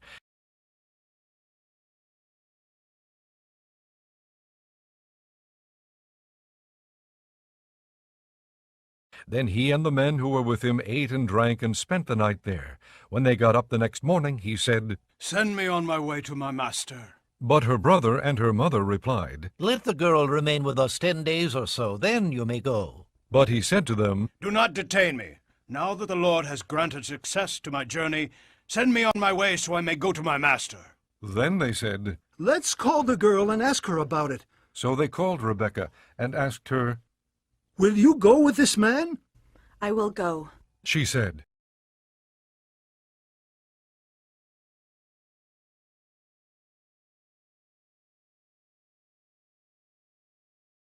So they sent their sister Rebekah on her way, along with her nurse and Abraham's servant and his men. And they blessed Rebekah and said to her, Our sister, may you increase to thousands upon thousands. May your offspring possess the gates of their enemies. Then Rebekah and her maids got ready and mounted their camels and went back with the man. So the servant took Rebekah and left.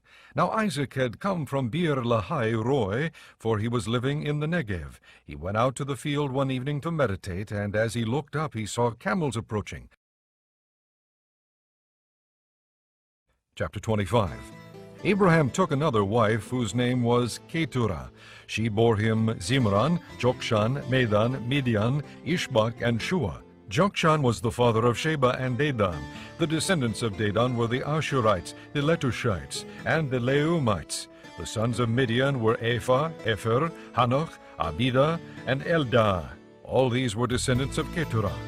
Abraham left everything he owned to Isaac, but while he was still living he gave gifts to the sons of his concubines and sent them away from his son Isaac to the land of the east. Altogether Abraham lived 175 years.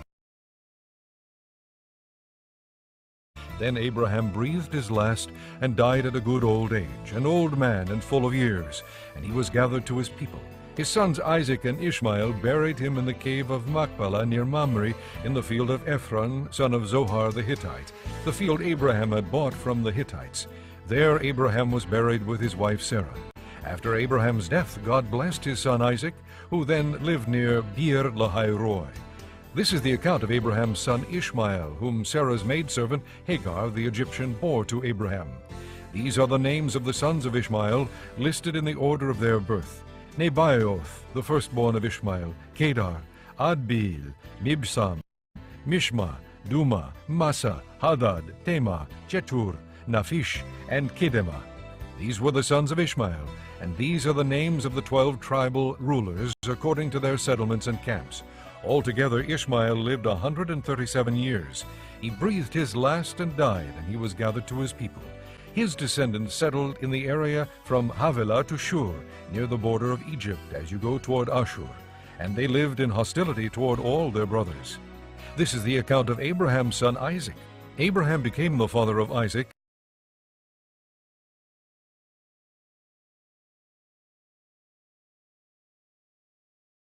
and Isaac was 40 years old when he married Rebekah, daughter of Bethuel the Aramean from Padan Aram, and sister of Laban the Aramean. Isaac prayed to the Lord on behalf of his wife because she was barren. The Lord answered his prayer, and his wife Rebekah became pregnant. The babies jostled each other within her, and she said, "Why is this happening to me?" So she went to inquire of the Lord. The Lord said to her, 2 nations are in your womb, and 2 peoples from within you will be separated. One people will be stronger than the other, and the other will serve the younger. When the time came for her to give birth, there were twin boys in her womb.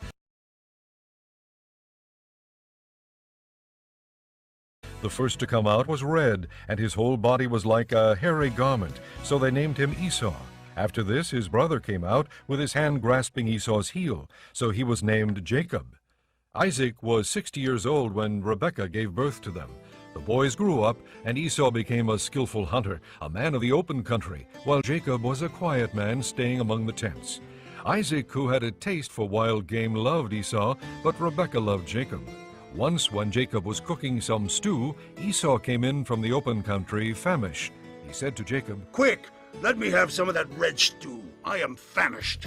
That is why he was also called Edom.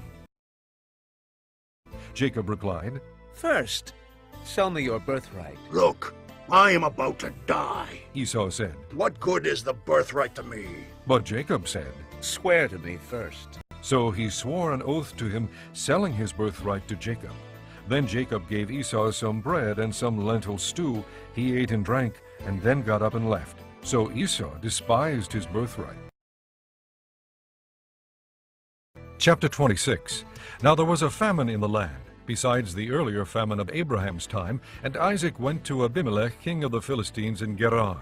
The Lord appeared to Isaac and said, Do not go down to Egypt. Live in the land where I tell you to live. Stay in this land for a while, and I will be with you and will bless you. For to you and your descendants I will give all these lands, and will confirm the oath I swore to your father Abraham.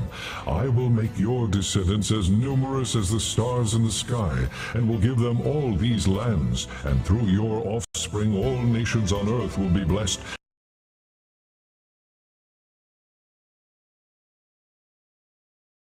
because Abraham obeyed me and kept my requirements, my commands, my decrees, and my laws. So Isaac stayed in Gerar.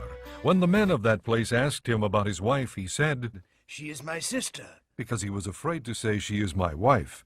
He thought, The men of this place might kill me on account of Rebekah because she is beautiful. when Isaac had been there a long time, Abimelech, king of the Philistines, looked down from a window and saw Isaac caressing his wife Rebekah. So Abimelech summoned Isaac and said, She is really your wife.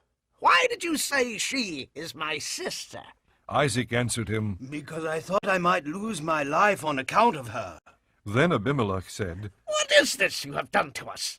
One of the men might well have slept with your wife, and you would have brought guilt upon us. So Abimelech gave orders to all the people, Anyone who molests this man or his wife shall surely be put to death. Isaac planted crops in that land, and the same year reaped 100-fold, because the Lord blessed him. The man became rich, and his wealth continued to grow until he became very wealthy. He had so many flocks and herds and servants that the Philistines envied him. So all the wells that his father's servants had dug in the time of his father Abraham, the Philistines stopped up, filling them with earth. Then Abimelech said to Isaac, Move away from us. You have become too powerful for us. So Isaac moved away from there and encamped in the valley of Gerar and settled there. Isaac reopened the wells that had been dug in the time of his father Abraham, which the Philistines had stopped up after Abraham died, and he gave them the same names his father had given them. Isaac's servants dug in the valley and discovered a well of fresh water there. But the herdsmen of Gerar quarreled with Isaac's herdsmen and said, The water is ours. So he named the well Esek, because they disputed with him.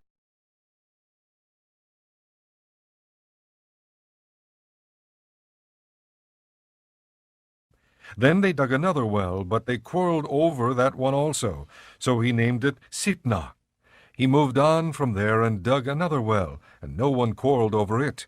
He named it Rehoboth, saying, Now the Lord has given us room, and we will flourish in the land.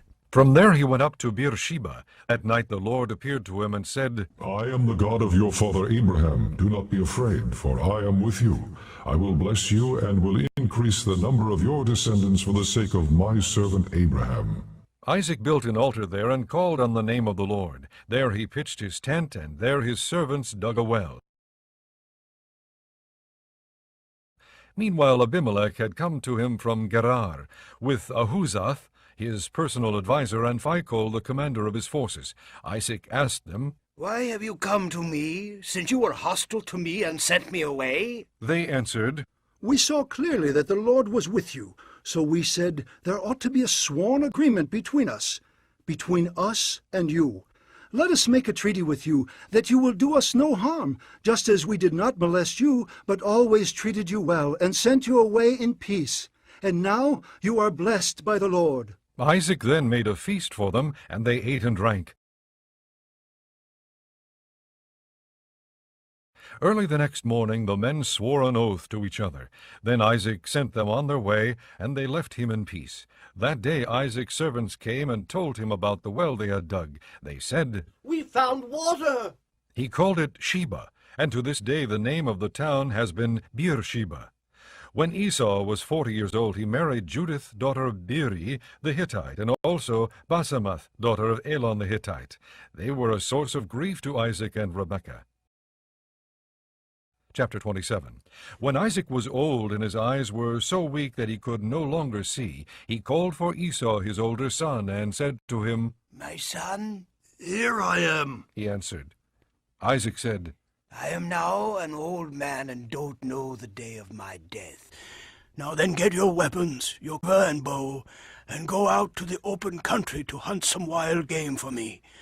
Prepare me the kind of tasty food I like, and bring it to me to eat, so that I may give you my blessing before I die. Now Rebekah was listening as Isaac spoke to his son Esau.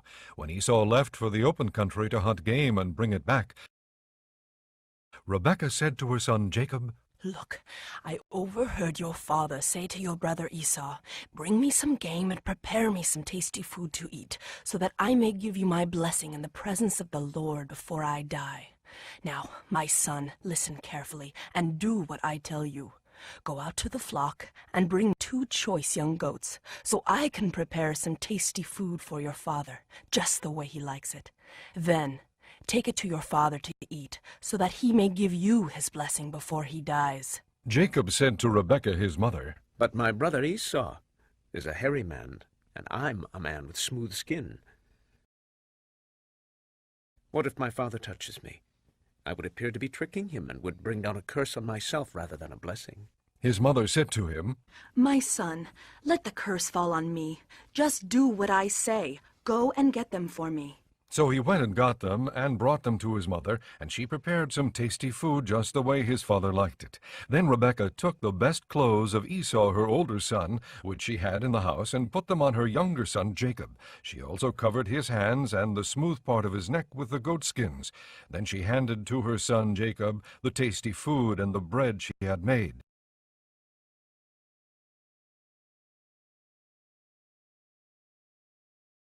He went to his father and said, "My father?" "Yes, my son." He answered. "Who is it?" Jacob said to his father, "I am Esau, your firstborn. I have done as you told me. Please sit up and eat some of my game so that you may give me your blessing." Isaac asked his son, "How did you find it so quickly, my son?" "The Lord your God gave me success," he replied. Then Isaac said to Jacob, "Come near so I can touch you, my son, to know whether you really are my son Esau or not." Jacob went close to his father Isaac, who touched him and said, "The voice is the voice of Jacob, but the hands are the hands of Esau." He did not recognize him, for his hands were hairy, like those of his brother Esau, so he blessed him. "Are you really my son Esau?" He asked. "I am," he replied. Then he said, "My son, bring me some of your game to eat so that I may give you my blessing." Jacob brought it to him, and he ate, and he brought some wine, and he drank. Then his father Isaac said to him, "Come here, my son, and kiss me." So he went to him and kissed him. When Isaac caught the smell of his clothes, he blessed him and said, "Ah, the smell of my son is like the smell of a field that the Lord has blessed. May God give you of heaven's dew and of earth's richness, and abundance of grain and new wine. May nations serve you, and peoples bow down to you. Be lord over your brothers, and may the sons of your mother bow down to you. May those who curse you be cursed, and those who bless you be blessed." After Isaac finished blessing him, and Jacob had scarcely left his father's presence, his brother Esau came in from hunting. He too prepared some tasty food and brought it to his father. Then he said to him, "My father, sit up and eat some of my game so that you may give me your blessing." His father Isaac asked him, "Who are you?" "I am your son," he answered. "your firstborn Esau." Isaac trembled violently and said, "Who was it then that hunted game and brought it to me? I ate it just before you came, and I blessed him, and indeed he will be blessed." When Esau heard his father's words, he burst out with a loud and bitter cry and said to his father, "Bless me! Me too, my father!" But he said, "Your brother came deceitfully and took your blessing." Esau said, "Isn't he rightly named Jacob? He has deceived me these 2 times. He took my birthright, and now he's taken my blessing." Then he asked, "Haven't you reserved any blessing for me?" Isaac answered Esau, "I have made him lord over you, and have made all his relatives his servants, and I have sustained him with grain and new wine. So what can I possibly do for you, my son?" Esau said to his father, "Do you have only one blessing, my father? Bless me too, my father." Then Esau wept aloud. His father Isaac answered him, "Your dwelling will be away from the earth's richness, away from the dew of heaven above. You will live by the sword, and you will serve your brother. But when you grow restless, you will throw his yoke from off your neck." Esau held a grudge against Jacob because of the blessing his father had given him. He said to himself, "The days of mourning for my father are near. Then I will kill my brother Jacob." When Rebekah was told what her older son Esau had said, she sent for her younger son Jacob and said to him, Your brother Esau's consoling himself with the thought of killing you. Now then, my son, do what I say. Flee at once to my brother Laban in Haran. Stay with him for a while until your brother's fury subsides. When your brother is no longer angry with you and forgets what you did to him, I'll send word for you to come back from there. Why should I lose both of you in one day? Then Rebekah said to Isaac, I'm disgusted with living because of these Hittite women. If Jacob takes a wife from among the women of this land, from Hittite women like these, my life will not be worth living. Chapter 28. So Isaac called for Jacob and blessed him and commanded him, Do not marry a Canaanite woman. Go at once to Padan Aram, to the house of your mother's father Bethuel. Take a wife for yourself there, from among the daughters of Laban, your mother's brother. May God Almighty bless you and make you fruitful and increase your numbers until you become a community of peoples. May he give you and your descendants the blessing given to Abraham, so that you may take possession of the land where you now live as an alien, the land God gave to Abraham.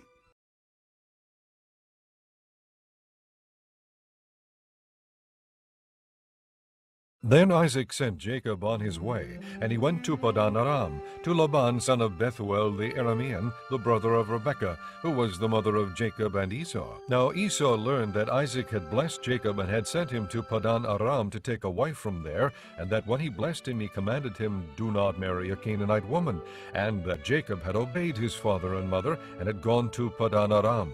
Esau then realized how displeasing the Canaanite women were to his father Isaac. So he went to Ishmael and married Mahalath, the sister of Nabaioth, and daughter of Ishmael, son of Abraham, in addition to the wives he already had. Jacob left Beersheba and set out for Haran. When he reached a certain place, he stopped for the night because the sun had set. Taking one of the stones there, he put it under his head and lay down to sleep. He had a dream in which he saw a stairway resting on the earth, with its top reaching to heaven, and the angels of God were ascending and descending on it. There above it stood the Lord, and he said, I am the Lord, the God of your father Abraham and the God of Isaac. I will give you and your descendants the land on which you are lying. Your descendants will be like the dust of the earth, and you will spread out to the west and to the east, to the north and to the south. All peoples on earth will be blessed through you and your offspring.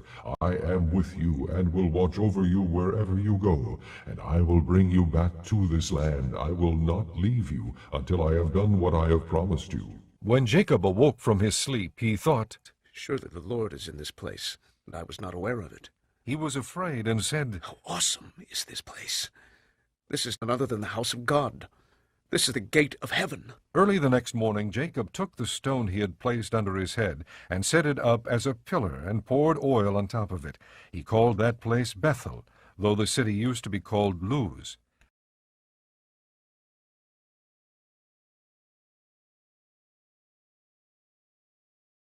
Then Jacob made a vow, saying, If God will be with me, and will watch over me on this journey I am taking, and will give me food to eat and clothes to wear, so that I return safely to my father's house, then the Lord will be my God, and this stone that I have set up as a pillar will be God's house, and of all that you give me, I will give you 1/10. Chapter 29.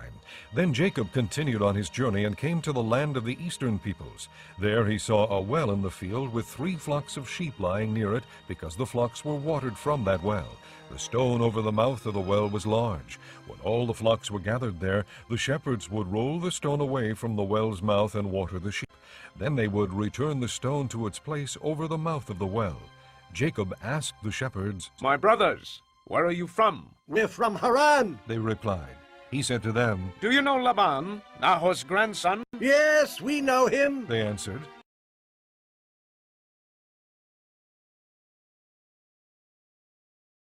Then Jacob asked them, Is he well? Yes, he is, they said. And here comes his daughter Rachel with the sheep. Look, he said, the sun is still high. It is not time for the flocks to be gathered. Water the sheep and take them back to pasture. We can't, they replied, until all the flocks are gathered and the stone has been rolled away from the mouth of the well. Then we will water the sheep. While he was still talking with them, Rachel came with her father's sheep, for she was a shepherdess. When Jacob saw Rachel, daughter of Laban, his mother's brother, and Laban's sheep, he went over and rolled the stone away from the mouth of the well and watered his uncle's sheep. Then Jacob kissed Rachel and began to weep aloud. He had told Rachel that he was a relative of her father and a son of Rebekah. So she ran and told her father. As soon as Laban heard the news about Jacob, his sister's son, he hurried to meet him. He embraced him and kissed him and brought him to his home. And there Jacob told him all these things. Then Laban said to him, "You are my own flesh and blood." After Jacob had stayed with him for a whole month, Laban said to him, "Just because you are a relative of mine, should you work for me for nothing? Tell me what your wages should be." Now Laban had 2 daughters. The name of the older was Leah, and the name of the younger was Rachel. Leah had weak eyes, but Rachel was lovely in form and beautiful. Jacob was in love with Rachel and said, "I'll work for you 7 years in return for your younger daughter Rachel." Laban said, "It's better that I give her to you than to some other man. Stay here with me." So Jacob served 7 years to get Rachel, but they seemed like only a few days to him because of his love for her. Then Jacob said to Laban, "Give me my wife. My time is completed and I want to lie with her." So Laban brought together all the people of the place and gave a feast. But when evening came, he took his daughter Leah and gave her to Jacob, and Jacob lay with her.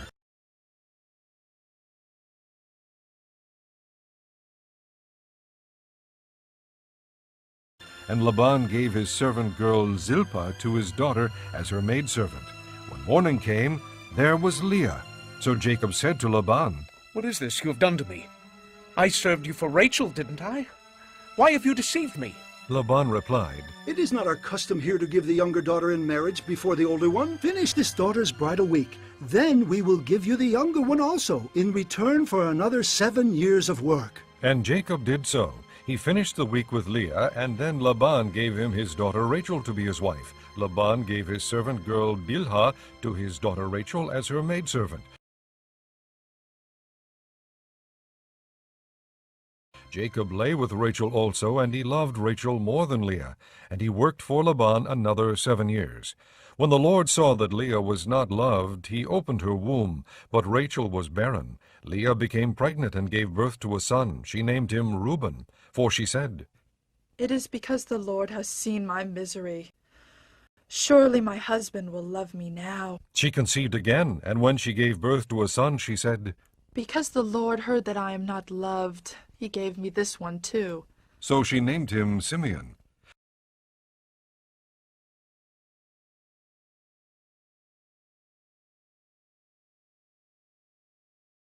Again she conceived, and when she gave birth to a son, she said, "Now at last my husband will become attached to me, because I've borne him 3 sons." So he was named Levi.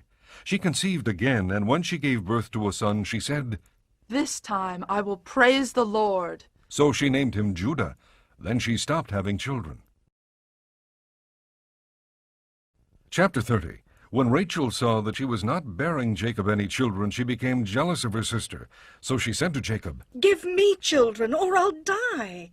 Jacob became angry with her and said, "Am I in the place of God, who has kept you from having children?" Then she said, "Here is Bilhah, my maidservant. Sleep with her, so that she can bear children for me, and that through her I too can build a family." So she gave him her servant Bilhah as a wife.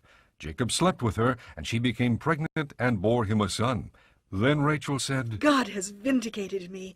He has listened to my plea and given me a son." Because of this she named him Dan. Rachel's servant Bilhah conceived again and bore Jacob a second son. Then Rachel said, "I have had a great struggle with my sister, and I have won." So she named him Naphtali. When Leah saw that she had stopped having children, she took her maidservant Zilpah and gave her to Jacob as a wife. Leah's servant Zilpah bore Jacob a son.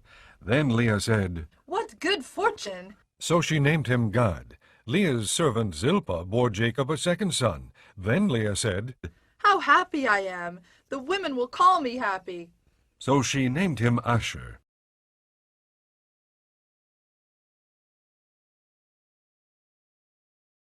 During wheat harvest, Reuben went out into the fields and found some mandrake plants, which he brought to his mother Leah. Rachel said to Leah, Please, give me some of your son's mandrakes. but she said to her, Wasn't it enough that you took away my husband? Will you take my son's mandrakes, too? Very well. Rachel said. He can sleep with you tonight in return for your son's mandrakes. So when Jacob came in from the fields that evening, Leah went out to meet him. You must sleep with me. She said. I have hired you with my son's mandrakes. So he slept with her that night.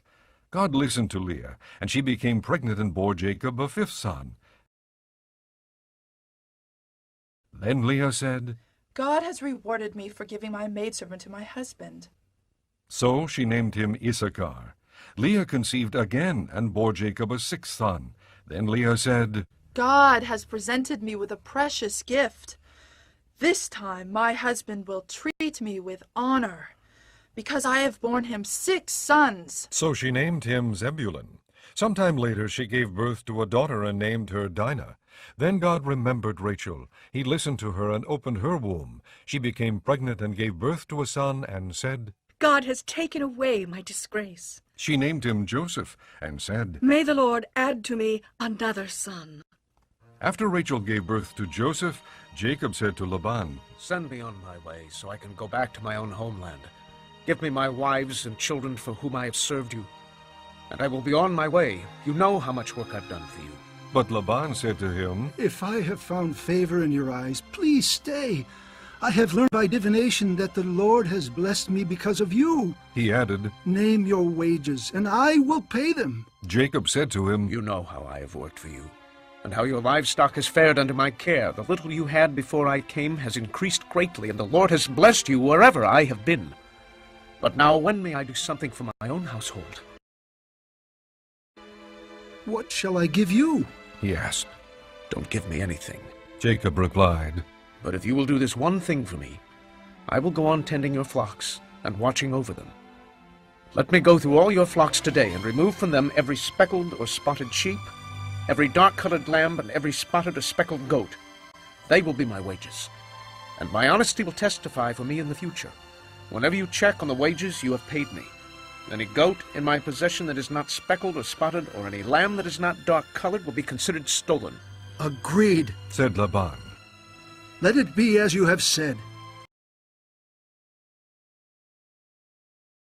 That same day he removed all the male goats that were streaked or spotted, and all the speckled or spotted female goats, all that had white on them, and all the dark-colored lambs, and he placed them in the care of his sons. Then he put a 3-day journey between himself and Jacob, while Jacob continued to tend the rest of Laban's flocks. Jacob, however, took fresh-cut branches from poplar, almond, and plane trees, and made white stripes on them by peeling the bark and exposing the white inner wood of the branches. Then he placed the peeled branches in all the watering troughs, so that they would be directly in front of the flocks when they came to drink. When the flocks were in heat and came to drink, they mated in front of the branches, and they bore young that were streaked or speckled or spotted.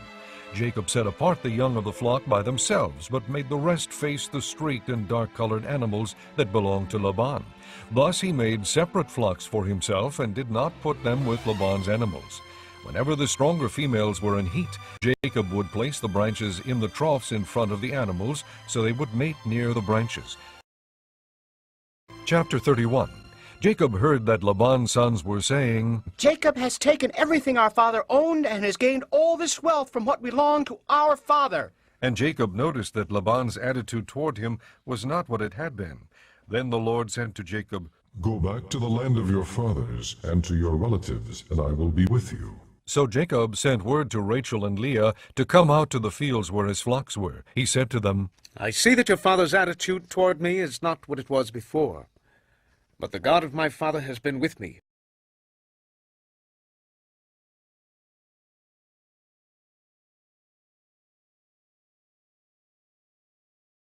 You know that I've worked for your father with all my strength. Yet your father has cheated me by changing my wages 10 times.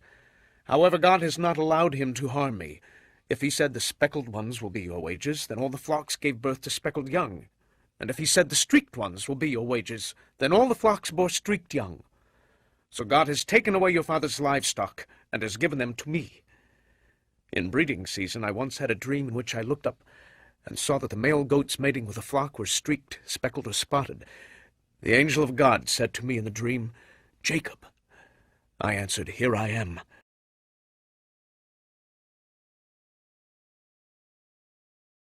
And he said, "Look up and see that all the male goats mating with a flock are streaked, speckled, or spotted, for I have seen all that Laban has been doing to you. I am the God of Bethel, where you anointed a pillar, and where you made a vow to me.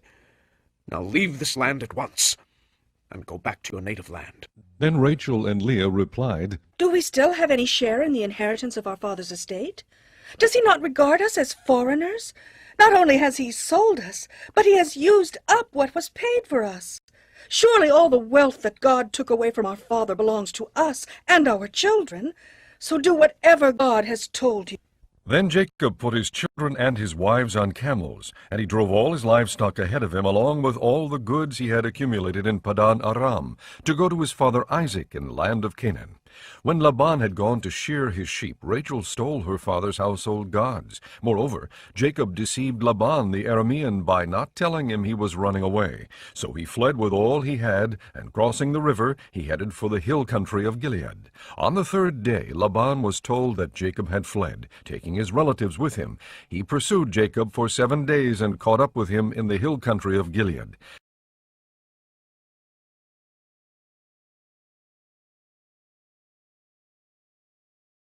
Then God came to Laban the Aramean in a dream at night and said to him, Be careful not to say anything to Jacob, either good or bad. Jacob had pitched his tent in the hill country of Gilead when Laban overtook him, and Laban and his relatives camped there too. Then Laban said to Jacob, What have you done?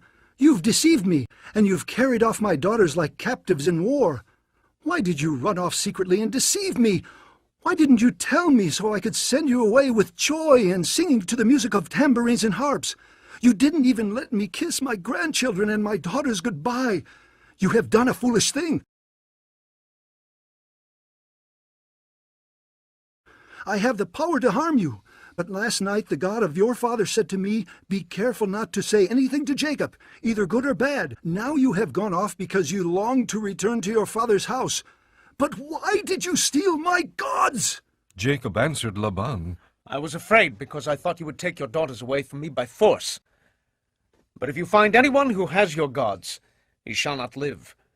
In the presence of our relatives, see for yourself whether there is anything of yours here with me, and if so, take it. Now Jacob did not know that Rachel had stolen the gods.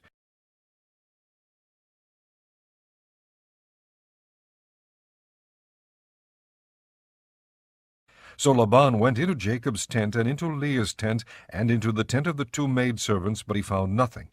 After he came out of Leah's tent, he entered Rachel's tent.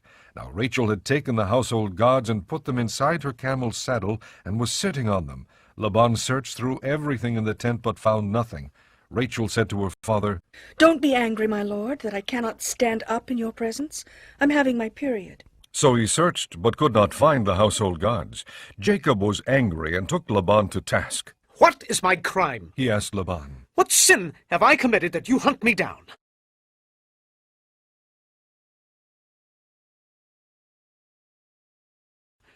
Now that you have searched through all my goods, what have you found that belongs to your household? Put it here in front of your relatives and mine, and let them judge between the 2 of us. I have been with you for 20 years now. Your sheep and goats have not miscarried, nor have I eaten rams from your flocks. I did not bring you animals torn by wild beasts. I bore the loss myself. And you demanded payment from me for whatever was stolen by day or night. This was my situation. The heat consumed me in the daytime and the cold at night, and sleep fled from my eyes. It was like this for the 20 years I was in your household. I worked for you 14 years for your 2 daughters and 6 years for your flocks, and you changed my wages 10 times. If the God of my father, the God of Abraham, and the fear of Isaac had not been with me, you would surely have sent me away empty-handed. But God has seen my hardship and the toil of my hands, and last night he rebuked you. Laban answered Jacob, The women are my daughters, the children are my children, and the flocks are my flocks. All you see is mine. Yet what can I do today about these daughters of mine, or about the children they have borne? Come now, let's make a covenant, you and I, and let it serve as a witness between us." So Jacob took a stone and set it up as a pillar. He said to his relatives, "Gather some stones." So they took stones and piled them in a heap, and they ate there by the heap. Laban called it Jegar Sahadulha, and Jacob called it Galeed. Laban said, "This heap is witness between you and me today." That is why it is called Galeed. It was also called Mizpah, because he said, "May the Lord keep watch between you and me when we are away from each other. If you mistreat my daughters, or if you take any wives besides my daughters, even though no one is with us, remember that God is a witness between you and me." Laban also said to Jacob, "Here is this heap, and here is this pillar I have set up between you and me. This heap is a witness, and this pillar is a witness, that I will not go past this heap to your side to harm you, and that you will not go past this heap and pillar to my side to harm me. May the God of Abraham and the God of Nahor, the God of their father, judge between us." So Jacob took an oath in the name of the fear of his father Isaac. He offered a sacrifice there in the hill country and invited his relatives to a meal. After they had eaten, they spent the night there. Early the next morning, Laban kissed his grandchildren and his daughters and blessed them. Then he left and returned home. Chapter 32. Jacob also went on his way, and the angels of God met him. When Jacob saw them, he said, "This is the camp of God." So he named that place Mahanaim. Jacob sent messengers ahead of him to his brother Esau in the land of Seir, the country of Edom. He instructed them, "This is what you are to say to my master Esau. Your servant Jacob says, I have been staying with Laban, and have remained there till now. I have cattle and donkeys, sheep and goats, men servants and maid servants. Now I am sending this message to my lord, that I may find favor in your eyes."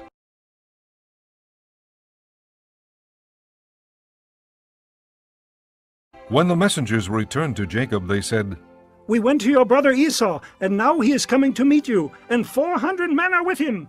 In great fear and distress, Jacob divided the people who were with him into 2 groups, and the flocks and herds and camels as well. He thought, "If Esau comes and attacks one group, the group that is left may escape." Then Jacob prayed, "O God of my father Abraham, God of my father Isaac, O Lord, who said to me, Go back to your country and your relatives, and I will make you prosper. I am unworthy of all the kindness and faithfulness you have shown your servant. I had only my staff when I crossed this Jordan, but now I have become 2 groups. Save me, I pray, from the hand of my brother Esau, for I am afraid he will come and attack me, and also the mothers with their children. But you have said, I will surely make you prosper, and will make your descendants like the sand of the sea, which cannot be counted." He spent the night there, and from what he had with him, he selected a gift for his brother Esau, 200 female goats and 20 male goats, 200 ewes and 20 rams, 30 female camels with their young, 40 cows and 10 bulls, and 20 female donkeys and 10 male donkeys.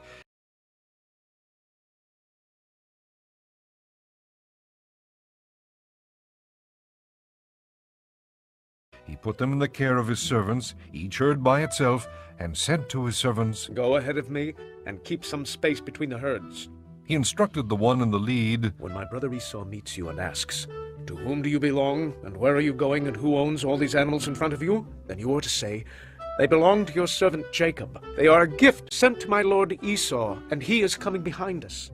He also instructed the second, the third, and all the others who followed the herds, "You are to say the same thing to Esau when you meet him.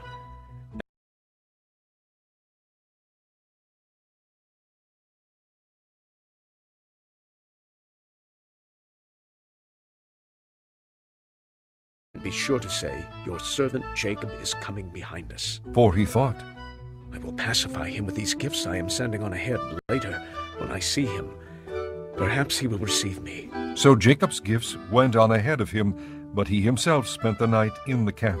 That night Jacob got up and took his 2 wives, his 2 maidservants, and his 11 sons, and crossed the ford of the Jabbok. After he had sent them across the stream, he sent over all his possessions.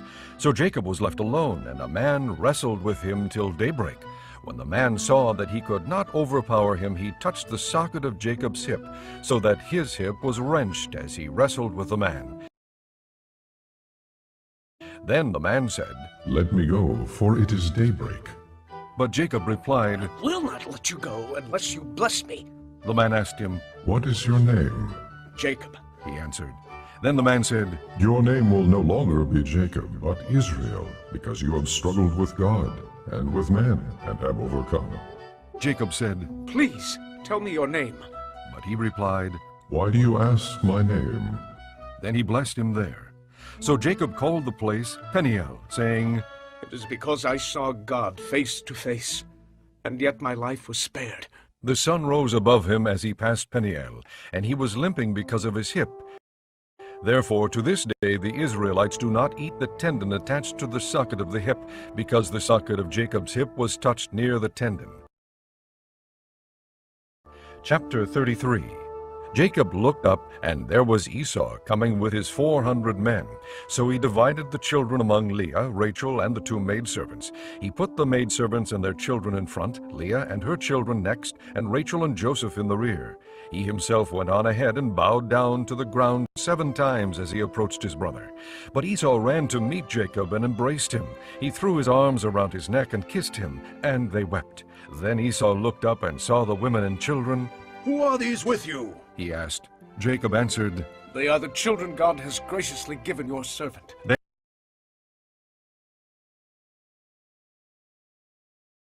The maidservants and their children approached and bowed down. Next Leah and her children came and bowed down. Last of all came Joseph and Rachel, and they too bowed down. Esau asked, What do you mean by all these droves I met? To find favor in your eyes, my lord, he said. But Esau said, I already have plenty, my brother. Keep what you have for yourself. No, please, said Jacob. If I have found favor in your eyes, accept this gift from me. For to see your face is like seeing the face of God, now that you have received me favorably.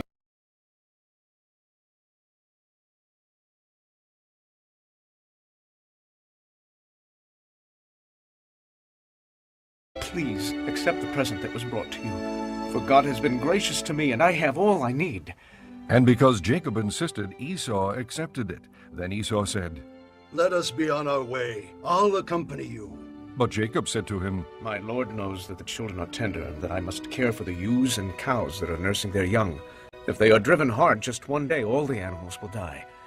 So let my lord go on ahead of his servant, while I move along slowly at the pace of the droves before me and that of the children, until I come to my lord in Seir. Esau said, Then let me leave some of the men with you. But why do that? Jacob asked. Just let me find favor in the eyes of my lord. So that day Esau started on his way back to Seir. Jacob, however, went to Succoth, where he built a place for himself and made shelters for his livestock. That is why the place is called Succoth. After Jacob came from Padan Aram, he arrived safely at the city of Shechem in Canaan and camped within sight of the city. For 100 pieces of silver he bought from the sons of Hamor, the father of Shechem, the plot of ground where he pitched his tent. There he set up an altar and called it El Elohe Israel. Chapter 34. Now Dinah, the daughter Leah had borne to Jacob, went out to visit the women of the land. When Shechem, son of Hamor the Hivite, the ruler of that area, saw her, he took her and violated her. His heart was drawn to Dinah, daughter of Jacob, and he loved the girl and spoke tenderly to her. And Shechem said to his father Hamor, Get me this girl as my wife. When Jacob heard that his daughter Dinah had been defiled, his sons were in the field with his livestock, so he kept quiet about it until they came home. Then Shechem's father Hamor went out to talk with Jacob.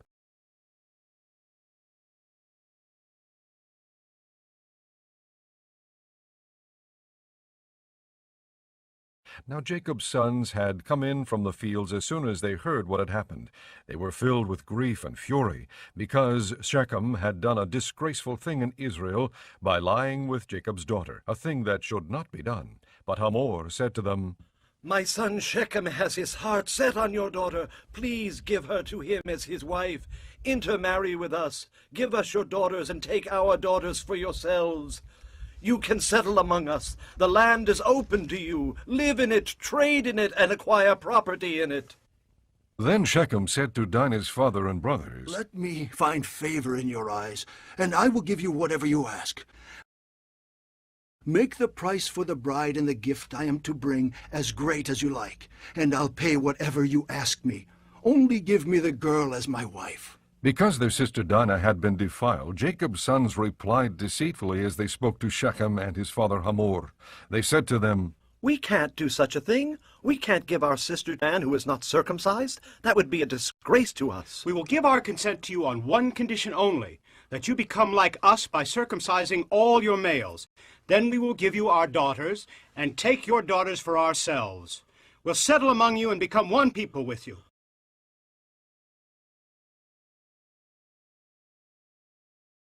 But if you will not agree to be circumcised, we'll take our sister and go. Their proposal seemed good to Hamor and his son Shechem. The young man, who was the most honored of all his father's household, lost no time in doing what they said because he was delighted with Jacob's daughter. So Hamor and his son Shechem went to the gate of their city to speak to their fellow townsmen. These men are friendly towards us, they said. Let them live in our land and trade in it. The land has plenty of room for them. We can marry their daughters and they can marry ours. But the men will consent to live with us as one people only on the condition that our males be circumcised, as they themselves are. Won't their livestock, their property, and all their other animals become ours? So let us give our consent to them, and they will settle among us. All the men who went out of the city gate agreed with Hamor and his son Shechem, and every male in the city was circumcised.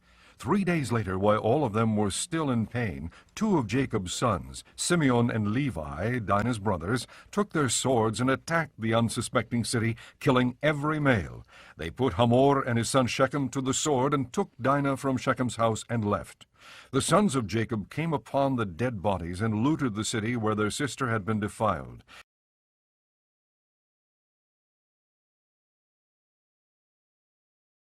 They seized their flocks and herds and donkeys and everything else of theirs in the city and out in the fields. They carried off all their wealth and all their women and children, taking as plunder everything in the houses. Then Jacob said to Simeon and Levi, You have brought trouble on me by making me a stench to the Canaanites and Perizzites, the people living in this land. We are few in number, and if they join forces against me and attack me, I and my household will be destroyed. But they replied, Should he have treated our sister like a prostitute? Chapter 35. Then God said to Jacob, Go up to Bethel and settle there, and build an altar there to God, who appeared to you when you were fleeing from your brother Esau. So Jacob said to his household and to all who were with him, Get rid of the foreign gods you have with you, and purify yourselves and change your clothes. Then come, let us go up to Bethel, where I will build an altar to God, who answered me in the day of my distress and who has been with me wherever I have gone. So they gave Jacob all the foreign gods they had and the rings in their ears, and Jacob buried them under the oak at Shechem.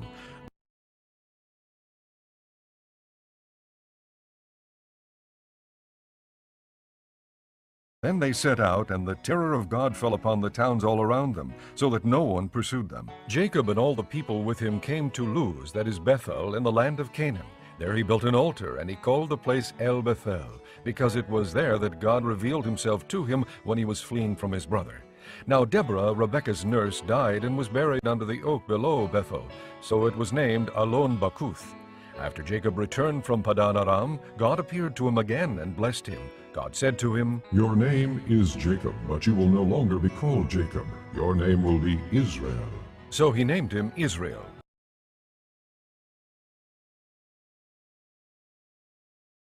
And God said to him, I am God Almighty. Be fruitful and increase in number. A nation and a community of nations will come from you, and kings will come from your body. The land I gave to Abraham and Isaac I also give to you, and I will give this land to your descendants after you. Then God went up from him at the place where he had talked with him. Jacob set up a stone pillar at the place where God had talked with him, and he poured out a drink offering on it. He also poured oil on it. Jacob called the place where God had talked with him Bethel. Then they moved on from Bethel. While they were still some distance from Ephrath, Rachel began to give birth and had great difficulty. And as she was having great difficulty in childbirth, the midwife said to her, Don't be afraid, for you have another son. As she breathed her last, for she was dying, she named her son Ben-Oni, but his father named him Benjamin. So Rachel died and was buried on the way to Ephrath, that is Bethlehem. Over her tomb Jacob set up a pillar, and to this day that pillar marks Rachel's tomb. Israel moved on again and pitched his tent beyond Migdal Eder. While Israel was living in that region, Reuben went in and slept with his father's concubine Bilhah, and Israel heard of it. Jacob had 12 sons.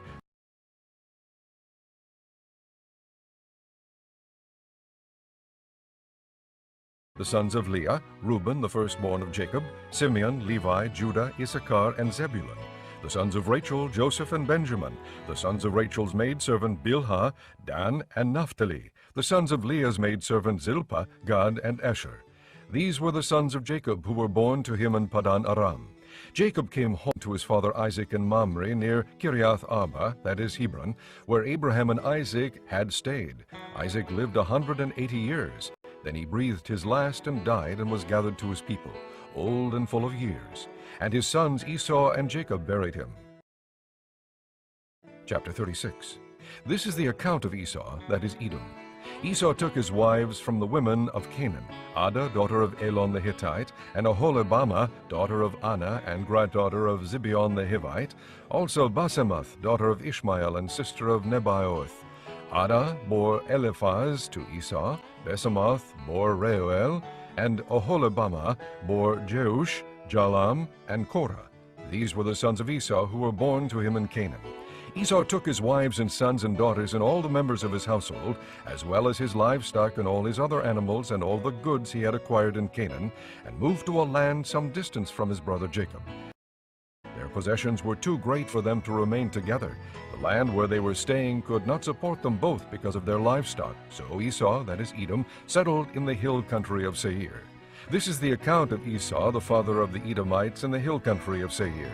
These are the names of Esau's sons: Eliphaz, the son of Esau's wife Ada, and Reuel, the son of Esau's wife Basemath.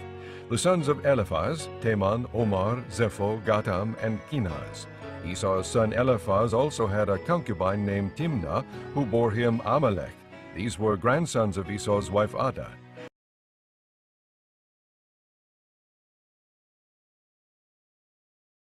The sons of Reuel, Nahath, Zerah, Shammah, and Mizah. These were grandsons of Esau's wife Bathemah. The sons of Esau's wife Oholibamah, daughter of Anna and granddaughter of Zibeon, whom she bore to Esau, Jeush, Jalam, and Korah.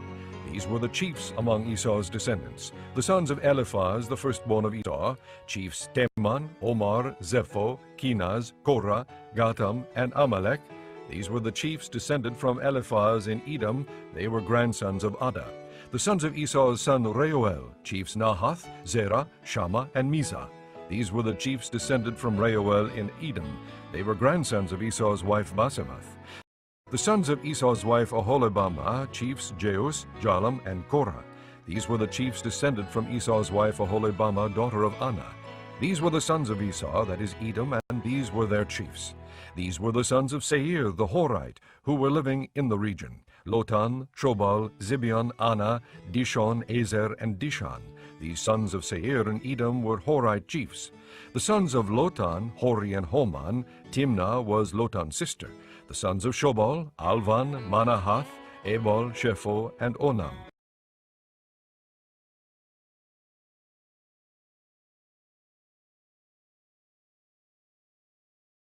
The sons of Zibeon, Aiah, and Anna.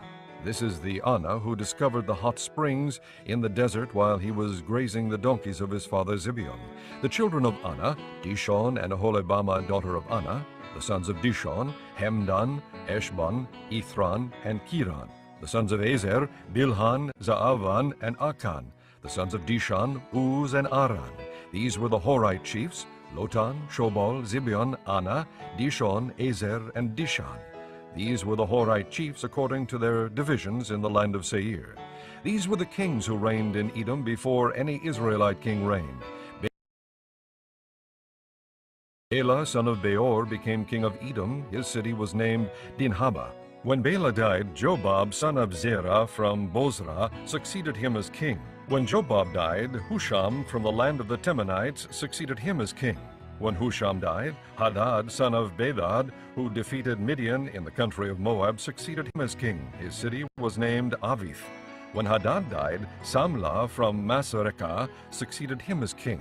When Samlah died, Shaul from Rehoboth on the river succeeded him as king.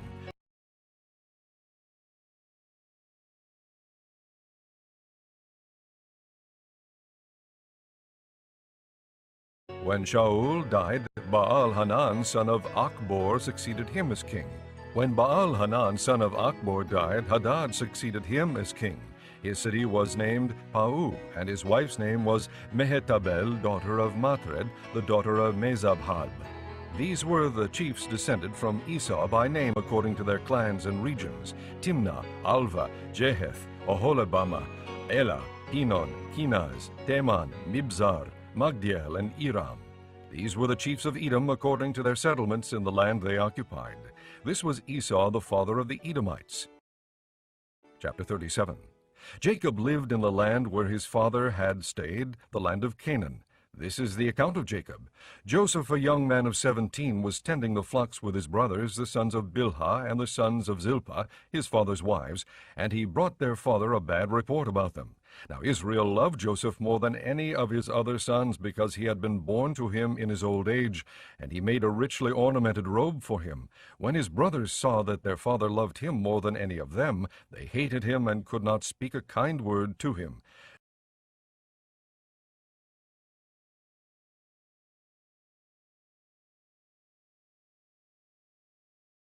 Joseph had a dream, and when he told it to his brothers, they hated him all the more. He said to them, "Listen to this dream I had.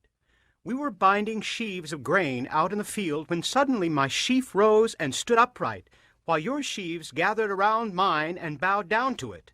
His brothers said to him, "Do you intend to reign over us? Will you actually rule us?" And they hated him all the more because of his dream and what he had said. Then he had another dream, and he told it to his brothers. "Listen," he said. "I had another dream, and this time the sun and moon and 11 stars were bowing down to me."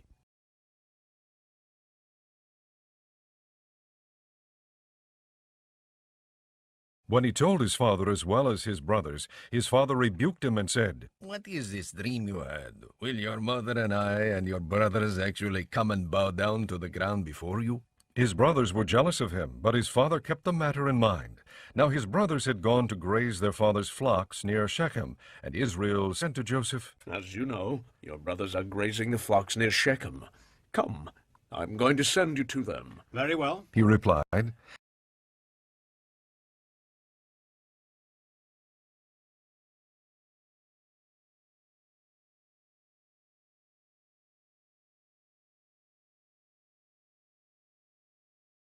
So he said to him, "Go and see if all is well with your brothers, and with the flocks, and bring word back to me." Then he sent him off from the valley of Hebron. When Joseph arrived at Shechem, a man found him wandering around in the fields and asked him, "What are you looking for?" He replied, "I am looking for my brothers.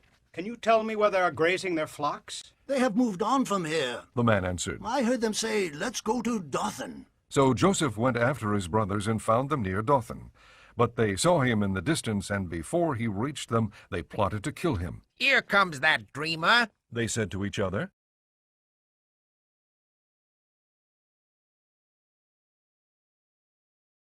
"Come now, let's kill him and throw him into one of these cisterns and say that a ferocious animal devoured him. And then we'll see what comes of his dreams." When Reuben heard this, he tried to rescue him from their hands. "Let's not take his life," he said. "Don't shed any blood.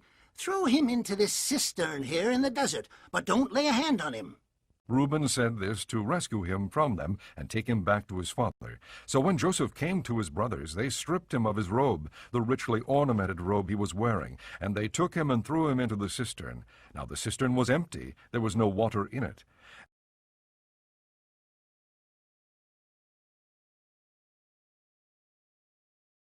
As they sat down to eat their meal, they looked up and saw a caravan of Ishmaelites coming from Gilead.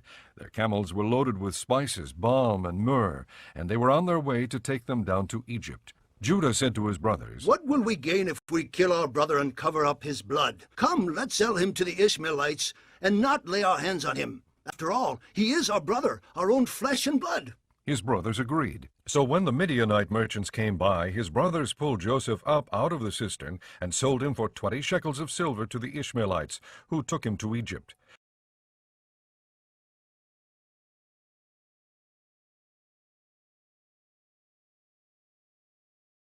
When Reuben returned to the cistern and saw that Joseph was not there, he tore his clothes. He went back to his brothers and said, "The boy isn't there.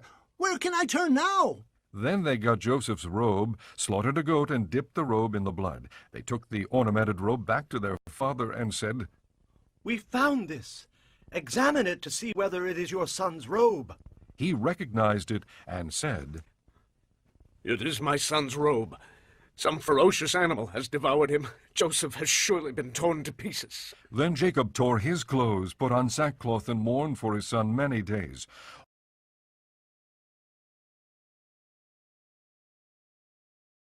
All his sons and daughters came to comfort him, but he refused to be comforted. "No," he said, "in mourning will I go down to the grave to my son." So his father wept for him. Meanwhile, the Midianites sold Joseph in Egypt to Potiphar, one of Pharaoh's officials, the captain of the guard. Chapter 38.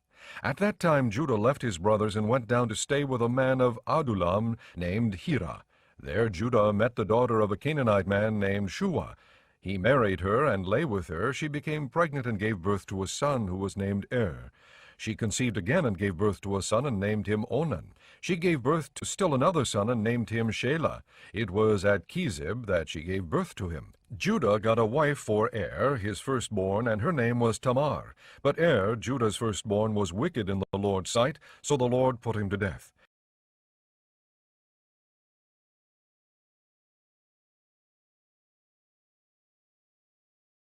Then Judah said to Onan, "Lie with your brother's wife and fulfill your duty to her as a brother-in-law to produce offspring for your brother." But Onan knew that the offspring would not be his, so whenever he lay with his brother's wife, he spilled his semen on the ground to keep from producing offspring for his brother. What he did was wicked in the Lord's sight, so he put him to death also. Judah then said to his daughter-in-law Tamar, "Live as a widow in your father's house until my son Shelah grows up." For he thought, "He may die too, just like his brothers." So Tamar went to live in her father's house. After a long time, Judah's wife, the daughter of Shua, died. When Judah had recovered from his grief, and he went up to Timnah to the men who were shearing his sheep, and his friend Hira, the Adullamite, went with him. When Tamar was told, "Your father-in-law is on his way to Timnah to shear his sheep," she took off her widow's clothes, covered herself with a veil to disguise herself, and then sat down at the entrance to Enaim, which is on the road to Timnah. For she saw that, though Shelah had now grown up, she had not been given to him as his wife. When Judah saw her, he thought she was a prostitute, for she had covered her face.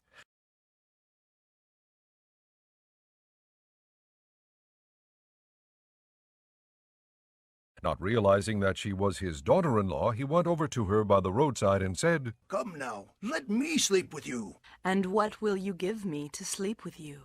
she asked. "I'll send you a young goat from my flock," he said. "Will you give me something as a pledge until you send it?" she asked. He said, "What pledge should I give you?" "Your seal and its cord, and a staff in your hand," she answered. So he gave them to her and slept with her, and she became pregnant by him. After she left, she took off her veil and put on her widow's clothes again. Meanwhile, Judah sent the young goat by his friend the Adullamite in order to get his pledge back from the woman, but he did not find her. He asked the men who lived there, "Where is the shrine prostitute who was beside the road at Enaim?" "There hasn't been any shrine prostitute here," they said. So he went back to Judah and said, "I didn't find her. Besides, the men who live there said there hasn't been any shrine prostitute here." Then Judah said, "Let her keep what she has, or we will become a laughingstock. After all, I did send her this young goat, but you didn't find her." About 3 months later, Judah was told, "Your daughter-in-law Tamar is guilty of prostitution, and as a result, she is now pregnant." Judah said, "Bring her out and have her burned to death." As she was being brought out, she sent a message to her father-in-law. "I am pregnant by the man who owns these," she said, And she added, See if you recognize whose seal and cord and staff these are. Judah recognized them and said, She is more righteous than I, since I wouldn't give her to my son Shelah. And he did not sleep with her again. When the time came for her to give birth, there were twin boys in her womb. As she was giving birth, one of them put out his hand. So the midwife took a scarlet thread and tied it on his wrist and said, This one came out first.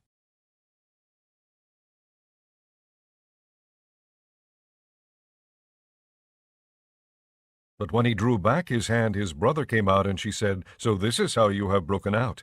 And he was named Perez. Then his brother, who had the scarlet thread on his wrist, came out, and he was given the name Zerah. Chapter 39. Now Joseph had been taken down to Egypt. Potiphar, an Egyptian who was one of Pharaoh's officials, the captain of the guard, bought him from the Ishmaelites who had taken him there. The Lord was with Joseph, and he prospered, and he lived in the house of his Egyptian master.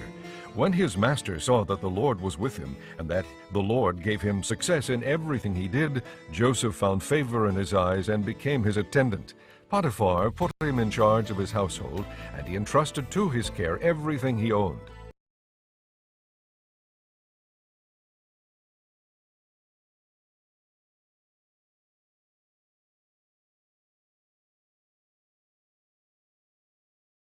From the time he put him in charge of his household and of all that he owned, the Lord blessed the household of the Egyptian because of Joseph. The blessing of the Lord was on everything Potiphar had, both in the house and in the field. So he left in Joseph's care everything he had.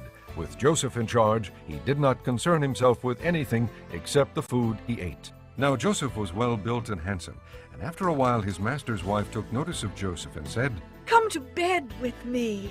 But he refused. With me in charge, He told her, my master does not concern himself with anything in the house. Everything he owns he has entrusted to my care. No one is greater in this house than I am. My master has withheld nothing from me except you because you are his wife. How then could I do such a wicked thing and sin against God? And though she spoke to Joseph day after day, he refused to go to bed with her or even be with her. One day he went into the house to attend to his duties, and none of the household servants was inside. She caught him by his cloak and said, Come to bed with me. But he left his cloak in her hand and ran out of the house. When she saw that he had left his cloak in her hand and had run out of the house,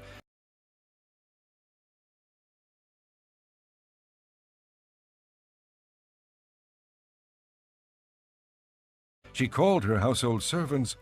Look, She said to them, this Hebrew has been brought to us to make sport of us. He came in here to sleep with me, but I screamed.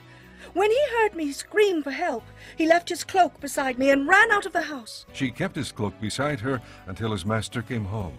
Then she told him this story.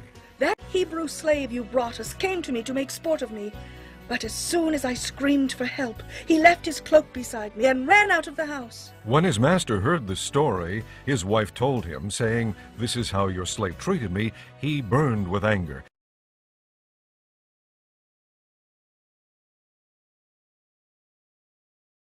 Joseph's master took him and put him in prison, the place where the king's prisoners were confined. But while Joseph was there in the prison, the Lord was with him. He showed him kindness and granted him favor in the eyes of the prison warden. So the warden put Joseph in charge of all those held in the prison, and he was made responsible for all that was done there. The warden paid no attention to anything under Joseph's care, because the Lord was with Joseph and gave him success in whatever he did. Chapter 40. Sometime later, the cupbearer and the baker of the king of Egypt offended their master. The king of Egypt, Pharaoh, was angry with his two officials, the chief cupbearer and the chief baker, and put them in custody in the house of the captain of the guard, in the same prison where Joseph was confined. The captain of the guard assigned them to Joseph, and he attended them.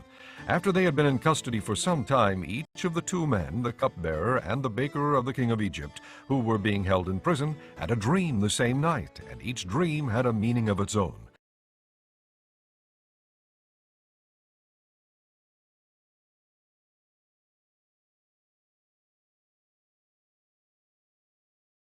When Joseph came to them the next morning, he saw that they were dejected. So he asked Pharaoh's officials who were in custody with him in his master's house, Why are your faces so sad today? We both had dreams, they answered. But there is no one to interpret them. Then Joseph said to them, Do not interpretations belong to God? Tell me your dreams. So the chief cupbearer told Joseph his dream. He said to him, In my dream, I saw a vine in front of me, and on the vine were 3 branches. As soon as it budded, it blossomed, and its clusters ripened into grapes. Pharaoh's cup was in my hand, and I took the grapes, squeezed them into Pharaoh's cup, and put the cup in his hand. This is what it means. Joseph said to him, The 3 branches are 3 days. Within 3 days, Pharaoh will lift up your head and restore you to your position, and you will put Pharaoh's cup in his hand, just as you used to do when you were his cupbearer. But when all goes well with you, remember me and show me kindness. Mention me to Pharaoh and get me out of this prison. For I was forcibly carried off from the land of the Hebrews, and even here I have done nothing to deserve being put in a dungeon. When the chief baker saw that Joseph had given a favorable interpretation, he said to Joseph, I too had a dream. On my head were 3 baskets of bread. In the top basket were all kinds of baked goods for Pharaoh, but the birds were eating them out of the basket on my head. This is what it means. Joseph said, The 3 baskets are 3 days. Within 3 days, Pharaoh will lift off your head and hang you on a tree, and the birds will eat away your flesh. Now the 3rd day was Pharaoh's birthday, and he gave a feast for all his officials. He lifted up the heads of the chief cupbearer and the chief baker in the presence of his officials. He restored the chief cupbearer to his position, so that he once again put the cup into Pharaoh's hand.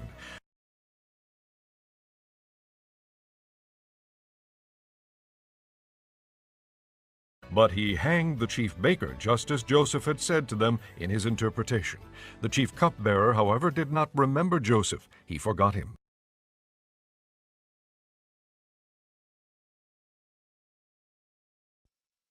Chapter 41. When 2 full years had passed, Pharaoh had a dream. He was standing by the Nile, when out of the river there came up 7 cows, sleek and fat, and they grazed among the reeds. After them 7 other cows, ugly and gaunt, came up out of the Nile and stood beside those on the river bank. And the cows that were ugly and gaunt ate up the 7 sleek fat cows. Then Pharaoh woke up.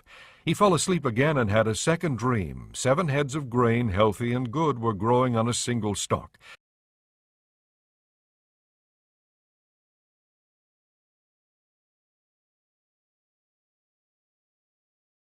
After them 7 other heads of grain sprouted, thin and scorched by the east wind.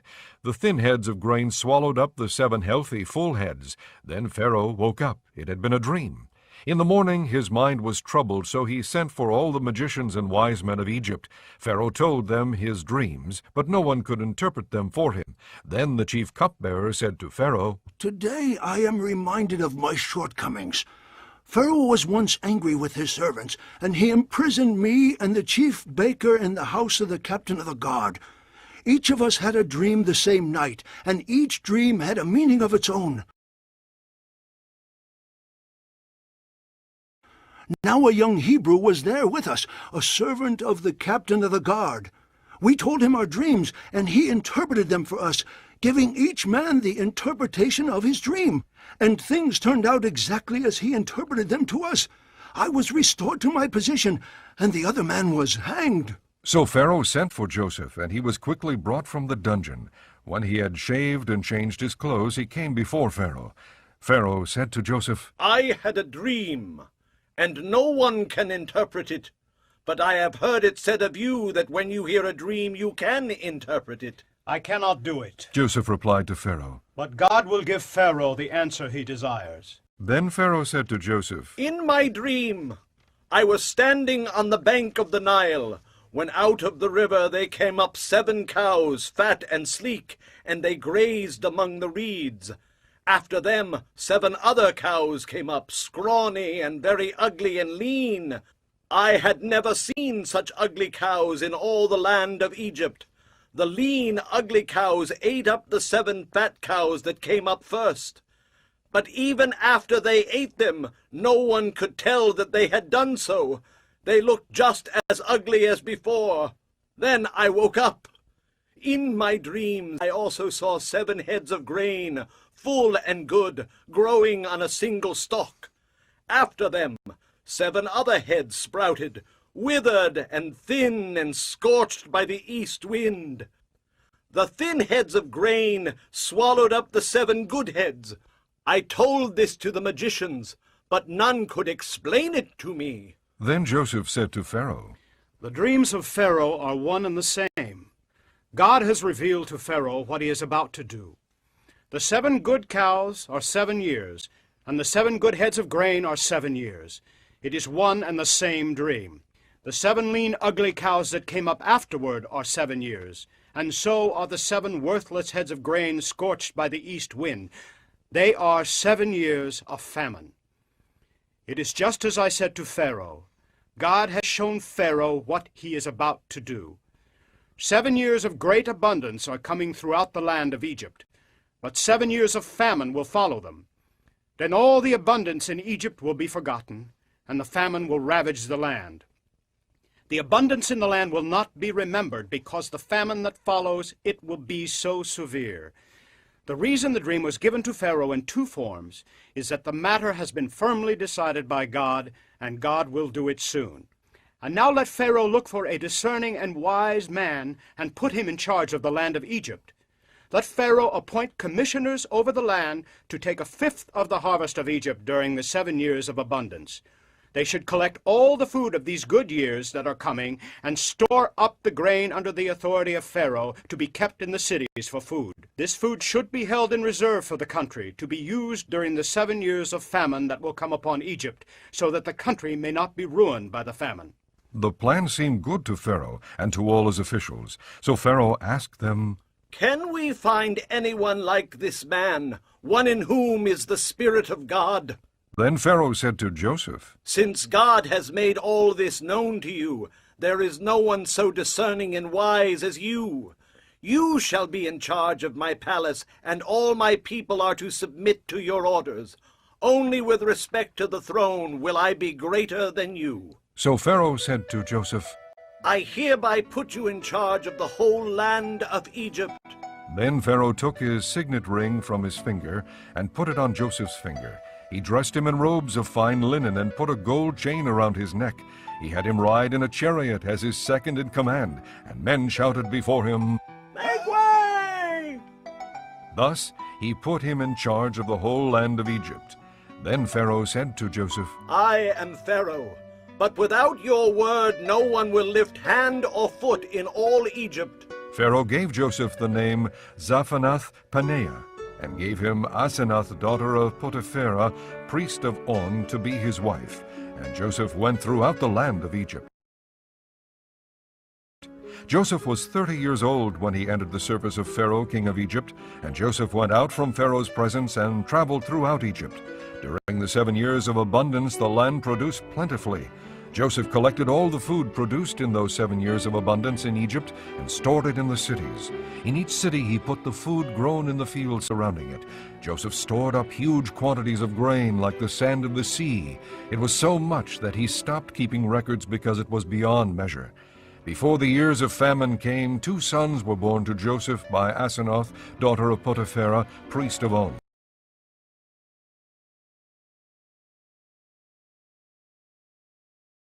Joseph named his firstborn Manasseh, and said, It is because God has made me forget all my trouble and all my father's household. The second son he named Ephraim, and said, It is because God has made me fruitful in the land of my suffering. The 7 years of abundance in Egypt came to an end, and the 7 years of famine began, just as Joseph had said. There was famine in all the other lands, but in the whole land of Egypt there was food. When all Egypt began to feel the famine, the people cried to Pharaoh for food. Then Pharaoh told all the Egyptians, Go to Joseph and do what he tells you.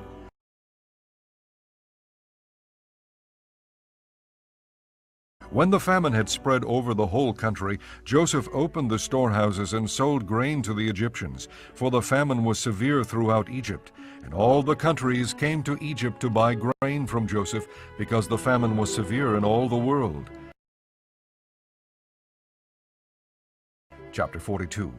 When Jacob learned that there was grain in Egypt, he said to his sons, Why do you just keep looking at each other? He continued, I have heard that there is grain in Egypt. Go down there and buy some for us, so that we may live and not die."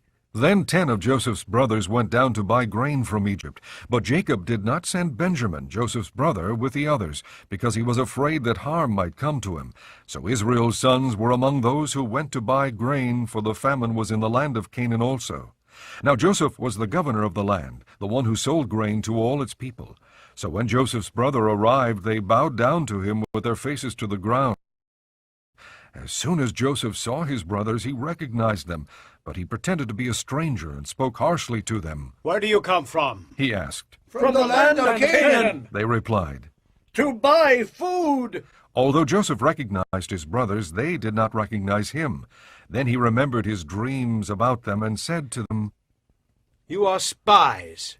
You have come to see where our land is unprotected." "No, my lord." They answered. "Your servants have come to buy food. We are all the sons of one man. Your servants are honest men, not spies."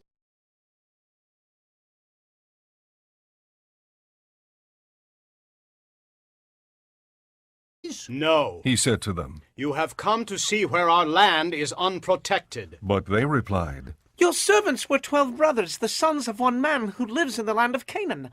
The youngest is now with our father, and one is no more." Joseph said to them, "It is just as I told you. You are spies. And this is how you will be tested. As surely as Pharaoh lives, you will not leave this place unless your youngest brother comes here. Send one of your number to get your brother. The rest of you will be kept in prison so that your words may be tested to see if you are telling the truth. If you are not, then as surely as Pharaoh lives, you are spies." And he put them all in custody for 3 days. On the 3rd day Joseph said to them, "Do this, and you will live, for I fear God. If you are honest men, let one of your brothers stay here in prison while the rest of you go and take grain back for your starving households. But you must bring your youngest brother to me so that your words may be verified and that you may not die." This they proceeded to do. They said to one another, "Surely we are being punished because of our brother." "We saw how distressed he was when he pleaded with us for his life, but we would not listen. That's why this distress has come upon us." Reuben replied, "Didn't I tell you not to sin against the boy? But you wouldn't listen. Now we must give an accounting for his blood." They did not realize that Joseph could understand them, since he was using an interpreter. He turned away from them and began to weep, but then turned back and spoke to them again. He had Simeon taken from them and bound before their eyes. Joseph gave orders to fill their bags with grain, to put each man's silver back in his sack, and to give them provisions for their journey. After this was done for them, they loaded their grain on their donkeys and left. At the place where they stopped for the night, one of them opened his sack to get feed for his donkey, and he saw his silver in the mouth of his sack.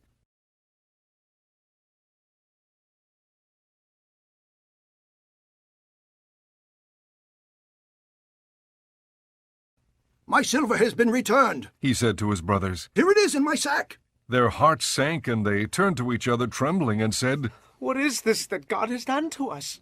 When they came to their father Jacob in the land of Canaan, they told him all that had happened to them. They said, "The man who is lord over the land spoke harshly to us and treated us as though we were spying on the land.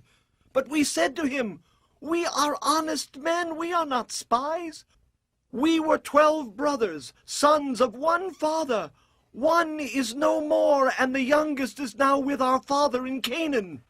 Then the man who is lord over the land said to us, "This is how I will know whether you are honest men. Leave one of your brothers here with me, and take food for your starving households, and go. But bring your youngest brother to me, so I will know that you are not spies, but honest men. Then I will give your brother back to you, and you can trade in the land." As they were emptying their sacks, there in each man's sack was his pouch of silver. When they and their father saw the money pouches, they were frightened. Their father Jacob said to them, "You have deprived me of my children. Joseph is no more, and Simeon is no more. And now you want to take Benjamin. Everything is against me." Then Reuben said to his father, "You may put both of my sons to death if I do not bring him back to you. Entrust him to my care, and I will bring him back." But Jacob said, "My son will not go down there with you. His brother is dead, and he is the only one left. If harm comes to him on the journey you are taking, You will bring my grey head down to the grave in sorrow. Chapter 43. Now the famine was still severe in the land, so when they had eaten all the grain they had brought from Egypt, their father said to them, Go back and buy us a little more food. But Judah said to him, The man warned us solemnly, You will not see my face again unless your brother is with you. If you will send our brother along with us, we will go down and buy food for you. But if you will not send him, we will not go down, because the man said to us, You will not see my face again unless your brother is with you. Israel asked, Why did you bring this trouble on me by telling the man you had another brother?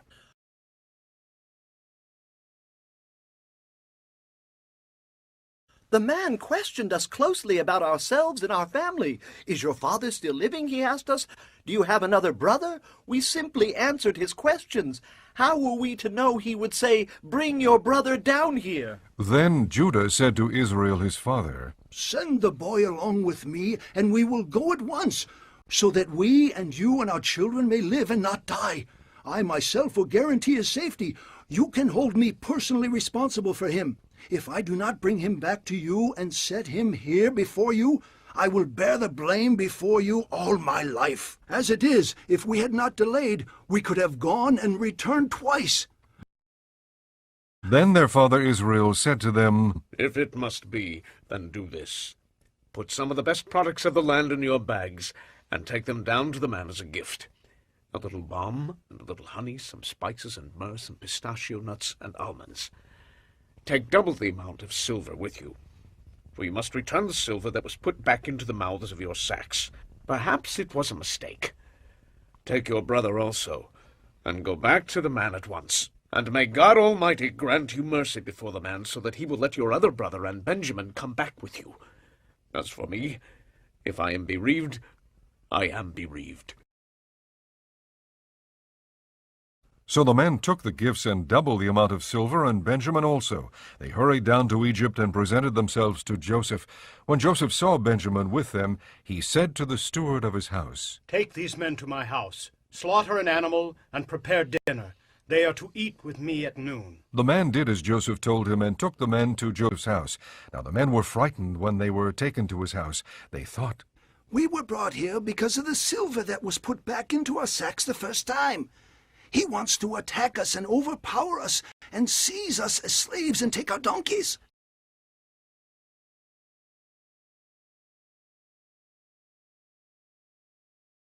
So they went up to Joseph's steward and spoke to him at the entrance to the house. Please, sir, They said, we came down here the first time to buy food. But at the place where we stopped for the night, we opened our sacks, and each of us found his silver, the exact weight, in the mouth of his sack. So we have brought it back with us. We have also brought additional silver with us to buy food. We don't know who put our silver in our sacks. It's all right, he said. Don't be afraid. Your God, the God of your father, has given you treasure in your sacks. I received your silver. Then he brought Simeon out to them.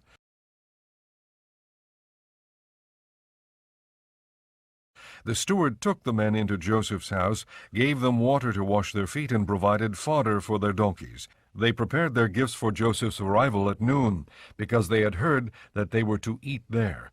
When Joseph came home, they presented to him the gifts they had brought into the house, and they bowed down before him to the ground. He asked them how they were, and then he said, How is your aged father you told me about? Is he still living? They replied, Your servant, our father, is still alive and well. and they bowed low to pay him honor.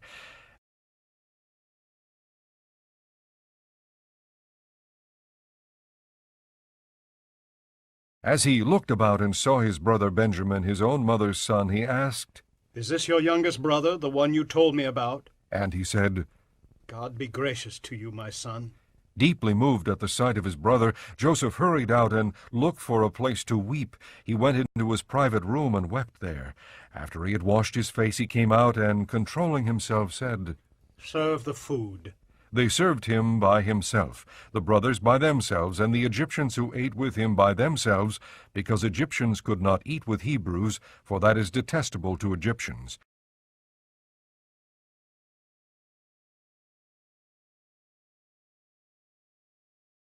The men had been seated before him in the order of their ages, from the firstborn to the youngest, and they looked at each other in astonishment. When portions were served to them from Joseph's table, Benjamin's portion was 5 times as much as anyone else's, so they feasted and drank freely with him.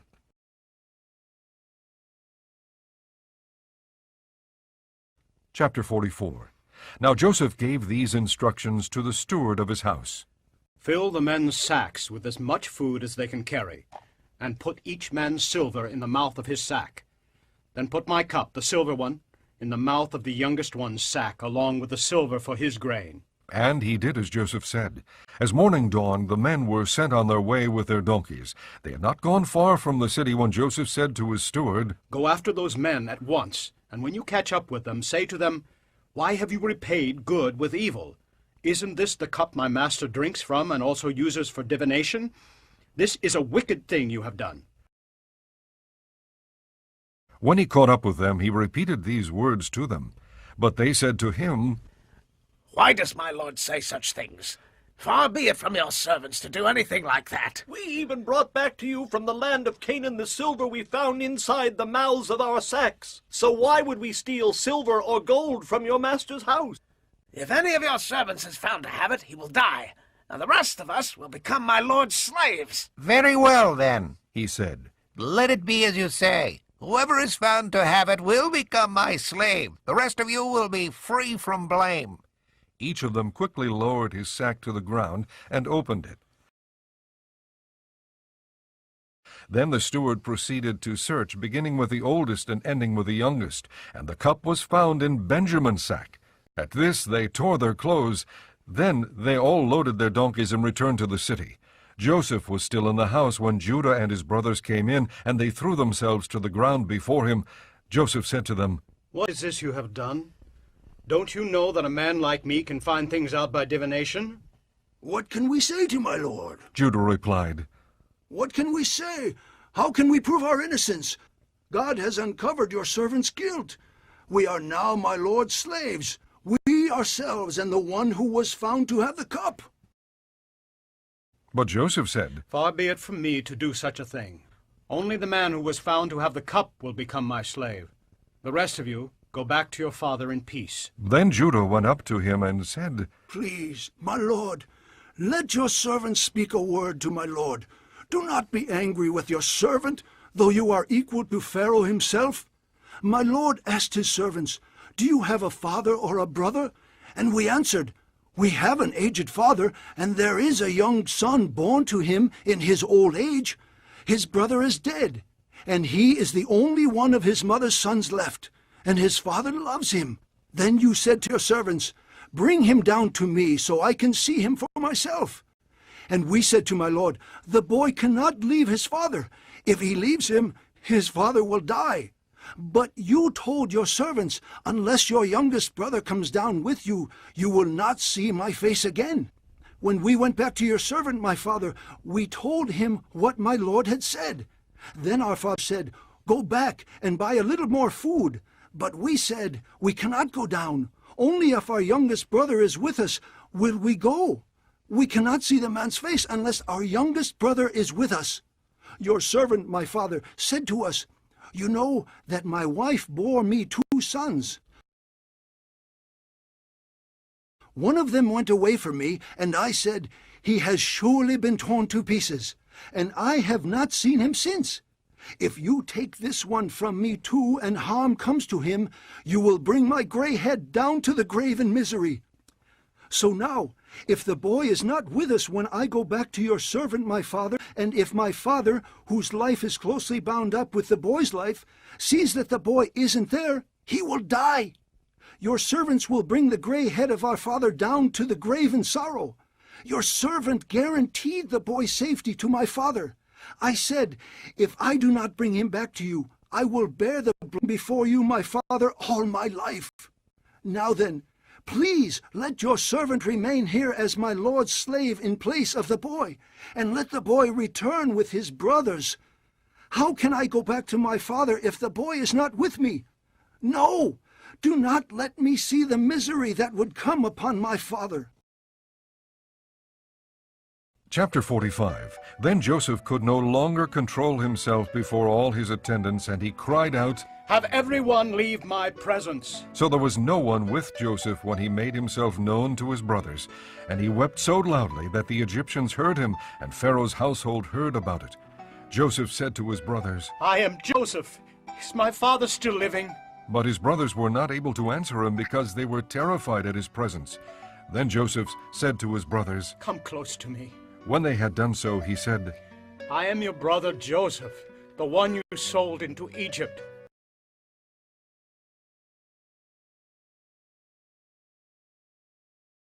And now do not be distressed, and do not be angry with yourselves for selling me here, because it was to save lives that God sent me ahead of you. For 2 years now there has been famine in the land, and for the next 5 years there will not be plowing and reaping. But God sent me ahead of you to preserve for you a remnant on earth and to save your lives by a great deliverance. So then it was not you who sent me here, but God. He made me father to Pharaoh, lord of his entire household and ruler of all Egypt. Now hurry back to my father and say to him, 'This is what your son Joseph says. God has made me lord of all Egypt. Come down to me. Don't delay. You shall live in the region of Goshen and be near me, you, your children and grandchildren, your flocks and herds, and all you have. I will provide for you there, because 5 years of famine are still to come. Otherwise you and your household and all who belong to you will become destitute. You can see for yourselves, and so can my brother Benjamin, that it is really I who am speaking to you. Tell my father about all the honor accorded me in Egypt, and about everything you have seen, and bring my father down here quickly.' Then he threw his arms around his brother Benjamin and wept, and Benjamin embraced him, weeping, and he kissed all his brothers and wept over them. Afterward his brothers talked with him. When the news reached Pharaoh's palace that Joseph's brothers had come, Pharaoh and all his officials were pleased. Pharaoh said to Joseph, "Tell your brothers, do this. Load your animals and return to the land of Canaan and bring your father and your families back to me. I will give you the best of the land of Egypt, and you can enjoy the fat of the land. You are also directed to tell them, 'Do this. Take some carts from Egypt for your children and your wives, and get your father and come. Never mind about your belongings, because the best of all Egypt will be yours.'" So the sons of Israel did this. Joseph gave them carts, as Pharaoh had commanded, and he also gave them provisions for their journey. To each of them he gave new clothing, but to Benjamin he gave 300 shekels of silver and 5 sets of clothes. And this is what he sent to his father: 10 donkeys loaded with the best things of Egypt, and 10 female donkeys loaded with grain and bread and other provisions for his journey. Then he sent his brothers away, and as they were leaving he said to them, "Don't quarrel on the way." So they went up out of Egypt and came to their father Jacob in the land of Canaan. They told him, "Joseph is still alive. In fact, he is ruler of all Egypt." Jacob was stunned. He did not believe them.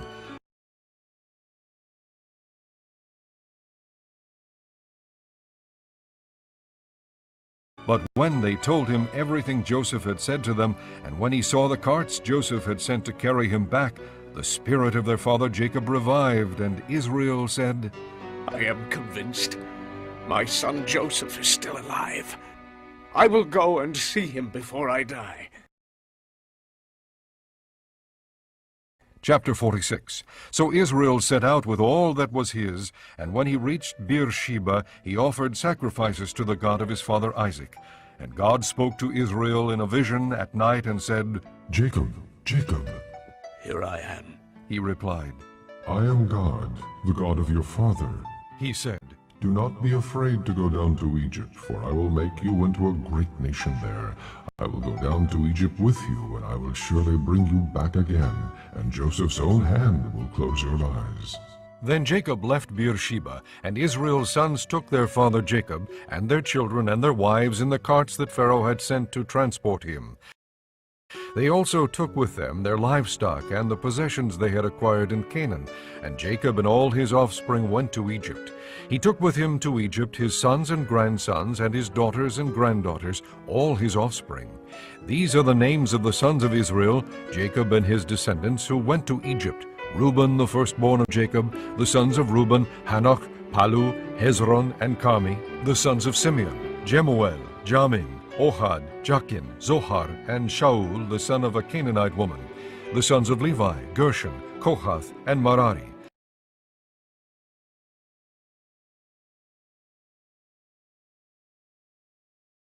The sons of Judah, Onan, Shelah, Perez, and Zerah. But and Onan had died in the land of Canaan. The sons of Perez, Hezron, and Hamul. The sons of Issachar, Tola, Puah, Jashub, and Shimron. The sons of Zebulun, Sered, Elon, and Jalil. These were the sons Leah bore to Jacob in Padan Aram, besides his daughter Dinah. These sons and daughters of his were 33 in all. The sons of Gad, Zephon, Haggai, Shunai, Esbon, Eri, Arodai, and Arelai. The sons of Asher, Imnah, Ishva, Ishvai, and Beriah. Their sister was Sarah. The sons of Beriah, Heber, and Malkiel. These were the children born to Jacob by Zilpah, whom Laban had given to his daughter Leah, 16 in all. The sons of Jacob's wife Rachel, Joseph and Benjamin. In Egypt, Manasseh and Ephraim were born to Joseph by Asenath, daughter of Potipherah, priest of On. The sons of Benjamin, Bela, Becher, Ashbel, Gera, Naaman, Ehai, Rosh, Mupin, Hupin, and Ard. These were the sons of Rachel who were born to Jacob, 14 in all. The son of Dan, Hushim. The sons of Naphtali, Jaziel, Guni, Jezer, and Shilan. These were the sons born to Jacob by Bilhah, whom Laban had given to his daughter Rachel, 7 in all. All those who went to Egypt with Jacob, those who were his direct descendants, not counting his sons' wives, numbered 66 persons. With the 2 sons who had been born to Joseph in Egypt, the members of Jacob's family which went to Egypt were 70 in all. Now Jacob sent Judah ahead of him to Joseph to get directions to Goshen. When they arrived in the region of Goshen, Joseph had his chariot made ready and went to Goshen to meet his father Israel. As soon as Joseph appeared before him, he threw his arms around his father and wept for a long time. Israel said to Joseph, "Now I am ready to die, since I have seen for myself that you are still alive." Then Joseph said to his brothers and to his father's household, "I will go up and speak to Pharaoh, and will say to him, My brothers and my father's household, who were living in the land of Canaan, have come to me. The men are shepherds, they tend livestock, and they have brought along their flocks and herds and everything they own. When Pharaoh calls you in and asks, What is your occupation? You should answer, Your servants have tended livestock from our boyhood on, just as our fathers did. Then you will be allowed to settle in the region of Goshen, for all shepherds are detestable to the Egyptians." Chapter 47. Joseph went and told Pharaoh, "My father and brothers, with their flocks and herds and everything they own, have come from the land of Canaan and are now in Goshen." He chose 5 of his brothers and presented them before Pharaoh. Pharaoh asked the brothers, "What is your occupation?" "Your servants are shepherds," they replied to Pharaoh. "just as our fathers were." They also said to him, "We have come to live here a while because the famine is severe in Canaan, and your servants' flocks have no pasture. So now, please, let your servants settle in Goshen." Pharaoh said to Joseph, "Your father and your brothers have come to you, and the land of Egypt is before you. Settle your father and your brothers in the best part of the land. Let them live in Goshen. And if you know of any among them with special ability, put them in charge of my own livestock." Then Joseph brought his father Jacob in and presented him before Pharaoh. After Jacob blessed Pharaoh, Pharaoh asked him, "How old are you?" And Jacob said to Pharaoh, "The years of my pilgrimage are 130. My years have been few and difficult, and they do not equal the years of the pilgrimage of my fathers." Then Jacob blessed Pharaoh and went out from his presence. So Joseph settled his father and his brothers in Egypt and gave them property in the best part of the land, the district of Ramesses, as Pharaoh directed. Joseph also provided his father and his brothers and all his father's household with food, according to the number of their children. There was no food, however, in the whole region because the famine was severe. Both Egypt and Canaan wasted away because of the famine. Joseph collected all the money that was to be found in Egypt and Canaan in payment for the grain they were buying, and he brought it to Pharaoh's palace.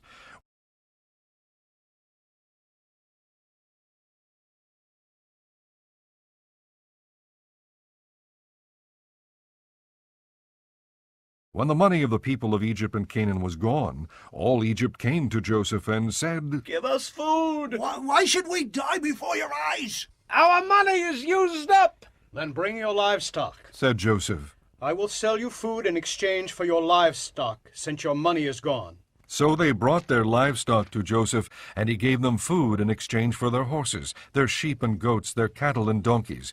And he brought them through that year with food in exchange for all their livestock. When that year was over, they came to him the following year and said, We cannot hide from our Lord the fact that since our money is gone and our livestock belongs to you, there is nothing left for our Lord except our bodies and our land. Why should we perish before your eyes, we and our land as well? Buy us and our land in exchange for food, and we with our land will be in bondage to Pharaoh. Give us seed so that we may live and not die, and that the land may not become desolate. So Joseph bought all the land in Egypt Pharaoh. The Egyptians, one and all, sold their fields because the famine was too severe for them. The land became Pharaoh's, and Joseph reduced the people to servitude, from one end of Egypt to the other. However, he did not buy the land of the priests because they received a regular allotment from Pharaoh, and had food enough from the allotment Pharaoh gave them. That's why they did not sell their land. Joseph said to the people, Now that I have bought you and your land today for Pharaoh, here is seed for you so you can plant the ground. But when the crop comes in, give 1/5 of it to Pharaoh. The other 4/5 you may keep as seed for the fields and as food for yourselves and your households and your children. You have saved our lives. They said, May we find favor in the eyes of our Lord. We will be in bondage to Pharaoh. So Joseph established it as a law concerning land in Egypt, still in force today, that 1/5 of the produce belongs to Pharaoh. It was only the land of the priests that did not become Pharaoh's.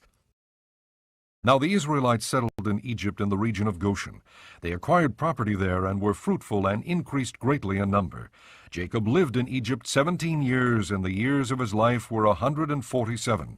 When the time drew near for Israel to die, he called for his son Joseph and said to him, If I have found favor in your eyes, put your hand under my thigh and promise that you will show me kindness and faithfulness.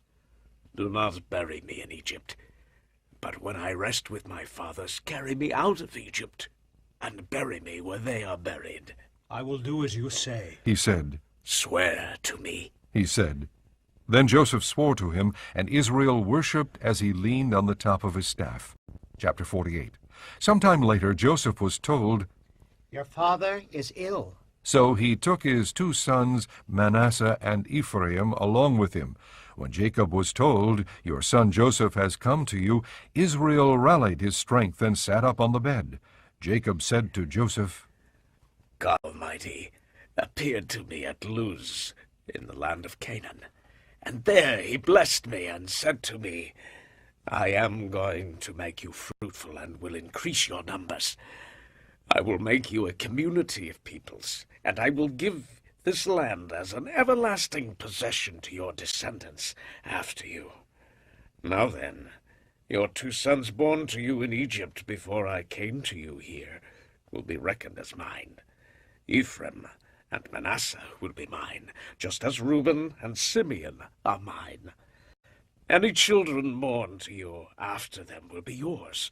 In the territory they inherit, they will be reckoned under the names of their brothers. As I was returning from Padan, to my sorrow, Rachel died in the land of Canaan while we were still on the way, a little distance from Ephrath. So I buried her there beside the road to Ephrath, that is Bethlehem. When Israel saw the sons of Joseph, he asked, Who are these? They are the sons God has given me here. Joseph said to his father.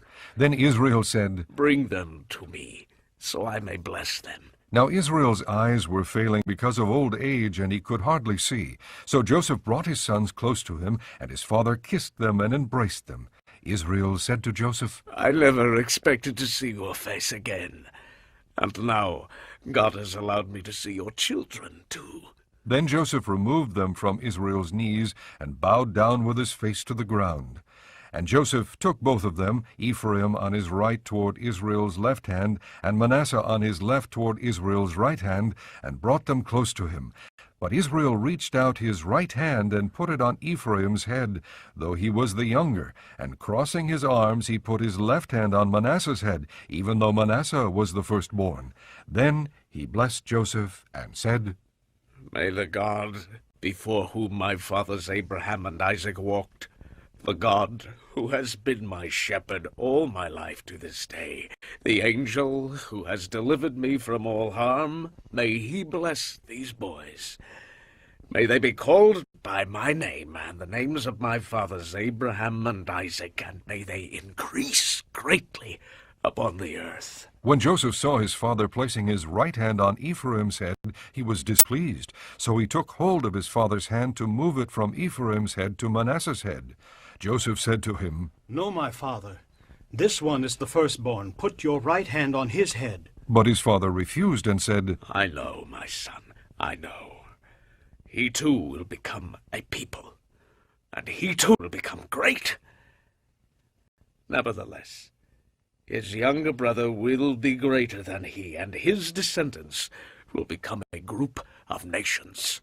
He blessed them that day and said, In your name will Israel pronounce this blessing. May God make you like Ephraim and Manasseh. So he put Ephraim ahead of Manasseh. Then Israel said to Joseph, I am about to die, but God will be with you, and take you back to the land of your fathers. And to you, as one who is over your brothers, I give the ridge of land I took from the Amorites with my sword and my bow. Chapter 49. Then Jacob called for his sons and said, Gather round, so I can tell you what will happen to you in the days to come. Assemble and listen, sons of Jacob. Listen to your father Israel. Reuben, you are my firstborn, my might, the first sign of my strength, excelling in honor, excelling in power, turbulent as the waters. You will no longer excel, for you went up onto your father's bed, onto my couch, and defiled it. Simeon and Levi are brothers. Their swords are weapons of violence. Let me not enter their council, let me not join their assembly, for they have killed men in their anger, and hamstrung oxen as they pleased. Cursed be their anger, so fierce, and their fury so cruel. I will scatter them in Jacob, and disperse them in Israel. Judah, your brothers will praise you. Your hand will be on the neck of your enemies. Your father's sons will bow down to you. You are a lion's cub, O Judah. You return from the prey, my son. Like a lion he crouches and lies down like a lioness. Who dares to rouse him? The scepter will not depart from Judah, nor the ruler's staff from between his feet, until he comes to whom it belongs, and the obedience of the nations is his. He will tether his donkey to a vine, his colt to the choicest branch. He will wash his garments in wine, his robes in the blood of grapes. His eyes will be darker than wine, his teeth whiter than milk. Zebulun will live by the seashore and become a haven for ships. His border will extend towards Sidon. Issachar is a raw-boned donkey lying down between two saddlebags. When he sees how good is his resting place and how pleasant is his land, he will bend his shoulder to the burden and submit to forced labor.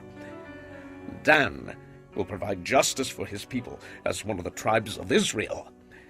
Dan will be a serpent by the roadside, a viper along the path that bites the horse's heels so that its rider tumbles backward. I look for your deliverance, O Lord.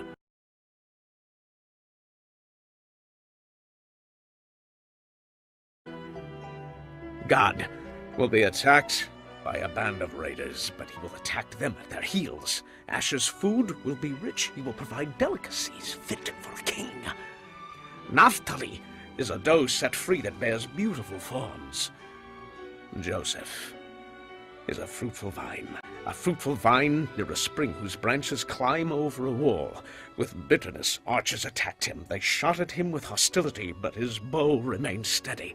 His strong arm stayed limber because of the hand of the mighty one of Jacob, because of the shepherd, the rock of Israel. Because of your father's God, who helps you.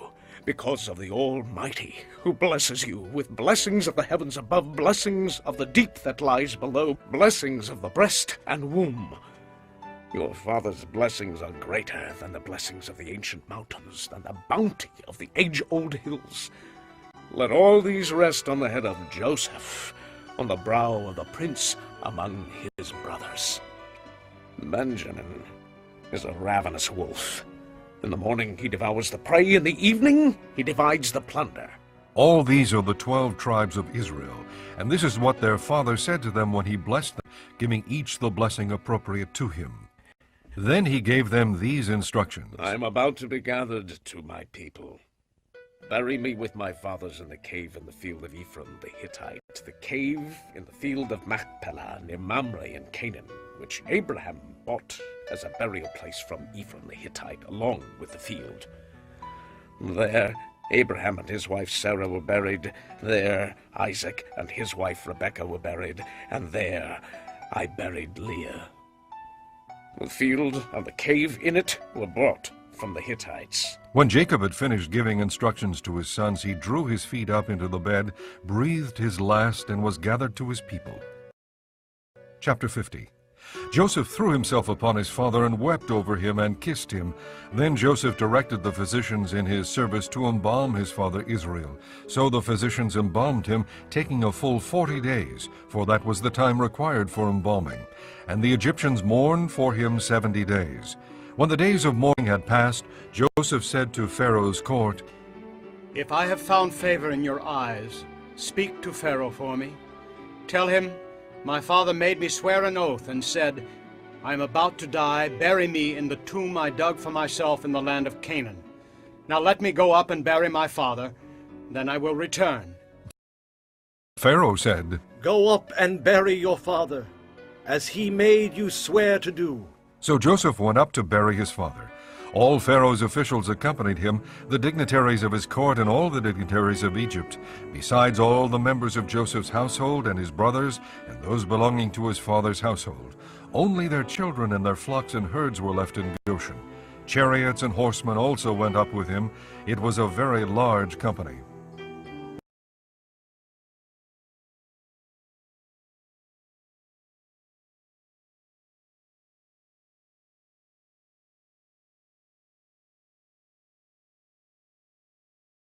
When they reached the threshing floor of Atad near the Jordan, they lamented loudly and bitterly, and there Joseph observed a 7-day period of mourning for his father.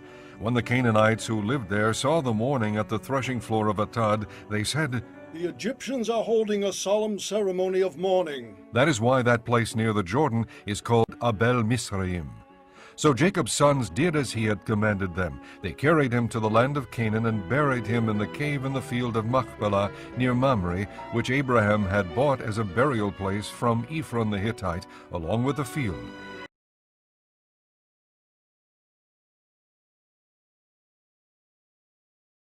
After burying his father, Joseph returned to Egypt together with his brothers and all the others who had gone with him to bury his father. When Joseph's brothers saw that their father was dead, they said, What if Joseph holds a grudge against us and pays us back for all the wrongs we did to him? So they sent word to Joseph, saying, Your father left these instructions before he died. This is what you ought to say to Joseph. I ask you to forgive your brothers the sins and the wrongs they committed in treating you so badly. Now please forgive the sins of the servants of the God of your father. When their message came to him, Joseph wept. His brothers then came and threw themselves down before him. We are your slaves, they said. But Joseph said to them, Don't be afraid. Am I in the place of God? You intended to harm me, but God intended it for good to accomplish what is now being done, the saving of many lives. So then don't be afraid. I will provide for you and your children. And he reassured them and spoke kindly to them. Joseph stayed in Egypt along with all his father's family. He lived 110 years and saw the third generation of Ephraim's children. Also the children of Machir, son of Manasseh, were placed at birth on Joseph's knees.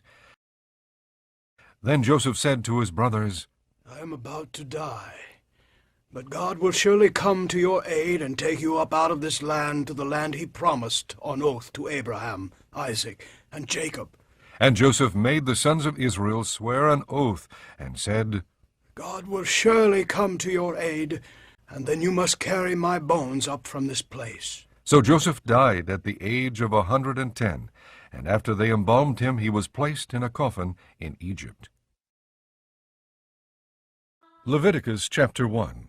The Lord called to Moses and spoke to him from the tent of meeting. He said, Speak to the Israelites and say to them, When any of you brings an offering to the Lord, bring as your offering an animal from either the herd or the flock. If the offering is a burnt offering from the herd, he is to offer a male without defect. He must present it at the entrance to the tent of meeting so that it will be acceptable to the Lord.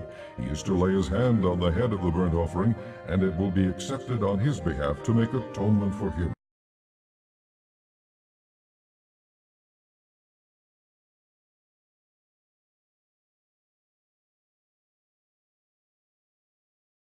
He is to slaughter the young bull before the Lord, and then Aaron's sons, the priests, shall bring the blood and sprinkle it against the altar on all sides at the entrance to the tent of meeting.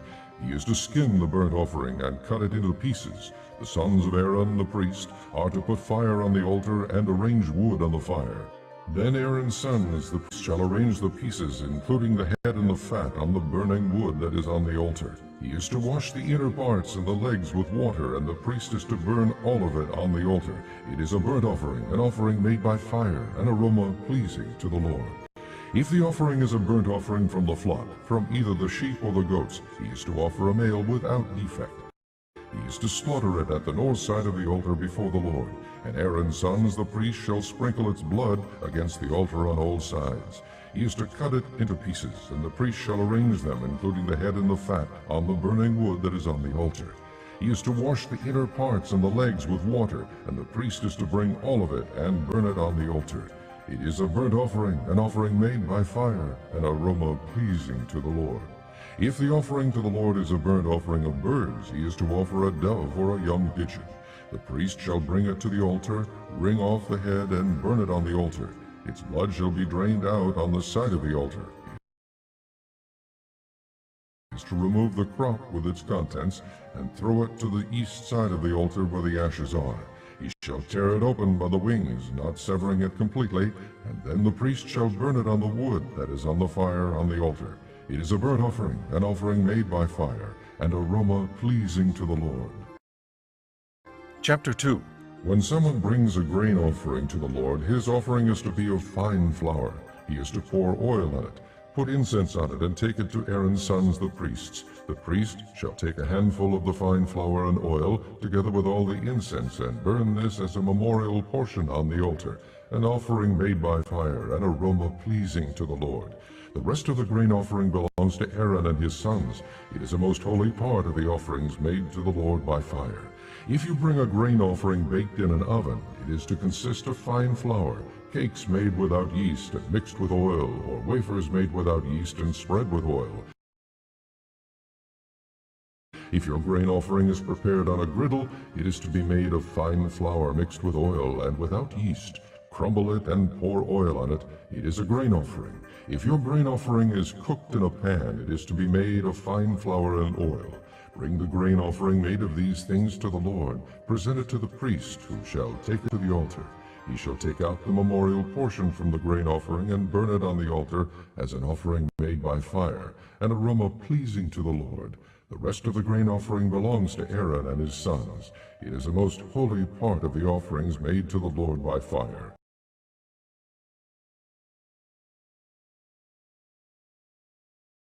Every grain offering you bring to the Lord must be made without yeast, for you are not to burn any yeast or honey in an offering made to the Lord by fire. You may bring them to the Lord as an offering of the first fruits, but they are not to be offered on the altar as a pleasing aroma. Season all your grain offerings with salt. Do not leave the salt of the covenant of your God out of your grain offerings. Add salt to all your offerings. If you bring a grain offering of first fruits to the Lord, offer crushed heads of new grain roasted in the fire. Put oil and incense on it. It is a grain offering.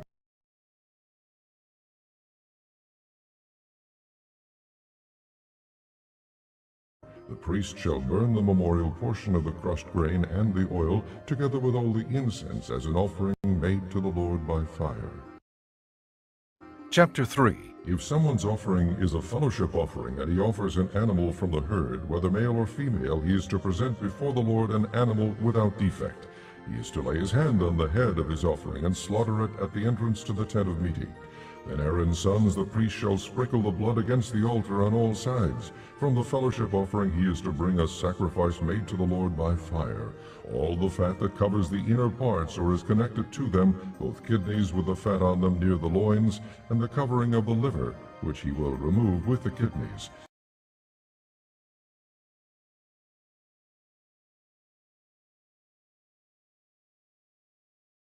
Then Aaron's sons are to burn it on the altar on top of the burnt offering, that is on the burning wood, as an offering made by fire, an aroma pleasing to the Lord. If he offers an animal from the flock as a fellowship offering to the Lord, he is to offer a male or female without defect. If he offers a lamb, he is to present it before the Lord. He is to lay his hand on the head of his offering and slaughter it in front of the tent of meeting. Then Aaron's son shall sprinkle its blood against the altar on all sides. From the fellowship offering he is to bring a sacrifice made to the Lord by fire, its fat, the entire fat tail cut off close to the backbone, all the fat that covers the inner parts or is connected to them, both kidneys with the fat on them near the loins, and the covering of the liver, which he will remove with the kidneys. The priest shall burn them on the altar as food, an offering made to the Lord by fire. If his offering is a goat, he is to present it before the Lord. He is to lay his hand on its head and slaughter it in front of the tent of meeting. Then Aaron's sons shall sprinkle its blood against the altar on all sides. From what he offers he is to make this offering to the Lord by fire. All the fat that covers the inner parts or is connected to them,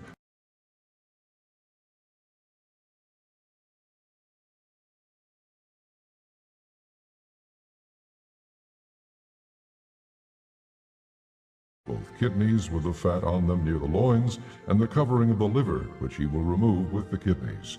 The priest shall burn them on the altar as food, an offering made by fire, a pleasing aroma. All the fat is the Lord's. This is a lasting ordinance for the generations to come. Wherever you live, you must not eat any fat or any blood. Chapter 4. The Lord said to Moses, Say to the Israelites, when anyone sins unintentionally and does what is forbidden in any of the Lord's commands, if the anointed priest sins, bringing guilt on the people, he must bring to the Lord a young bull without defect as a sin offering for the sin he has committed. He is to present the bull at the entrance to the tent of meeting before the Lord. He is to lay his hand on its head and slaughter it before the Lord. Then the anointed priest shall take some of the bull's blood and carry it into the tent of meeting.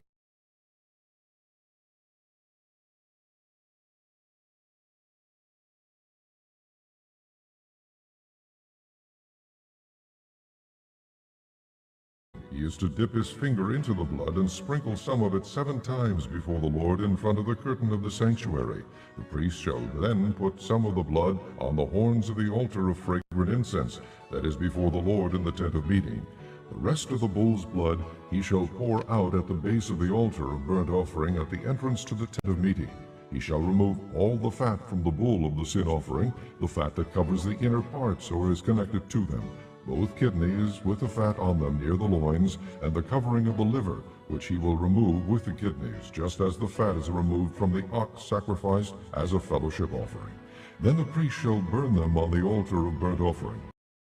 But the hide of the bull and all its flesh, as well as the head and legs, the inner parts and offal, that is all the rest of the bull, he must take outside the camp to a place ceremonially clean, where the ashes are thrown, and burn it in a wood fire on the ash heap.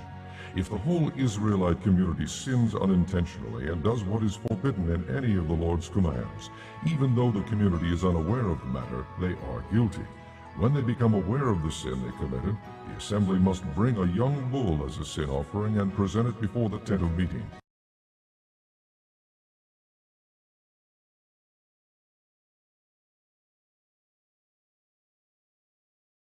The elders of the community are to lay their hands on the bull's head before the Lord, and the bull shall be slaughtered before the Lord. Then the anointed priest is to take some of the bull's blood into the tent of meeting. He shall dip his finger into the blood and sprinkle it before the Lord 7 times in front of the curtain. He is to put some of the blood on the horns of the altar that is before the Lord in the tent of meeting. The rest of the blood he shall pour out at the base of the altar of burnt offering at the entrance to the tent of meeting. He shall remove all the fat from it and burn it on the altar.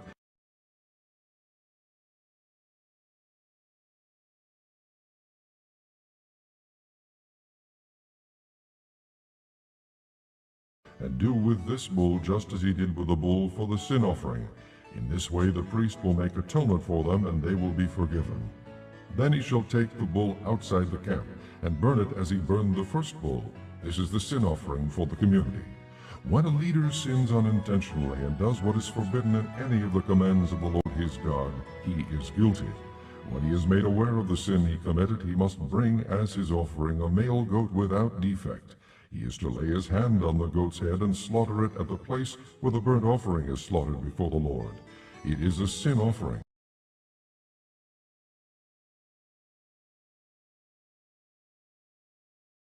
Then the priest shall take some of the blood of the sin offering with his finger and put it on the horns of the altar of burnt offering, and pour out the rest of the blood at the base of the altar. He shall burn all the fat on the altar as he burned the fat of the fellowship offering. In this way the priest will make atonement for the man's sin, and he will be forgiven. If a member of the community sins unintentionally and does what is forbidden in any of the Lord's commands, he is guilty. When he is made aware of the sin he committed, he must bring as his offering for the sin he committed a female goat without defect. He is to lay his hand on the head of the sin offering and slaughter it at the place of the burnt offering. Then the priest is to take some of the blood with his finger and put it on the horns of the altar of burnt offering, and pour out the rest of the blood at the base of the altar. He shall remove all the fat, just as the fat is removed from the fellowship offering, and the priest shall burn it on the altar as an aroma pleasing to the Lord. In this way the priest will make atonement for him, and he will be forgiven. If he brings a lamb as his sin offering, he is to bring a female without defect. He is to lay his hand on its head and slaughter it for a sin offering at the place where the burnt offering is slaughtered.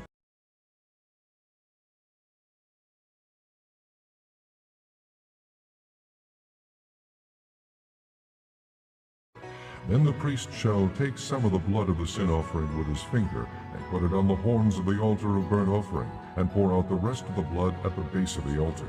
He shall remove all the fat, just as the fat is removed from the lamb of the fellowship offering, and the priest shall burn it on the altar on top of the offerings made to the Lord by fire. In this way the priest will make atonement for him for the sin he has committed, and he will be forgiven. Chapter 5. If a person sins because he does not speak up when he hears a public charge to testify regarding something he has seen or learned about, he will be held responsible. Or if a person touches anything ceremonially unclean, whether the carcasses of unclean wild animals, or of unclean livestock, or of unclean creatures that move along the ground, even though he is unaware of it, he has become unclean and is guilty. Or if he touches human uncleanness, anything that would make him unclean, even though he is unaware of it, when he learns of it, he will be guilty.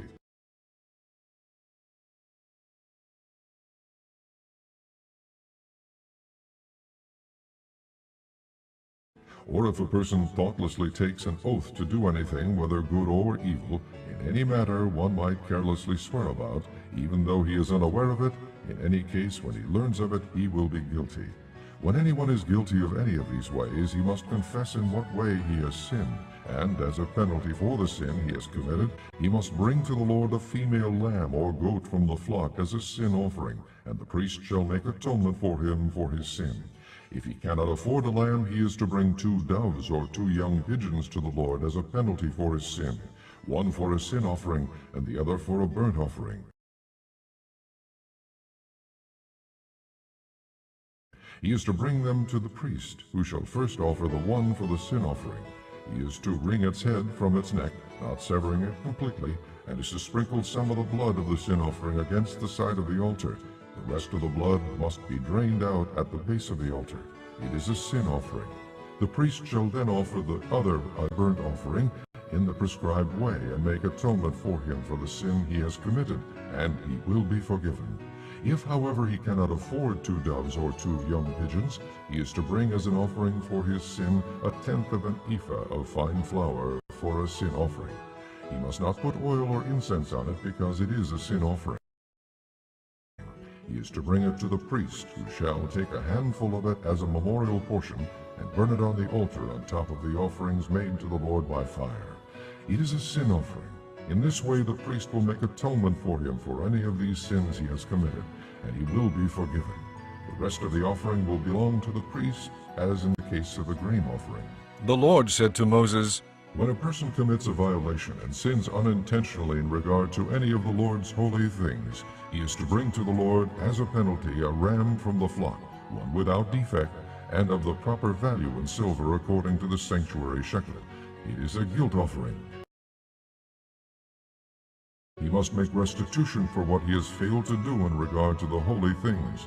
Add 1/5 of the value to that, and give it all to the priest, who will make atonement for him with the ram as a guilt offering, and he will be forgiven. If a person sins and does what is forbidden in any of the Lord's commands, even though he does not know it, he is guilty and will be held responsible.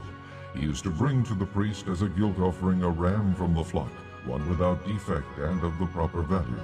In this way the priest will make atonement for him for the wrong he has committed unintentionally, and he will be forgiven. It is a guilt offering. He has been guilty of wrongdoing against the Lord. Chapter 6. The Lord said to Moses, If anyone sins and is unfaithful to the Lord by deceiving his neighbor about something entrusted to him, or left in his care, or stolen, or if he cheats him, or if he finds lost property and lies about it, or if he swears falsely, or if he commits any such sin that people may do, when he thus sins and becomes guilty, he must return what he has stolen or taken by extortion, or what was entrusted to him, or the lost property he found,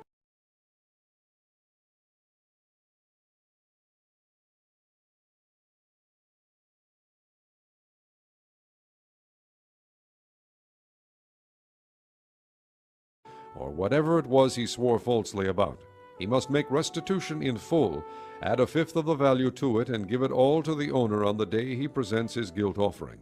And as a penalty he must bring to the priest, that is, to the Lord, his guilt offering, a ram from the flock, one without defect and of the proper value. In this way the priest will make atonement for him before the Lord, and he will be forgiven for any of these things he did that made him guilty. The Lord said to Moses,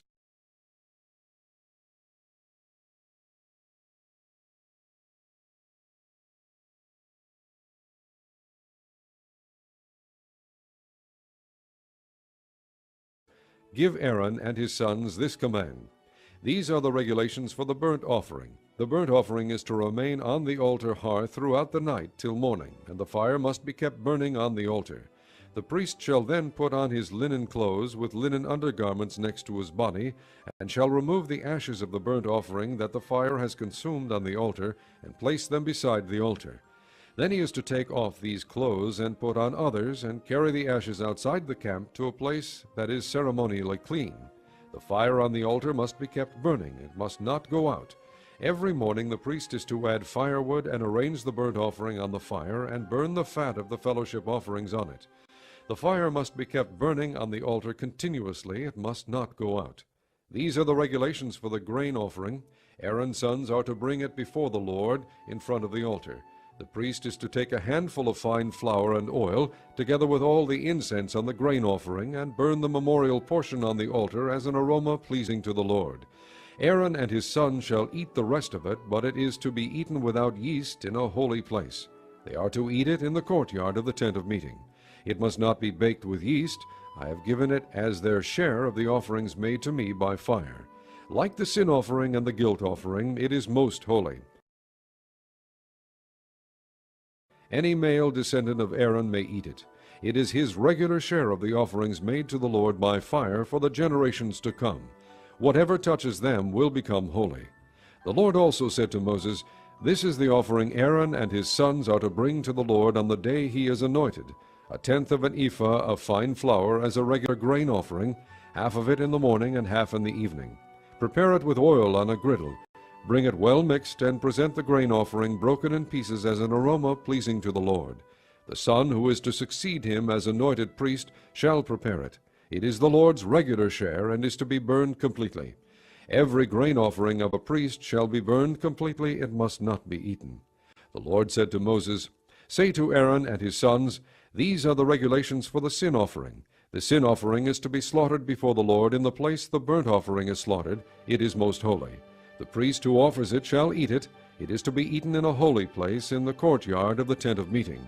Whatever touches any of the flesh will become holy, and if any of the blood is spattered on a garment, you must wash it in a holy place. The clay pot the meat is cooked in must be broken.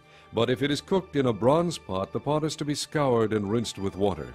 Any male in a priest's family may eat it. It is most holy.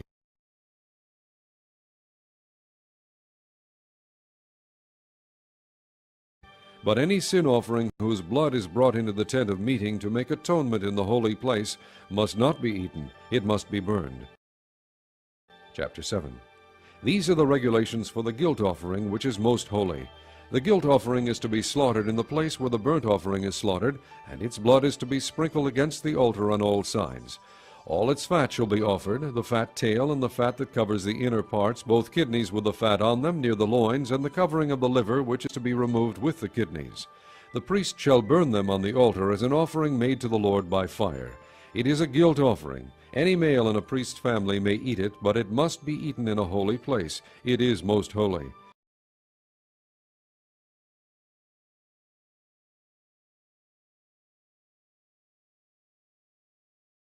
The same law applies to both the sin offering and the guilt offering.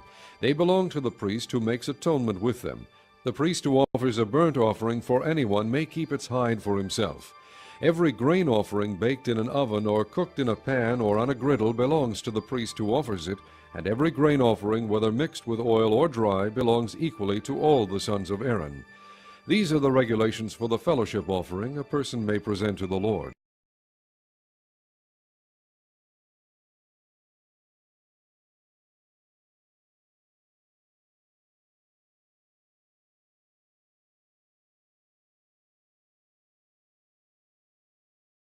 If he offers it as an expression of thankfulness, then along with this thank offering he is to offer cakes of bread made without yeast and mixed with oil, wafers made without yeast and spread with oil, and cakes of fine flour well kneaded and mixed with oil.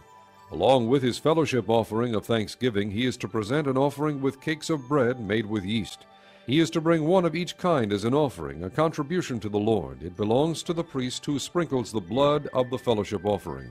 The meat of his fellowship offering of thanksgiving must be eaten on the day it is offered. He must leave none of it till morning.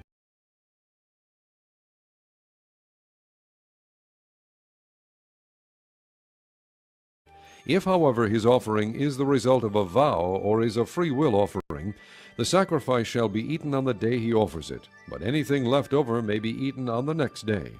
Any meat of the sacrifice left over till the third day must be burned up.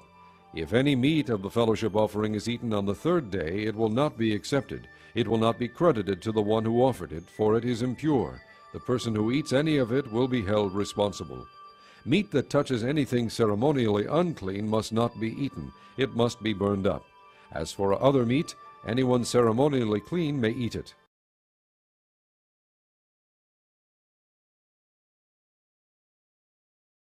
But if anyone who is unclean eats any meat of the fellowship offering belonging to the Lord, that person must be cut off from his people. If anyone touches something unclean, whether human uncleanness or an unclean animal or any unclean detestable thing, and then eats any of the meat of the fellowship offering belonging to the Lord, that person must be cut off from his people. The Lord said to Moses, Say to the Israelites, Do not eat any of the fat of cattle, sheep, or goats. The fat of an animal found dead or torn by wild animals may be used for any other purpose, but you must not eat it.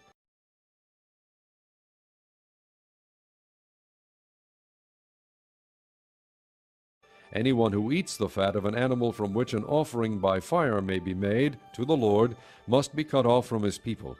And wherever you live, you must not eat the blood of any bird or animal. If anyone eats blood, that person must be cut off from his people. The Lord said to Moses, Say to the Israelites, anyone who brings a fellowship offering to the Lord is to bring part of it as his sacrifice to the Lord. With his own hands he is to bring the offering made to the Lord by fire. He is to bring the fat, together with the breast, and wave the breast before the Lord as a wave offering.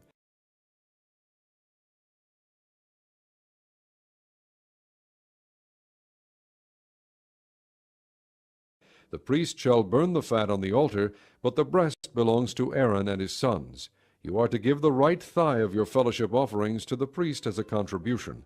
The son of Aaron, who offers the blood and the fat of the fellowship offering, shall have the right thigh as his share. From the fellowship offerings of the Israelites, I have taken the breast that is waved and the thigh that is presented, and have given them to Aaron the priest and his sons as their regular share from the Israelites.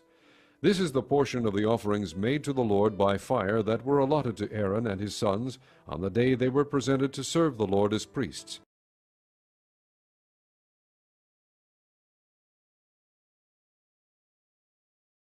On the day they were anointed, the Lord commanded that the Israelites give this to them as their regular share for the generations to come. These, then, are the regulations for the burnt offering, the grain offering, the sin offering, the guilt offering, the ordination offering, and the fellowship offering, which the Lord gave Moses on Mount Sinai on the day he commanded the Israelites to bring their offerings to the Lord in the desert of Sinai. Chapter 8. The Lord said to Moses, Bring Aaron and his sons, their garments, the anointing oil, the bull for the sin offering, the 2 rams, and the basket containing bread made without yeast, and gather the entire assembly at the entrance to the tent of meeting. Moses did as the Lord commanded him, and the assembly gathered at the entrance to the tent of meeting. Moses said to the assembly, This is what the Lord has commanded to be done. Then Moses brought Aaron and his sons forward and washed them with water.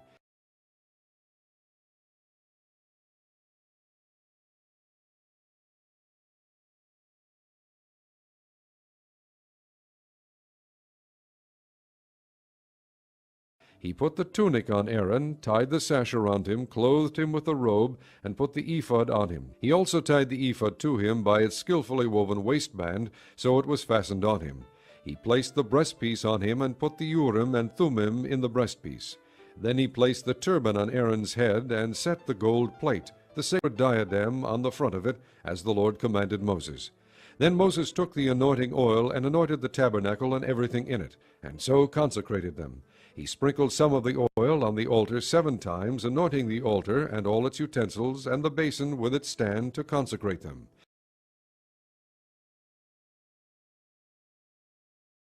He poured some of the anointing oil on Aaron's head, and anointed him to consecrate him. Then he brought Aaron's sons forward, put tunics on them, tied sashes around them, and put headbands on them, as the Lord commanded Moses. He then presented the bull for the sin offering, and Aaron and his sons laid their hands on its head. Moses slaughtered the bull, and took some of the blood, and with his finger he put it on all the horns of the altar to purify the altar. He poured out the rest of the blood at the base of the altar.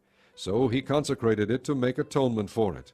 Moses also took all the fat around the inner parts, the covering of the liver, and both kidneys and their fat, and burned it on the altar. But the bull with its hide and its flesh and its offal he burned up outside the camp, as the Lord commanded Moses. He then presented the ram for the burnt offering, and Aaron and his sons laid their hands on its head. Then Moses slaughtered the ram, and sprinkled the blood against the altar on all sides. He cut the ram into pieces, and burned the head, the pieces, and the fat. He washed the inner parts and the legs with water, and burned the whole ram on the altar as a burnt offering, a pleasing aroma, an offering made to the Lord by fire, as the Lord commanded Moses. He then presented the other ram, the ram for the ordination, and Aaron and his sons laid their hands on its head. Moses slaughtered the ram, and took some of its blood, and put it on the lobe of Aaron's right ear, on the thumb of his right hand, and on the big toe of his right foot. Moses also brought Aaron's sons forward, and put some of the blood on the lobes of their right ears, on the thumbs of their right hands, and on the big toes of their right feet. Then he sprinkled blood against the altar on all sides. He took the fat tail, all the fat around the inner parts, the covering of the liver, both kidneys and their fat, and the right thigh. Then from the basket of bread made without yeast, which was before the Lord, he took a cake of bread, and one made with oil, and a wafer. He put these on the fat portions and on the right thigh. He put all these in the hands of Aaron and his sons, and waved them before the Lord as a wave offering. Then Moses took them from their hands and burned them on the altar on top of the burnt offering as an ordination offering, a pleasing aroma, an offering made to the Lord by fire. He also took the breast, Moses' share of the ordination ram, and waved it before the Lord as a wave offering, as the Lord commanded Moses. Then Moses took some of the anointing oil and some of the blood from the altar and sprinkled them on Aaron and his garments and on his sons and their garments. So he consecrated Aaron and his garments and his sons and their garments.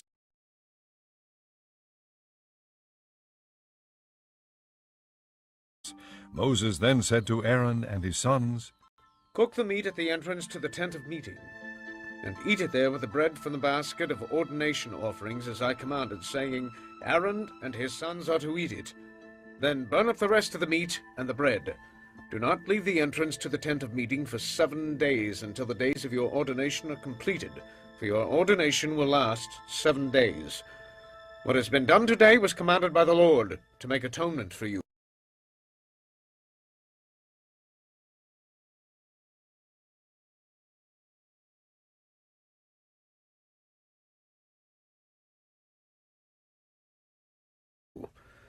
You must stay at the entrance to the tent of meeting day and night for 7 days, and do what the Lord requires, so you will not die. For that is what I have commanded.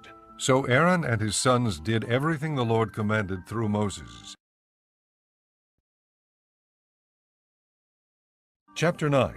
On the 8th day Moses summoned Aaron and his sons and the elders of Israel. He said to Aaron, Take a bull calf for your sin offering, and a ram for your burnt offering, both without defect, and present them before the Lord. Then say to the Israelites, Take a male goat for a sin offering, a calf and a lamb, both a year old and without defect, for a burnt offering, and an ox, and a ram for a fellowship offering, to sacrifice before the Lord, together with a grain offering mixed with oil. For today the Lord will appear to you.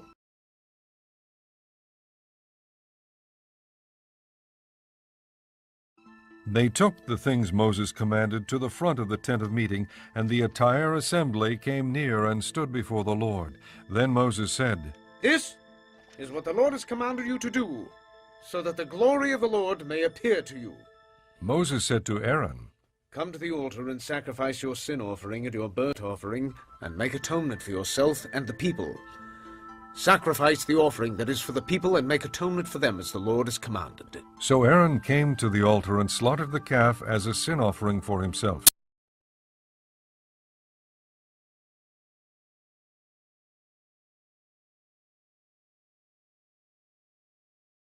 His sons brought the blood to him, and he dipped his finger into the blood and put it on the horns of the altar. The rest of the blood he poured out at the base of the altar. On the altar he burned the fat, the kidneys, and the covering of the liver from the sin offering, as the Lord commanded Moses. The flesh and the hide he burned up outside the camp. Then he slaughtered the burnt offering. His sons handed him the blood, and he sprinkled it against the altar on all sides. They handed him the burnt offering piece by piece, including the head, and he burned them on the altar. He washed the inner parts and the legs and burned them on top of the burnt offering on the altar.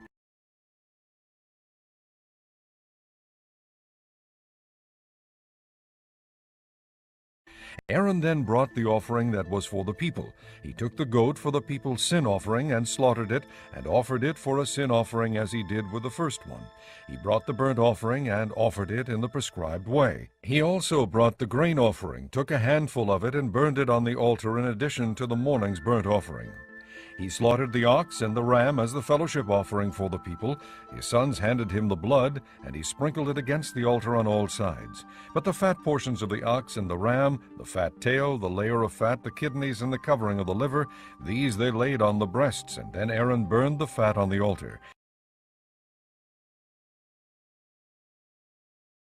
Aaron waved the breasts and the right thigh before the Lord as a wave offering, as Moses commanded. Then Aaron lifted his hands toward the people and blessed them, and having sacrificed the sin offering, the burnt offering, and the fellowship offering, he stepped down. Moses and Aaron then went into the tent of meeting. When they came out, they blessed the people, and the glory of the Lord appeared to all the people. Fire came out from the presence of the Lord and consumed the burnt offering and the fat portions on the altar. And when all the people saw it, they shouted for joy and fell face down. Chapter 10. Aaron's sons Nadab and Abihu took their censers, put fire in them, and added incense, and they offered unauthorized fire before the Lord, contrary to his command. So fire came out from the presence of the Lord and consumed them, and they died before the Lord. Moses then said to Aaron, This is what the Lord spoke of when he said, Among those who approach me I will show myself holy. In the sight of all the people I will be honored. Aaron remained silent. Moses summoned Mishael and Elzaphan, sons of Aaron's uncle Uzziel, and said to them, Come here. Carry your cousins outside the camp, away from the front of the sanctuary. So they came and carried them, still in their tunics, outside the camp as Moses ordered. Then Moses said to Aaron and his sons Eleazar and Ithamar, Do not let your hair become unkempt, and do not tear your clothes, or you will die, and the Lord will be angry with the whole community. But your relatives, all the house of Israel, may mourn for those the Lord has destroyed by fire. Do not leave the entrance to the tent of meeting, or you will die, because the Lord's anointing oil is on you. So they did as Moses said. Then the Lord said to Aaron,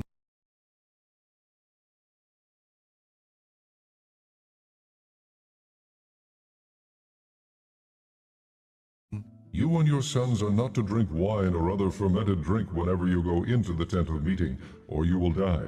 This is a lasting ordinance for the generations to come. You must distinguish between the holy and the common, between the unclean and the clean, and you must teach the Israelites all the decrees the Lord has given them through Moses. Moses said to Aaron and his remaining sons Eleazar and Ithamar, Take the grain offering left over from the offerings made to the Lord by fire, and eat it prepared without yeast beside the altar, for it is most holy.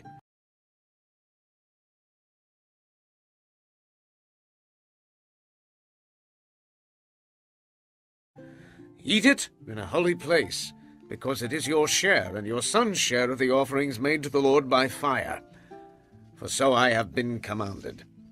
But you and your sons and your daughters may eat the breast that was waved and the thigh that was presented. Eat them in a ceremonially clean place. They have been given to you and your children as your share of the Israelites' fellowship offerings. The thigh that was presented and the breast that was waved must be brought with the fat portions of the offerings made by fire, to be waved before the Lord as a wave offering. This will be the regular share for you and your children, as the Lord has commanded. When Moses inquired about the goat of the sin offering and found that it had been burned up, he was angry with Eleazar and Ithamar, Aaron's remaining sons, and asked, Why didn't you eat the sin offering in the sanctuary area? It is most holy. It was given to you to take away the guilt of the community by making atonement for them before the Lord. Since its blood was not taken into the holy place, you should have eaten the goat in the sanctuary area, as I commanded. Aaron replied to Moses, Today they sacrifice their sin offering and their burnt offering before the Lord, but such things as this have happened to me. Would the Lord have been pleased if I had eaten the sin offering today? When Moses heard this, he was satisfied. Chapter 11. The Lord said to Moses and Aaron, Say to the Israelites, Of all the animals that live on land, these are the ones you may eat. You may eat any animal that has a split hoof completely divided and that chews the cud. There are some that only chew the cud, or only have a split hoof, but you must not eat them. The camel, though it chews the cud, does not have a split hoof. It is ceremonially unclean for you. The coney, though it chews the cud, does not have a split hoof. It is unclean for you. The rabbit, though it chews the cud, does not have a split hoof. It is unclean for you.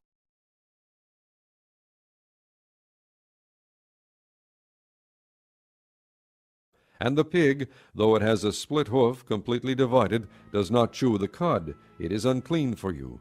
You must not eat their meat or touch their carcasses. They are unclean for you.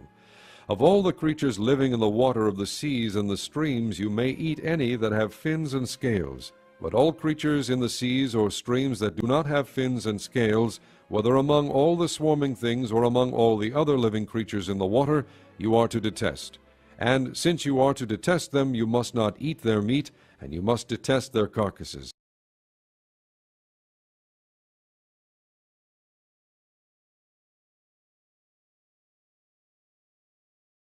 Anything living in the water that does not have fins and scales is to be detestable to you.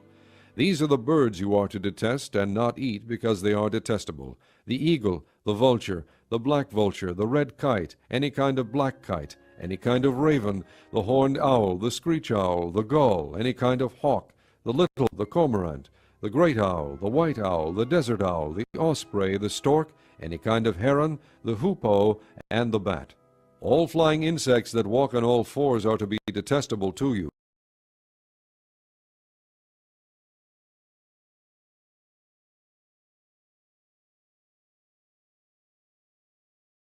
There are, however, some winged creatures that walk on all fours that you may eat, those that have jointed legs for hopping on the ground. Of these you may eat any kind of locust, katydid, cricket, or grasshopper. But all other winged creatures that have 4 legs you are to detest. You will make yourselves unclean by these. Whoever touches their carcasses will be unclean till evening. Whoever picks up one of their carcasses must wash his clothes, and he will be unclean till evening. Every animal that has a split hoof not completely divided, or that does not chew the cud, is unclean for you. Whoever touches the carcass of any of them will be unclean.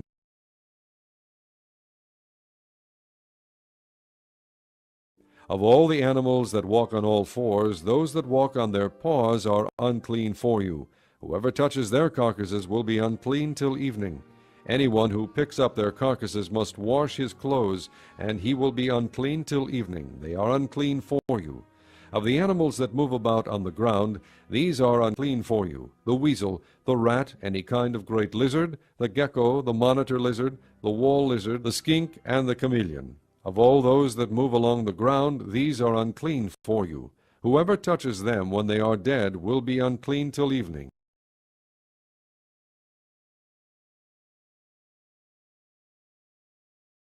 When one of them dies and falls on something, that article, whatever its use, will be unclean, whether it is made of wood, cloth, hide, or sackcloth. Put it in water. It will be unclean till evening, and then it will be clean. If one of them falls into a clay pot, everything in it will be unclean, and you must break the pot. Any food that could be eaten but has water on it from such a pot is unclean, and any liquid that could be drunk from it is unclean. Anything that one of their carcasses falls on becomes unclean. An oven or cooking pot must be broken up. They are unclean, and you are to regard them as unclean. A spring, however, or a cistern for collecting water remains clean, but anyone who touches one of these carcasses is unclean. If a carcass falls on any seeds that are to be planted, they remain clean. But if water has been put on the seed and a carcass falls on it, it is unclean for you. If an animal that you are allowed to eat dies, anyone who touches the carcass will be unclean till evening. Anyone who eats some of the carcass must wash his clothes, and he will be unclean till evening. Anyone who picks up the carcass must wash his clothes, and he will be unclean till evening. Every creature that moves about on the ground is detestable. It is not to be eaten.